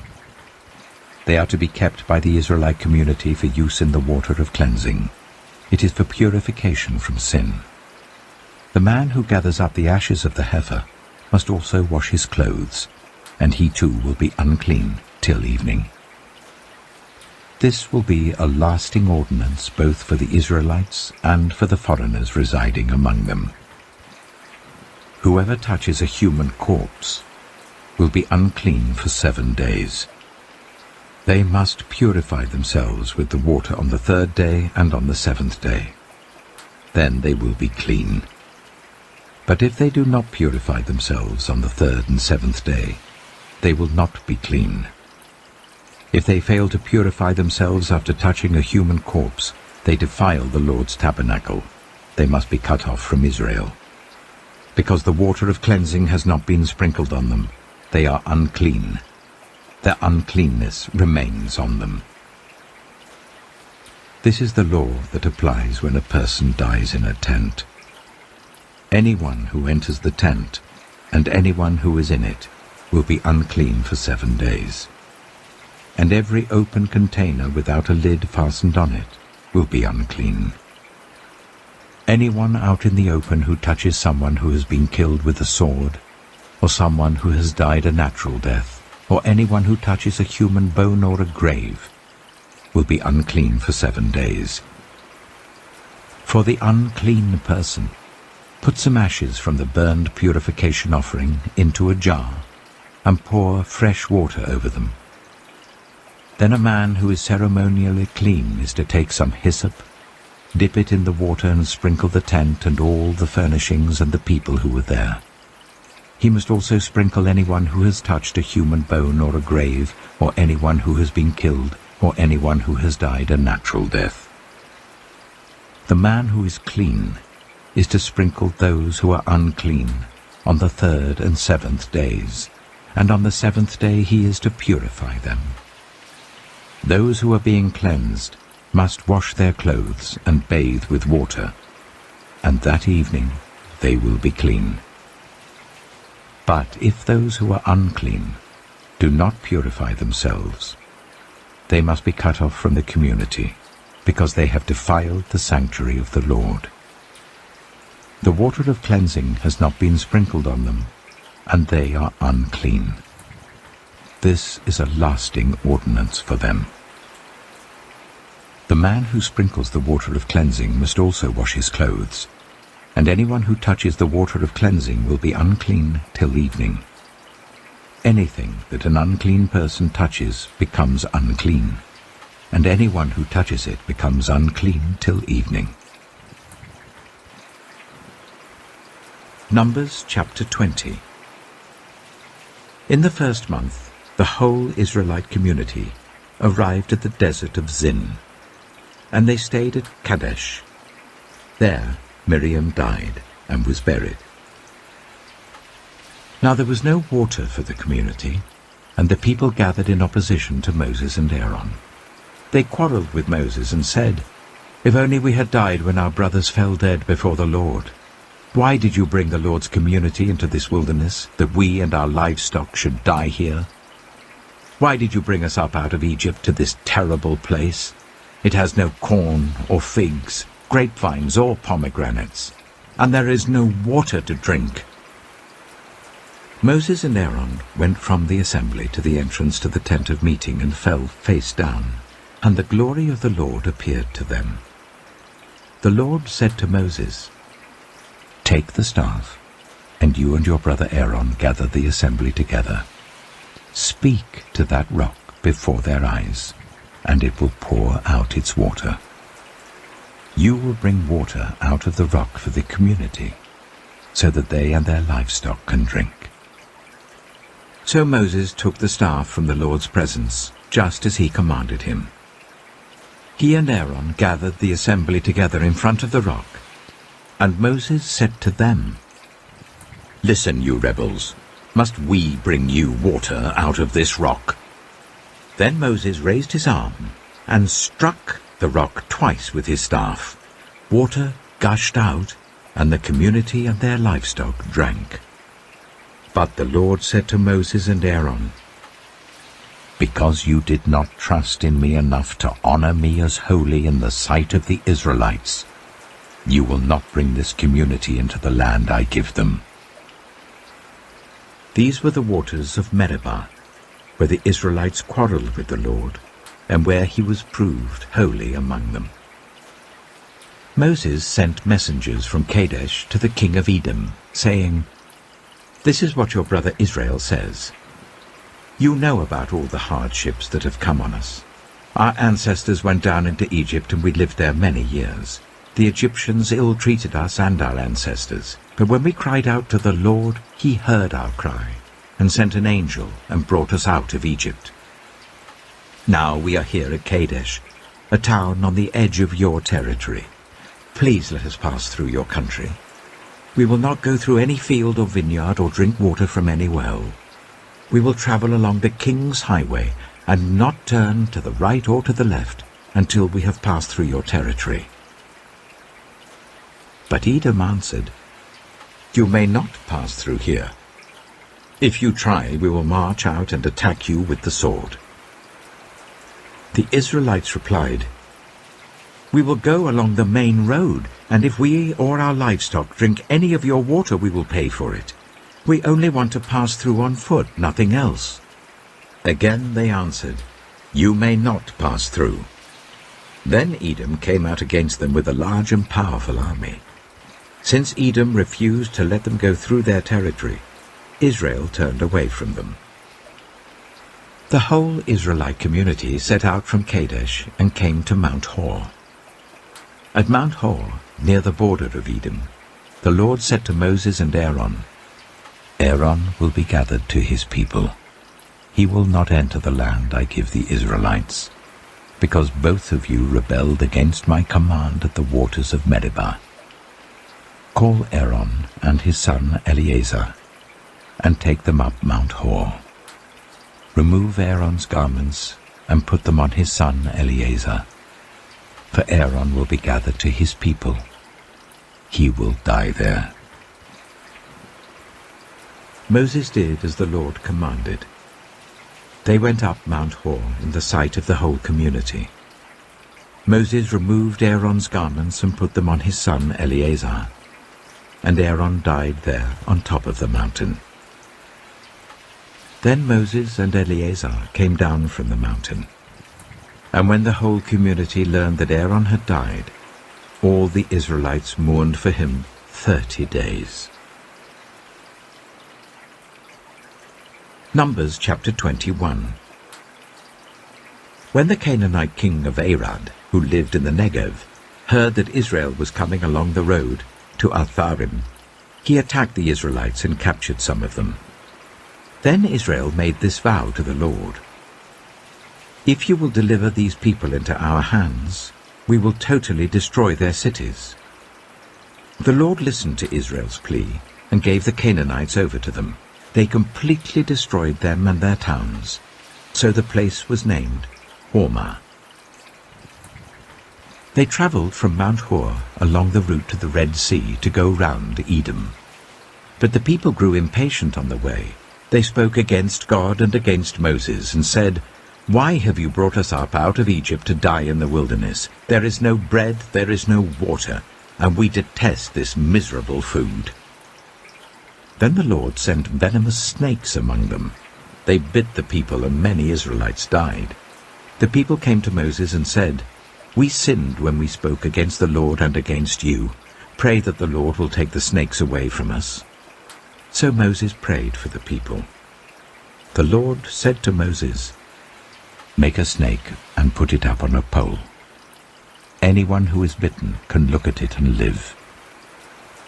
So Moses made a bronze snake and put it up on a pole. Then when anyone was bitten by a snake and looked at the bronze snake, they lived. The Israelites moved on and camped at Oboth. Then they set out from Oboth and camped in Abarim, in the wilderness that faces Moab towards the sunrise. From there they moved on and camped in the Zered Valley. They set out from there and camped alongside the Arnon, which is in the wilderness extending into Amorite territory. The Arnon is the border of Moab, between Moab and the Amorites.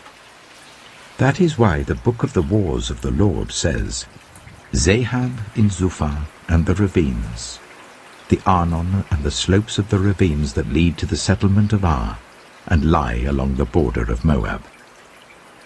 From there they continued on to Beer, the well where the Lord said to Moses, "Gather the people together, and I will give them water." Then Israel sang this song: "Spring up, O well, sing about it, about the well that the princes dug, that the nobles of the people sank, the nobles with scepters and staffs." Then they went from the wilderness to Mattanah, from Mattanah to Nahaliel, from Nahaliel to Bamoth, and from Bamoth to the valley in Moab, where the top of Pisgah overlooks the wasteland. Israel sent messengers to say to Sihon, king of the Amorites, "Let us pass through your country. We will not turn aside into any field or vineyard or drink water from any well. We will travel along the king's highway until we have passed through your territory." But Sihon would not let Israel pass through his territory. He mustered his entire army and marched out into the wilderness against Israel. When he reached Jahaz, he fought with Israel.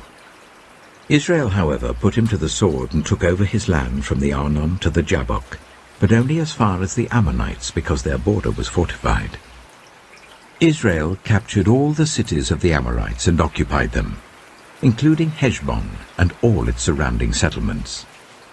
Heshbon was the city of Sihon, king of the Amorites, who had fought against the former king of Moab, and had taken from him all his land as far as the Arnon. That is why the poets say, "Come to Heshbon and let it be rebuilt. Let Sihon's city be restored." Fire went out from Heshbon, a blaze from the city of Sihon. It consumed Ar of Moab. the citizens of Arnon's heights. Woe to you, Moab! You are destroyed, people of Chemosh. He has given up his sons as fugitives and his daughters as captives to Sihon, king of the Amorites. But we have overthrown them. Heshbon's dominion has been destroyed all the way to Dibon, and we have demolished them as far as Nophah, which extends to Medeba. So Israel settled in the land of the Amorites. After Moses had sent spies to Jazer, the Israelites captured its surrounding settlements and drove out the Amorites who were there. Then they turned and went up along the road towards Bashan. And Og, king of Bashan, and his whole army marched out to meet them in battle at Edrei. The Lord said to Moses, "Do not be afraid of him, for I have delivered him into your hands, along with his whole army and his land. Do to him what you did to Sihon, king of the Amorites, who reigned in Heshbon." So they struck him down, together with his sons and his whole army, leaving them no survivors, and they took possession of his land.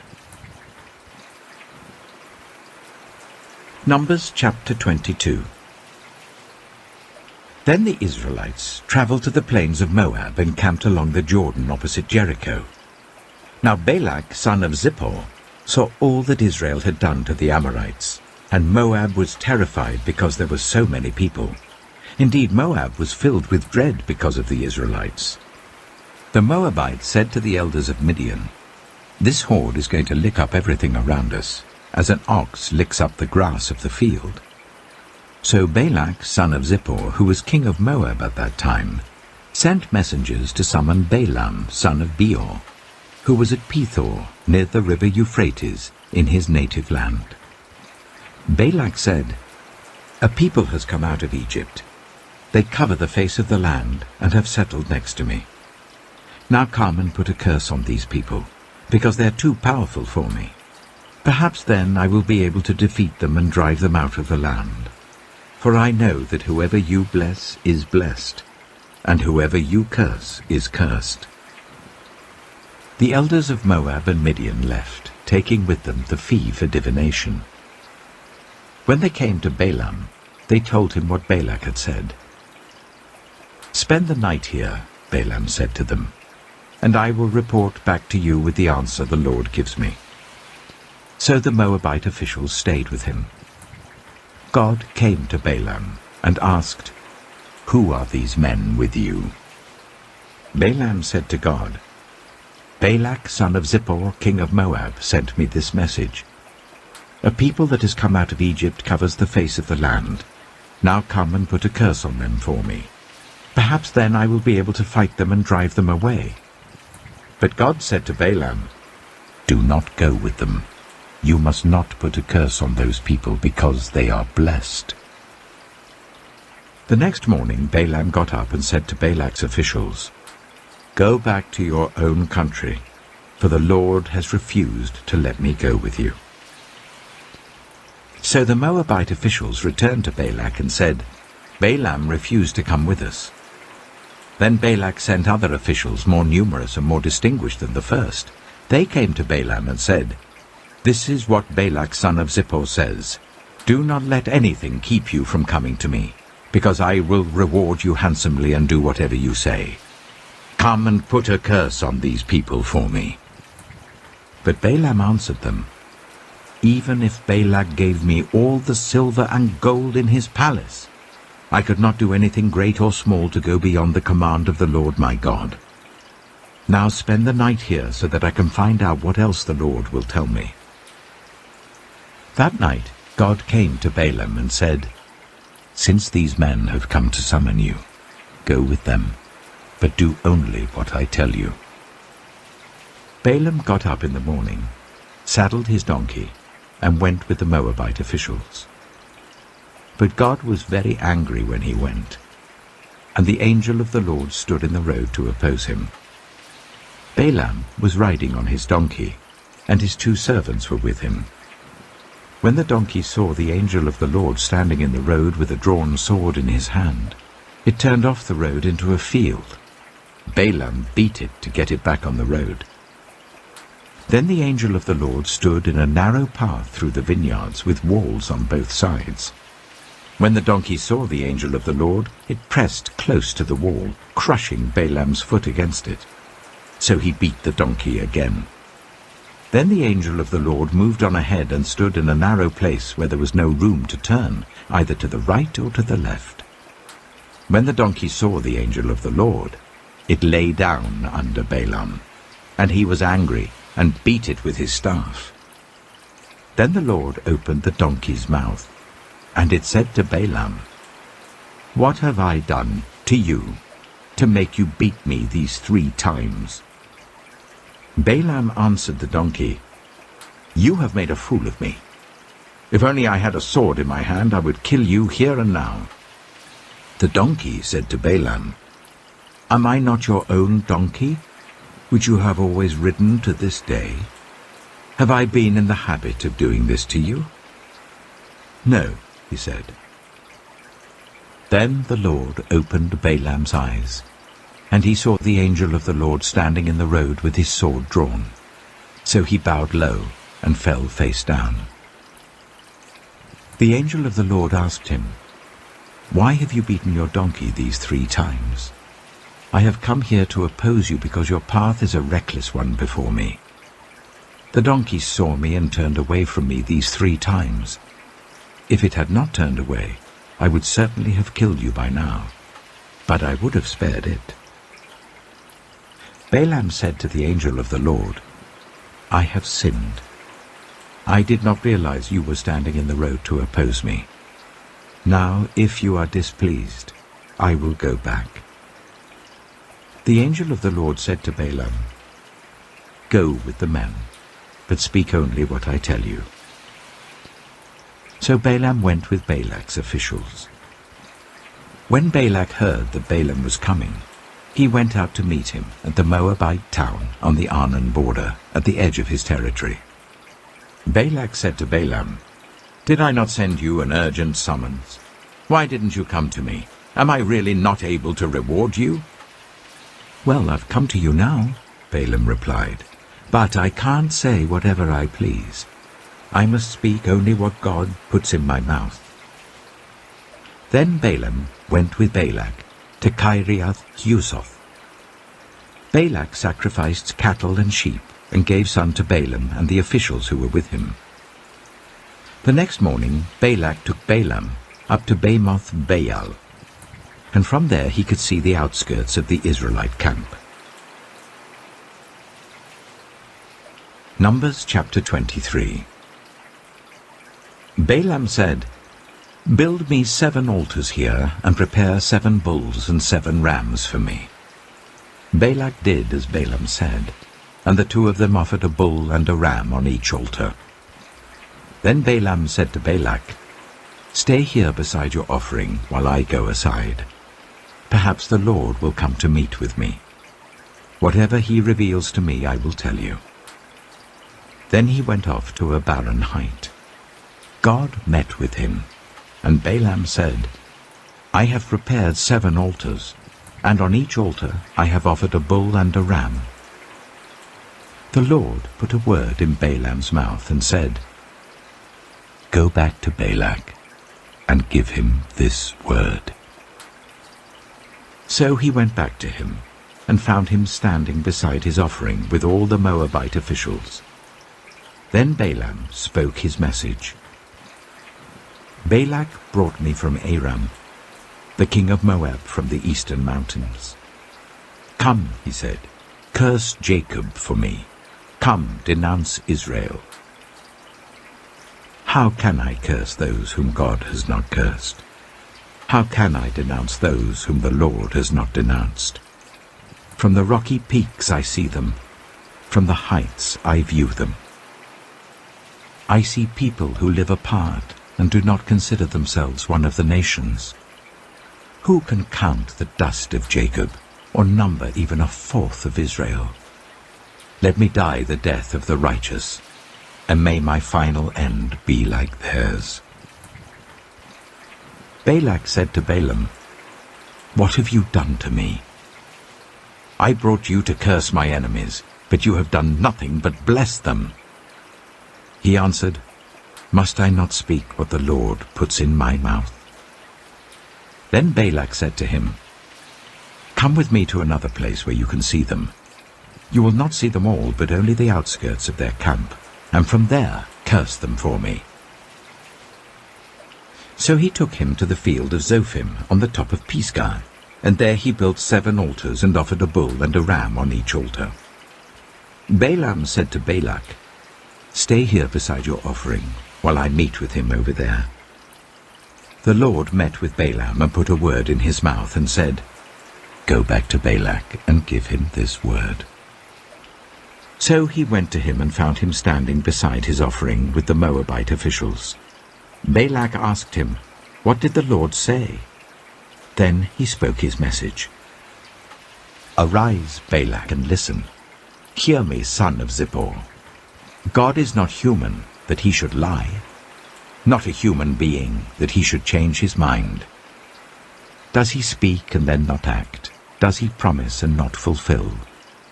I have received a command to bless. He has blessed, and I cannot change it. No misfortune is seen in Jacob, no misery observed in Israel. The Lord their God is with them. The shout of the king is among them. God brought them out of Egypt. They have the strength of a wild ox. There is no divination against Jacob, no evil omens against Israel. It will now be said of Jacob and of Israel, see what God has done. The people rise like a lioness. They rouse themselves like a lion that does not rest till it devours its prey and drinks the blood of its victims. Then Balak said to Balaam, neither curse them at all, nor bless them at all. Balaam answered, did I not tell you I must do whatever the Lord says? Then Balak said to Balaam, come, let me take you to another place. Perhaps it will please God to let you curse them for me from there. And Balak took Balaam to the top of Peor, overlooking the wasteland. Balaam said, build me 7 altars here, and prepare 7 bulls and 7 rams for me. Balak did as Balaam had said, and offered a bull and a ram on each altar. Numbers chapter 24. Now when Balaam saw that it pleased the Lord to bless Israel, he did not resort to divination as at other times, but turned his face toward the wilderness.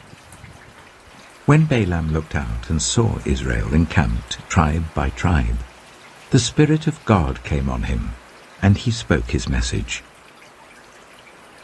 The prophecy of Balaam, son of Beor, the prophecy of one whose eye sees clearly, the prophecy of one who hears the words of God, who sees a vision from the Almighty, who falls prostrate and whose eyes are opened. How beautiful are your tents, Jacob, your dwelling places, Israel. Like valleys they spread out, like gardens beside a river, like aloes planted by the Lord, like cedars beside the waters. Water will flow from their buckets, their seed will have abundant water. Their king will be greater than Agag, their kingdom will be exalted. God brought them out of Egypt, they have the strength of a wild ox. They devour hostile nations and break their bones in pieces. With their arrows they pierce them. Like a lion they crouch and lie down, like a lioness. Who dares to rouse them? May those who bless you be blessed, and those who curse you be cursed. Then Balak's anger burned against Balaam. He struck his hands together and said to him, I summoned you to curse my enemies, but you have blessed them these 3 times. Now leave at once and go home. I said I would reward you handsomely, but the Lord has kept you from being rewarded. Balaam answered Balak, did I not tell the messengers you sent me? Even if Balak gave me all the silver and gold in his palace, I could not do anything of my own accord, good or bad, to go beyond the command of the Lord. and I must say only what the Lord says? Now I am going back to my people, but come, let me warn you of what this people will do to your people in days to come." Then he spoke his message. The prophecy of Balaam, son of Beor. The prophecy of one whose eye sees clearly. The prophecy of one who hears the words of God, who has knowledge from the Most High, who sees a vision from the Almighty, who falls prostrate, and whose eyes are opened. I see him, but not now. I behold him, but not near. A star will come out of Jacob, a scepter will rise out of Israel. He will crush the foreheads of Moab, the skulls of all the people of Sheth. Edom will be conquered.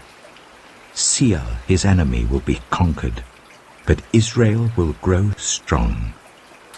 A ruler will come out of Jacob and destroy the survivors of the city. Then Balaam saw Amalek and spoke his message. Amalek was first among the nations, but their end will be utter destruction. Then he saw the Kenites and spoke his message. Your dwelling place is secure, your nest is set in a rock, yet you Kenites will be destroyed when Ashur takes you captive.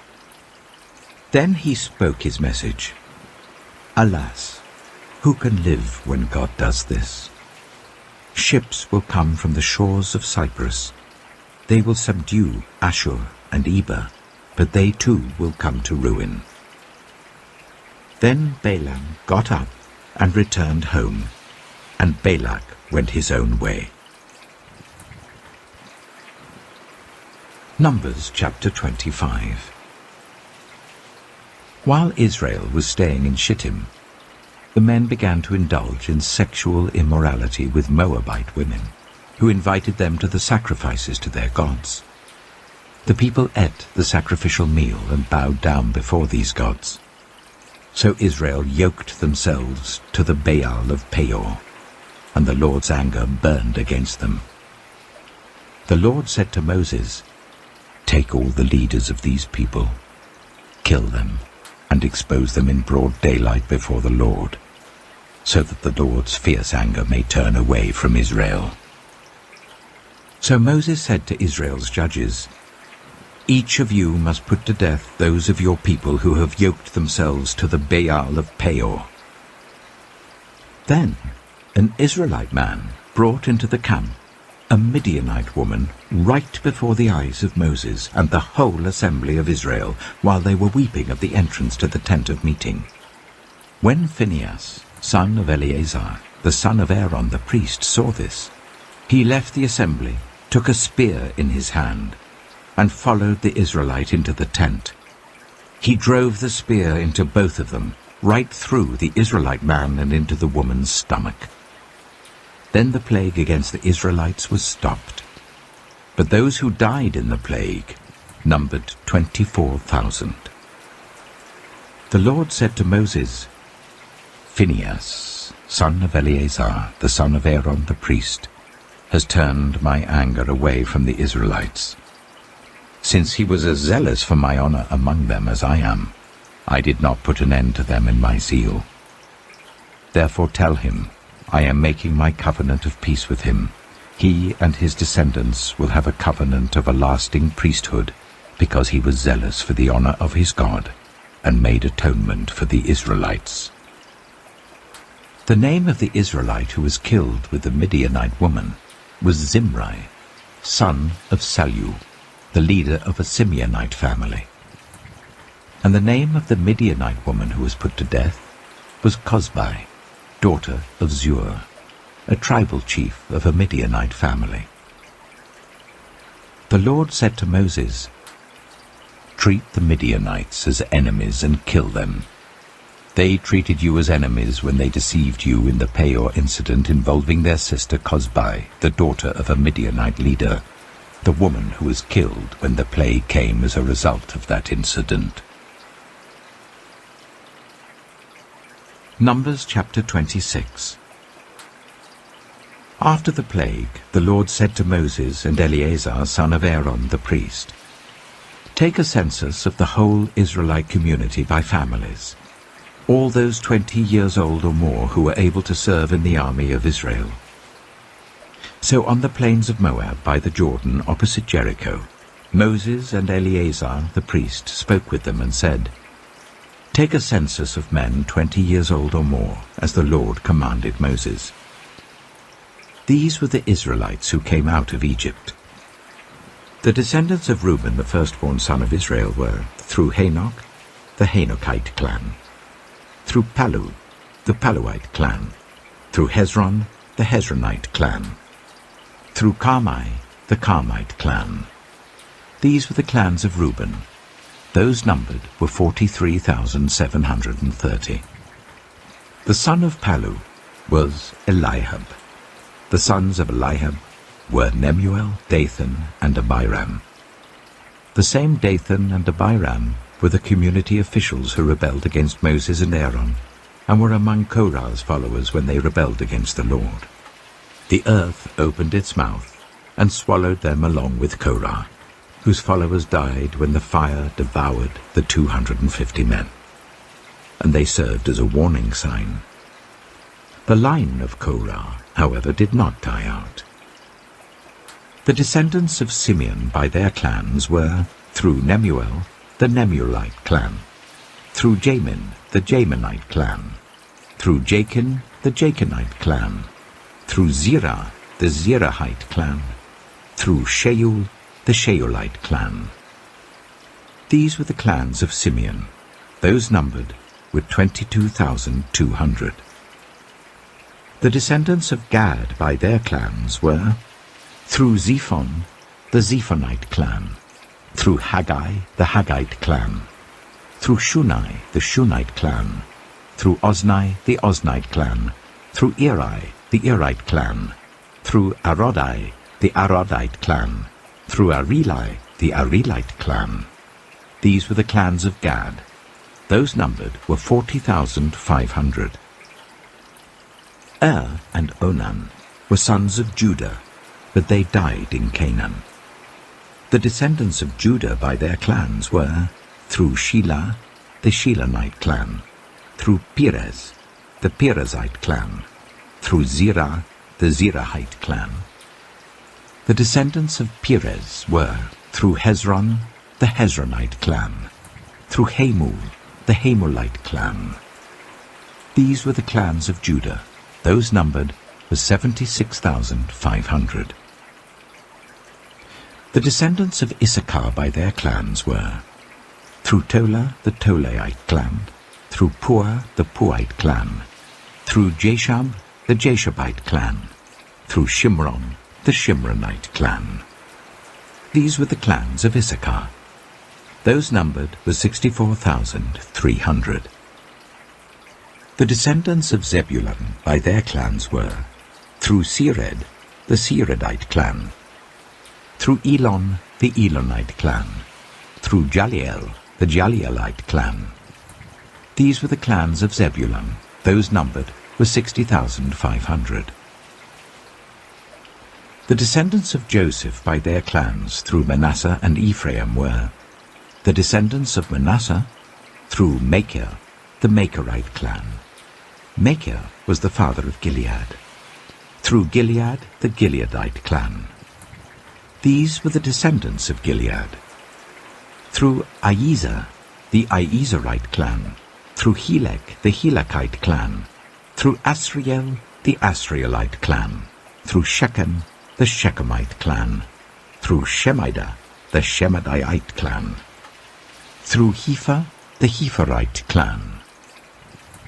Zelophehad, son of Hepher, had no sons. He had only daughters, whose names were Mahlah, Noah, Hoglah, Milcah, and Tirzah. These were the clans of Manasseh. Those numbered were 52,700. These were the descendants of Ephraim by their clans. Through Shuthelah, the Shuthelahite clan; through Becher, the Becherite clan; through Tehan, the Tehanite clan. These were the descendants of Shuthelah, through Aaron, the Aaronite clan. These were the clans of Ephraim. Those numbered were 32,500. These were the descendants of Joseph by their clans. The descendants of Benjamin by their clans were, through Bela, the Belaite clan, through Ashbel, the Ashbelite clan, through Ahiram, the Ahiramite clan, through Shufam, the Shufamite clan, through Hufam, the Hufamite clan. The descendants of Bela through Ard and Naaman were, through Ard, the Ardite clan, through Naaman, the Naamite clan. These were the clans of Benjamin. Those numbered were 45,600. These were the descendants of Dan by their clans, through Shuham, the Shuhamite clan. These were the clans of Dan. All of them were Shuhamite clans, and those numbered were 64,400. The descendants of Asher by their clans were, through Imnah, the Imnite clan, through Ishvi, the Ishvite clan, through Beriah, the Beriahite clan, and through the descendants of Beriah, through Heber, the Heberite clan, through Malkiel, the Malkielite clan. Asher had a daughter named Sirah. These were the clans of Asher. Those numbered were 53,400. The descendants of Naphtali by their clans were, through Jaziel, the Jazielite clan, through Gunai, the Gunite clan, through Jezer, the Jezerite clan, through Shillem, the Shillemite clan. These were the clans of Naphtali. Those numbered were 45,400. The total number of the men of Israel was 601,730. The Lord said to Moses, "The land is to be allotted to them as an inheritance based on the number of names. To a larger group give a larger inheritance, and to a smaller group a smaller one. Each is to receive its inheritance according to the number of those listed. Be sure that the land is distributed by lot. What each group inherits will be according to the names for its ancestral tribe. Each inheritance is to be distributed by lot among the larger and smaller groups." These were the Levites who were counted by their clans. Through Gershon, the Gershonite clan. Through Kohath, the Kohathite clan. Through Merari, the Merarite clan. These also were Levite clans: the Libnite clan, the Hebronite clan, the Marlite clan, the Mushite clan, the Korahite clan. Kohath was the forefather of Amram. The name of Amram's wife was Jochebed, a descendant of Levi who was born to the Levites in Egypt. To Amram she bore Aaron, Moses, and their sister Miriam. Aaron was the father of Nadab and Abihu, Eleazar and Ithamar. But Nadab and Abihu died when they made an offering before the Lord with unauthorized fire. All the male Levites a month old or more numbered 23,000. They were not counted along with the other Israelites because they received no inheritance among them. These are the ones counted by Moses and Eleazar the priest when they counted the Israelites on the plains of Moab by the Jordan opposite Jericho. Not one of them was among those counted by Moses and Aaron the priest when they counted the Israelites in the desert of Sinai. For the Lord had told those Israelites they would surely die in the wilderness, and not one of them was left except Caleb, son of Jephunneh, and Joshua, son of Nun. Numbers chapter 27. The daughters of Zelophehad, son of Hepher, the son of Gilead, the son of Machir, the son of Manasseh, belonged to the clans of Manasseh, son of Joseph. The names of the daughters were Mahlah, Noah, Hoglah, Milcah, and Tirzah. They came forward and stood before Moses, Eleazar the priest, the leaders and the whole assembly at the entrance to the tent of meeting, and said, "Our father died in the wilderness.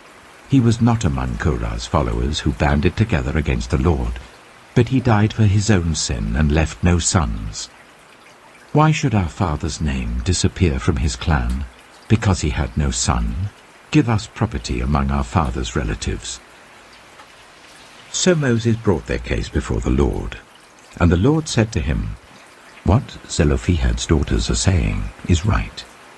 You must certainly give them property as an inheritance among their father's relatives, and give their father's inheritance to them. Say to the Israelites, if a man dies and leaves no son, give his inheritance to his daughter. If he has no daughter, give his inheritance to his brothers. If he has no brothers, give his inheritance to his father's brothers. If his father had no brothers, give his inheritance to the nearest relative in his clan, that he may possess it. This is to have the force of law for the Israelites, as the Lord commanded Moses." Then the Lord said to Moses, "Go up this mountain in the Abarim range, and see the land I have given the Israelites. After you have seen it, you too will be gathered to your people as your brother Aaron was. For when the community rebelled at the waters in the desert of Zin, both of you disobeyed my command to honor me as holy before their eyes." These were the waters of Meribah Kadesh, in the desert of Zin. Moses said to the Lord, "May the Lord, the God who gives breath to all living things, appoint someone over this community to go out and come in before them, one who will lead them out and bring them in, so that the Lord's people will not be like sheep without a shepherd." So the Lord said to Moses, "Take Joshua, son of Nun, a man in whom is the spirit of leadership, and lay your hand on him. Make him stand before Eleazar the priest and the entire assembly, and commission him in their presence. Give him some of your authority, so that the whole Israelite community will obey him. He is to stand before Eleazar the priest, who will obtain decisions for him by inquiring of the Urim before the Lord. At his command, he and the entire community of the Israelites will go out, and at his command they will come in." Moses did as the Lord commanded him. He took Joshua and made him stand before Eleazar the priest and the whole assembly. Then he laid his hands on him and commissioned him, as the Lord instructed through Moses. Numbers chapter 28. The Lord said to Moses, "Give this command to the Israelites, and say to them, make sure that you present to me at the appointed time my food offerings as an aroma pleasing to me. Say to them, this is the food offering you are to present to the Lord. 2 lambs a year old without defect as a regular burnt offering each day. Offer 1 lamb in the morning and the other at twilight, together with a grain offering of 1/10 of an ephah of the finest flour, mixed with 1/4 of a hin of oil from pressed olives. This is the regular burnt offering instituted at Mount Sinai as a pleasing aroma, a food offering presented to the Lord. The accompanying drink offering is to be 1/4 of a hin of fermented drink with each lamb. Pour out the drink offering to the Lord at the sanctuary. Offer the 2nd lamb at twilight, along with the same kind of grain offering and drink offering that you offer in the morning. This is a food offering, an aroma pleasing to the Lord. On the Sabbath day, make an offering of 2 lambs a year old without defect, together with its drink offering, and a grain offering of 1/5 of an ephah of the finest flour mixed with olive oil. This is the burnt offering for every Sabbath, in addition to the regular burnt offering and its drink offering. On the 1st of every month, present to the Lord a burnt offering of 2 young bulls, 1 ram, and 7 male lambs a year old, all without defect. With each bull there is to be a grain offering of 3/10 of an ephah of the finest flour mixed with oil. With the ram, a grain offering of 1/5 of an ephah of the finest flour mixed with oil. And with each lamb, a grain offering of 1/10 of an ephah of the finest flour mixed with oil. This is for a burnt offering, a pleasing aroma, a food offering presented to the Lord. With each bull there is to be a drink offering of 1/2 a hin of wine. With a ram 1/3 of a hin, and with each lamb 1/4 of a hin. This is the monthly burnt offering to be made at each new moon during the year. Besides the regular burnt offering with its drink offering, 1 male goat is to be presented to the Lord as a sin offering. On the 14th day of the first month, the Lord's Passover is to be held. On the 15th day of this month, there is to be a festival. For 7 days eat bread made without yeast. On the first day hold a sacred assembly, and do not do any of your ordinary work. Present to the Lord a food offering consisting of a burnt offering of 2 young bulls, 1 ram, and 7 male lambs a year old, all without defect. With each bull offer a grain offering of 3/10 of an ephah of the finest flour mixed with oil. With the ram 1/5, and with each of the 7 lambs 1/10. Include 1 male goat as a sin offering to make atonement for you. Offer these in addition to the regular morning burnt offerings. In this way, present the food offering every day for 7 days as an aroma pleasing to the Lord. It is to be offered in addition to the regular burnt offering and its drink offering. On the 7th day, hold a sacred assembly, and do not do any ordinary work. On the day of first fruits, when you present to the Lord an offering of new grain during the festival of weeks, hold a sacred assembly, and do not do any of your ordinary work. Present a burnt offering of 2 young bulls, 1 ram, and 7 male lambs a year old as an aroma pleasing to the Lord. With each bull there is to be a grain offering of 3/10 of an ephah of the finest flour mixed with oil. With the ram 1/5, and with each of the 7 lambs 1/10. Include 1 male goat to make atonement for you. Offer these together with their drink offerings, in addition to the regular burnt offering and its grain offering. Be sure the animals are without defect. Numbers chapter 29. On the first day of the 7th month hold a sacred assembly, and do not do any of your ordinary work. It is a day for you to sound the trumpets. As an aroma pleasing to the Lord, offer a burnt offering of 1 young bull, 1 ram, and 7 male lambs a year old, all without defect. With the bull offer a grain offering of 3/10 of an ephah of the finest flour mixed with olive oil. With the ram 1/5, and with each of the 7 lambs 1/10. Include 1 male goat as a sin offering to make atonement for you. These are in addition to the monthly and daily burnt offerings with their grain offerings and drink offerings as specified. They are food offerings presented to the Lord, a pleasing aroma. On the 10th day of this 7th month, hold a sacred assembly. You must deny yourselves and do no work. Present as an aroma pleasing to the Lord a burnt offering of 1 young bull, 1 ram, and 7 male lambs a year old, all without defect. With the bull offer a grain offering of 3/10 of an ephah of the finest flour mixed with oil. With the ram 1/5, and with each of the 7 lambs 1/10. Include 1 male goat as a sin offering, in addition to the sin offering for atonement and the regular burnt offering with its grain offering and their drink offerings. On the 15th day of the 7th month, hold a sacred assembly, and do not do any ordinary work. Celebrate a festival to the Lord for 7 days.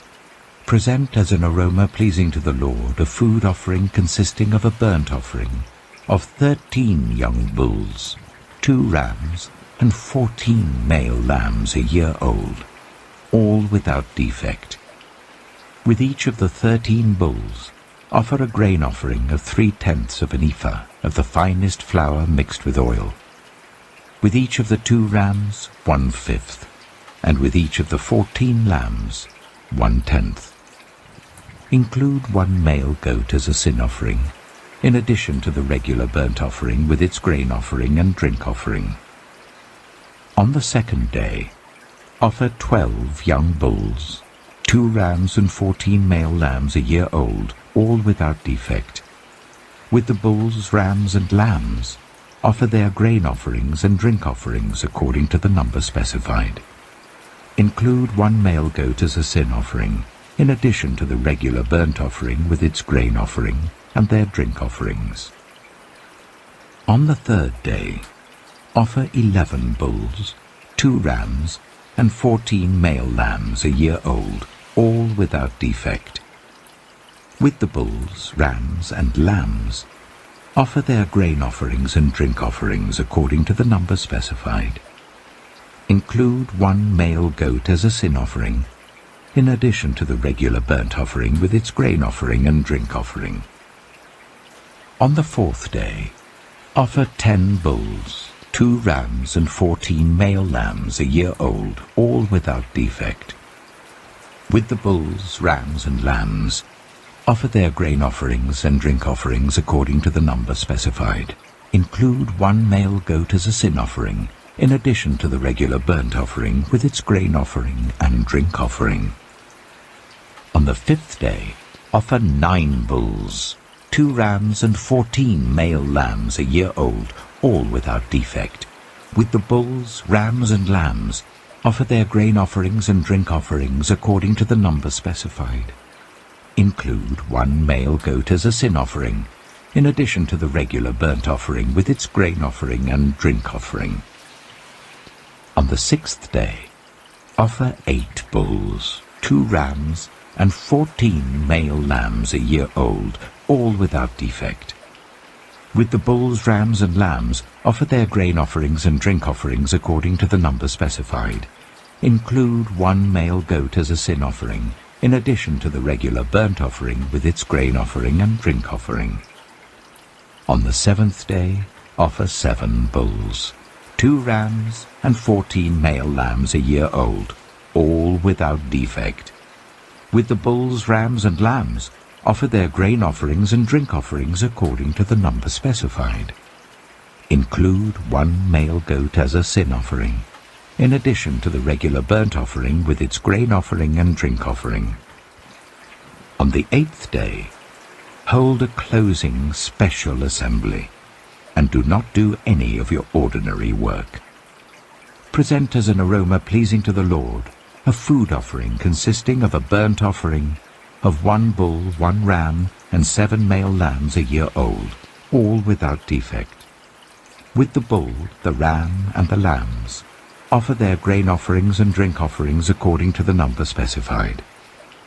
Include 1 male goat as a sin offering, in addition to the regular burnt offering with its grain offering and drink offering. In addition to what you vow, and your free will offerings, offer these to the Lord at your appointed festivals: your burnt offerings, grain offerings, drink offerings, and fellowship offerings. Moses told the Israelites all that the Lord commanded him. Numbers chapter 30. Moses said to the heads of the tribes of Israel, "This is what the Lord commands. When a man makes a vow to the Lord or takes an oath to bind himself by a pledge, he must not break his word, but must do everything he said. When a young woman still living in her father's household makes a vow to the Lord or binds herself by a pledge, and her father hears about her vow or pledge, but says nothing to her, then all her vows and every pledge by which she bound herself will stand. But if her father forbids her when he hears about it, none of her vows or the pledges by which she bound herself will stand.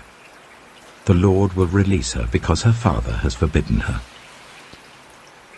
If she marries after she makes a vow, or after her lips utter a rash promise by which she binds herself, and her husband hears about it but says nothing to her, then her vows or the pledges by which she bound herself will stand. But if her husband forbids her when he hears about it, he nullifies the vow that binds her, or the rash promise by which she binds herself, and the Lord will release her. Any vow or obligation taken by a widow or divorced woman will be binding on her. If a woman living with her husband makes a vow or binds herself by a pledge under oath, and her husband hears about it but says nothing to her and does not forbid her, then all her vows or the pledges by which she bound herself will stand. But if her husband nullifies them when he hears about them, then none of the vows or pledges that came from her lips will stand. Her husband has nullified them, and the Lord will release her. Her husband may confirm or nullify any vow she makes or any sworn pledge to deny herself. But if her husband says nothing to her about it from day to day, then he confirms all her vows or the pledges binding on her. He confirms them by saying nothing to her when he hears about them. If, however, he nullifies them some time after he hears about them, then he must bear the consequences of her wrongdoing. These are the regulations the Lord gave Moses concerning relationships between a man and his wife, and between a father and his young daughter still living at home. Numbers chapter 31. The Lord said to Moses, "Take vengeance on the Midianites for the Israelites. After that you will be gathered to your people." So Moses said to the people, "Arm some of your men to go to war against the Midianites, so that they may carry out the Lord's vengeance on them. Send into battle 1,000 men from each of the tribes of Israel." So 12,000 men armed for battle, 1,000 from each tribe, were supplied from the clans of Israel. Moses sent them into battle, 1,000 from each tribe, along with Phinehas, son of Eleazar the priest, who took with him articles from the sanctuary and the trumpets for signaling. They fought against Midian, as the Lord commanded Moses, and killed every man. Among their victims were Evi, Rechem, Zur, Hur, and Reba, the 5 kings of Midian. They also killed Balaam, son of Beor, with the sword.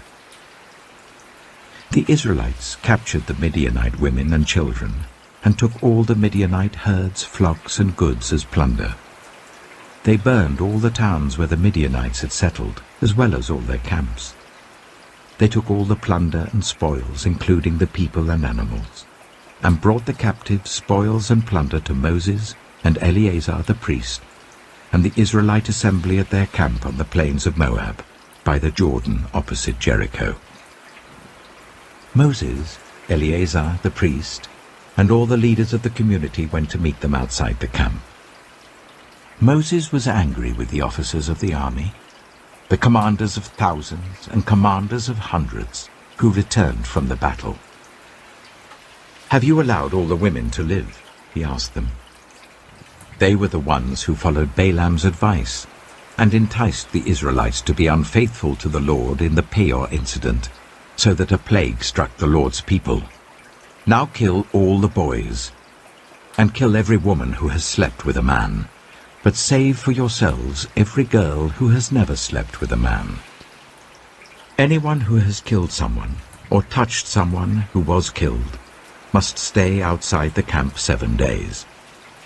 On the 3rd and 7th days, you must purify yourselves and your captives. Purify every garment as well as everything made of leather, goat hair, or wood. Then Eleazar the priest said to the soldiers who had gone into battle, "This is what is required by the law that the Lord gave Moses. Gold, silver, bronze, iron, tin, lead, and anything else that can withstand fire must be put through the fire, and then it will be clean. but it must also be purified with the water of cleansing. And whatever cannot withstand fire must be put through that water. On the 7th day wash your clothes, and you will be clean.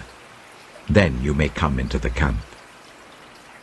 The Lord said to Moses, "You and Eleazar, the priest, and the family heads of the community, are to count all the people and animals that were captured. Divide the spoils equally between the soldiers who took part in the battle and the rest of the community.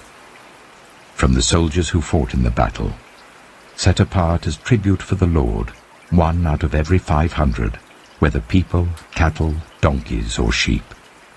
Take this tribute from their half share and give it to Eleazar the priest as the Lord's part.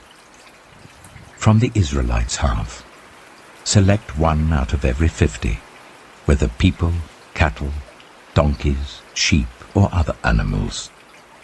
Give them to the Levites, who are responsible for the care of the Lord's tabernacle."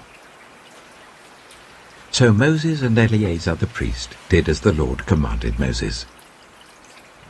The plunder remaining from the spoils that the soldiers took was 675,000 sheep, 72,000 cattle, 61,000 donkeys, and 32,000 women who had never slept with a man. The half share of those who fought in the battle was 337,500 sheep, of which the tribute for the Lord was 675. 36,000 cattle, of which the tribute for the Lord was 72. 30,500 donkeys, of which the tribute for the Lord was 61. 16,000 people, of whom the tribute for the Lord was 32. Moses gave the tribute to Eleazar the priest as the Lord's part, as the Lord commanded Moses. The half belonging to the Israelites, which Moses set apart from that of the fighting men, the community's half, was 337,500 sheep, 36,000 cattle, 30,500 donkeys, and 16,000 people. From the Israelites' half, Moses selected 1 out of every 50 people and animals, as the Lord commanded him, and gave them to the Levites, who were responsible for the care of the Lord's tabernacle. Then the officers who were over the units of the army, the commanders of thousands and commanders of hundreds, went to Moses and said to him, "Your servants have counted the soldiers under our command, and not one is missing. So we have brought as an offering to the Lord the gold articles each of us acquired, armlets, bracelets, signet rings, earrings, and necklaces, to make atonement for ourselves before the Lord." Moses and Eleazar the priest accepted from them the gold, all the handcrafted articles. All the gold from the commanders of thousands and commanders of hundreds that Moses and Eleazar presented as a gift to the Lord weighed 16,750 shekels. Each soldier had taken plunder for himself. Moses and Eleazar the priest accepted the gold from the commanders of thousands and commanders of hundreds, and brought it into the tent of meeting as a memorial for the Israelites before the Lord. Numbers chapter 32. The Reubenites and Gadites, who had very large herds and flocks, saw that the lands of Jazer and Gilead were suitable for livestock. So they came to Moses and Eleazar the priest, and to the leaders of the community, and said, "Ataroth, Dibon, Jazer, Nimrah, Heshbon, Elealeh, Sebam, Nebo, and Beon, the land the Lord subdued before the people of Israel, are suitable for livestock, and your servants have livestock. If we have found favor in your eyes," they said, "let this land be given to your servants as our possession. Do not make us cross the Jordan." Moses said to the Gadites and Reubenites, "Should your fellow Israelites go to war while you sit here? Why do you discourage the Israelites from crossing over into the land the Lord has given them? This is what your fathers did when I sent them from Kadesh Barnea to look over the land. After they went up to the valley of Eshcol and viewed the land, they discouraged the Israelites from entering the land the Lord had given them. The Lord's anger was aroused that day, and he swore this oath: "Because they have not followed me wholeheartedly, not one of those who were 20 years old or more when they came up out of Egypt will see the land I promised on oath to Abraham, Isaac, and Jacob, not one, except Caleb, son of Jephunneh, the Kenizzite, and Joshua, son of Nun, for they followed the Lord wholeheartedly."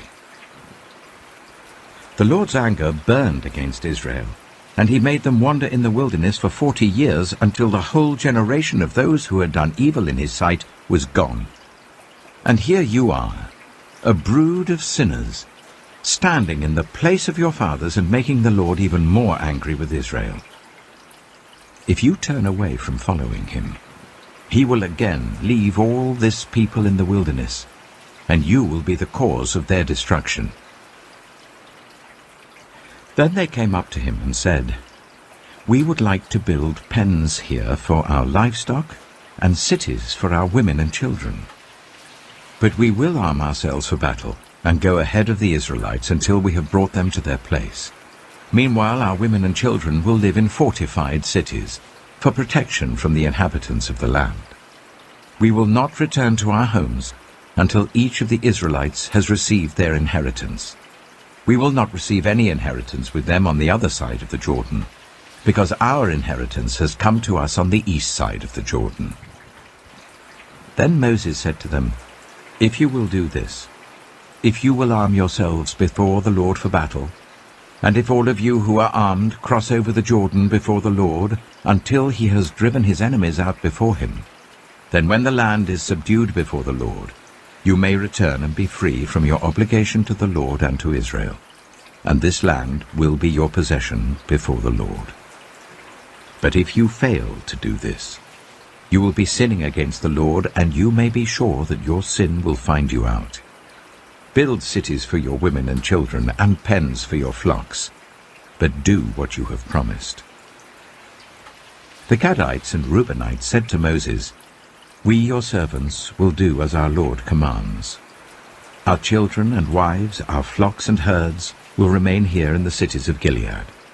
But your servants, every man who is armed for battle, will cross over to fight before the Lord, just as our Lord says." Then Moses gave orders about them to Eleazar the priest and Joshua son of Nun, and to the family heads of the Israelite tribes.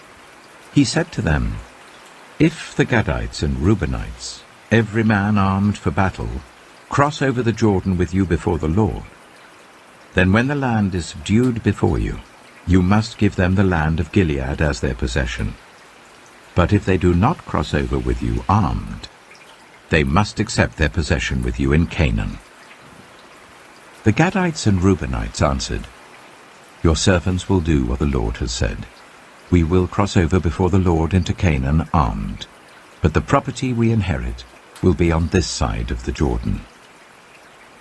Then Moses gave to the Gadites, the Reubenites, and the half-tribe of Manasseh, son of Joseph, the kingdom of Sihon, king of the Amorites, and the kingdom of Og, king of Bashan, the whole land with its cities and the territory around them. The Gadites built up Dibon, Ataroth, Aroah, Atroth-Shophan, Jazer, Jogbedah, Beth-Nimrah, and Beth-Haran, as fortified cities, and built pens for their flocks. And the Reubenites rebuilt Heshbon, Elealeh, and Kiriathaim, as well as Nebo and Baal-Meon. These names were changed. And Sibmah. They gave names to the cities they rebuilt. The descendants of Machir, son of Manasseh, went to Gilead, captured it, and drove out the Amorites who were there. So Moses gave Gilead to the Machirites, the descendants of Manasseh, and they settled there. Jair, a descendant of Manasseh, captured their settlements and called them Havoth-Jair. And Nobah captured Kinah and its surrounding settlements and called it Nobah after himself. Numbers chapter 33. Here are the stages in the journey of the Israelites when they came out of Egypt by divisions under the leadership of Moses and Aaron. At the Lord's command, Moses recorded the stages in their journey. This is their journey by stages. The Israelites set out from Ramesses on the 15th day of the first month, the day after the Passover.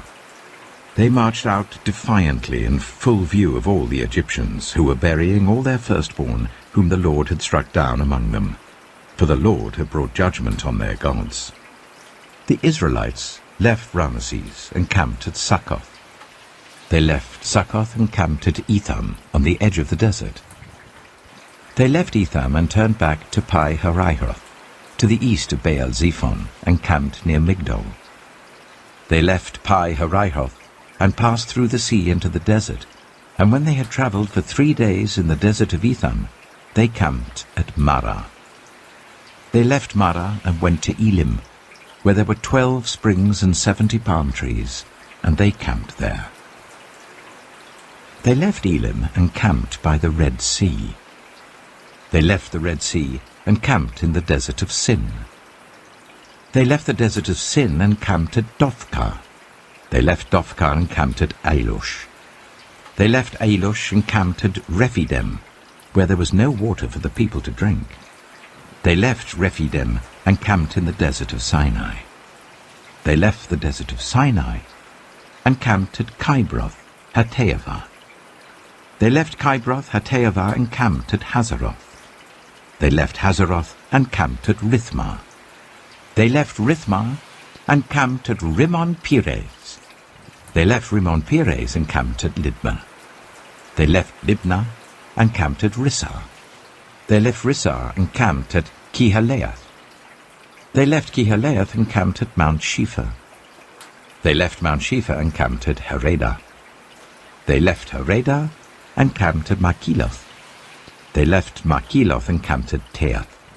They left Teath and camped at Tirah. They left Tirah and camped at Mithkah. They left Mithkah and camped at Hashmonah. They left Hashmonah and camped at Moseroth. They left Moseroth and camped at Bene-Jaakhan. They left Bene-Jaakhan and camped at Hor-Haggidgad.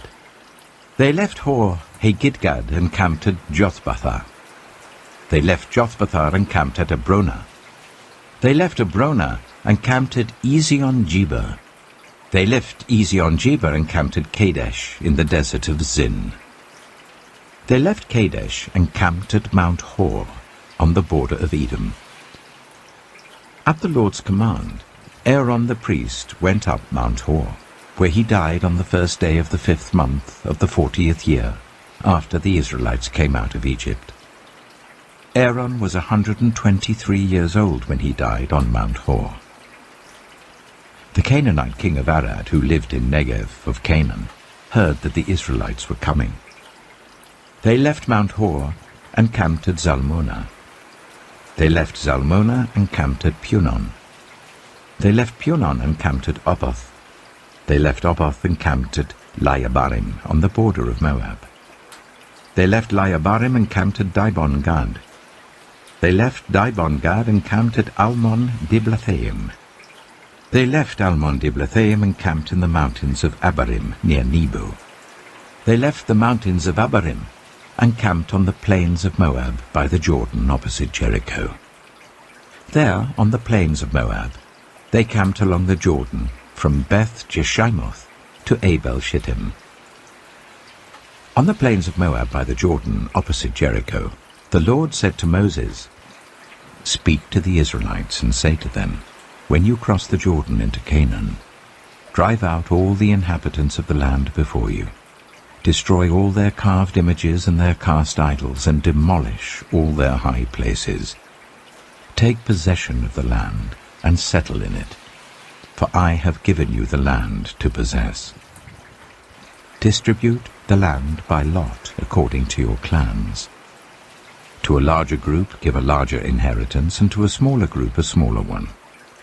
Whatever falls to them by lot will be theirs. Distribute it according to your ancestral tribes.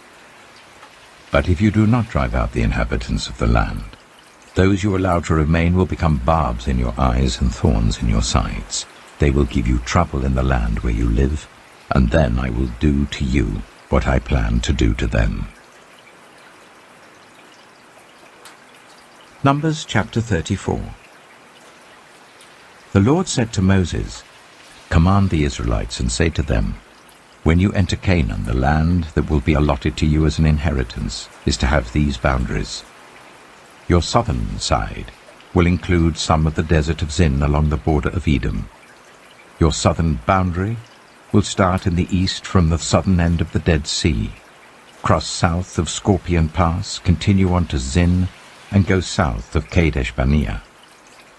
Then it will go to Hazar Adar and over to Asmon, where it will turn, join the Wadi of Egypt, and end at the Mediterranean Sea. Your western boundary will be the coast of the Mediterranean Sea. This will be your boundary on the west. For your northern boundary, run a line from the Mediterranean Sea to Mount Hor, and from Mount Hor to Lebo Hamath. Then the boundary will go to Zidad, continue to Ziphren, and end at Hazar Enan. This will be your boundary on the north. For your eastern boundary, run a line from Hazar Enan to Shepham. The boundary will go from Shepham to Riblah on the east side of Ain, and continue along the slopes east of the Sea of Galilee. Then the boundary will go down along the Jordan and end at the Dead Sea. This will be your land, with its boundaries on every side. Moses commanded the Israelites, "Assign this land by lot as an inheritance. The Lord has ordered that it be given to the 9.5 tribes, because the families of the tribe of Reuben, the tribe of Gad, and the half-tribe of Manasseh have received their inheritance. These 2.5 tribes have received their inheritance east of the Jordan opposite Jericho towards the sunrise." The Lord said to Moses, "These are the names of the men who are to assign the land for you as an inheritance: Eleazar the priest and Joshua son of Nun. And appoint one leader from each tribe to help assign the land. These are their names: Caleb, son of Jephunneh, from the tribe of Judah; Shemuel, son of Ammihud, from the tribe of Simeon; Elidad, son of Kislon, from the tribe of Benjamin; Bakai, son of Joglai, the leader from the tribe of Dan; Haniel, son of Ephod, the leader from the tribe of Manasseh, son of Joseph; Kemuel, son of Shiftan, the leader from the tribe of Ephraim, son of Joseph; Elizaphan, son of Parnak, the leader from the tribe of Zebulun; Paltiel, son of Azan, the leader from the tribe of Issachar; Ahihud, son of Shelomai, the leader from the tribe of Asher; Pedahel, son of Ammihud, the leader from the tribe of Naphtali. These are the men the Lord commanded to assign the inheritance to the Israelites in the land of Canaan. Numbers chapter 35. On the plains of Moab by the Jordan opposite Jericho, the Lord said to Moses, "Command the Israelites to give the Levites towns to live in from the inheritance the Israelites will possess, and give them pasture lands around the towns. Then they will have towns to live in and pasture lands for the cattle they own and all their other animals. The pasture lands around the towns that you give the Levites will extend 1,000 cubits from the town wall. Outside the town, measure 2,000 cubits on the east side, 2,000 on the south side, 2,000 on the west, and 2,000 on the north, with the town in the center. They will have this area as pasture land for the towns. 6 of the towns you give the Levites will be cities of refuge, to which a person who has killed someone may flee. In addition, give them 42 other towns. In all, you must give the Levites 48 towns, together with their pasture lands. The towns you give the Levites from the land the Israelites possess are to be given in proportion to the inheritance of each tribe. Take many towns from a tribe that has many, but few from one that has few. Then the Lord said to Moses, "Speak to the Israelites, and say to them, when you cross the Jordan into Canaan, select some towns to be your cities of refuge, to which a person who has killed someone accidentally may flee. They will be places of refuge from the avenger, so that anyone accused of murder may not die before they stand trial before the assembly. These 6 towns you give will be your cities of refuge.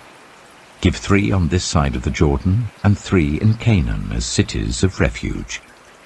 These 6 towns will be a place of refuge for Israelites and for foreigners residing among them, so that anyone who has killed another accidentally can flee there.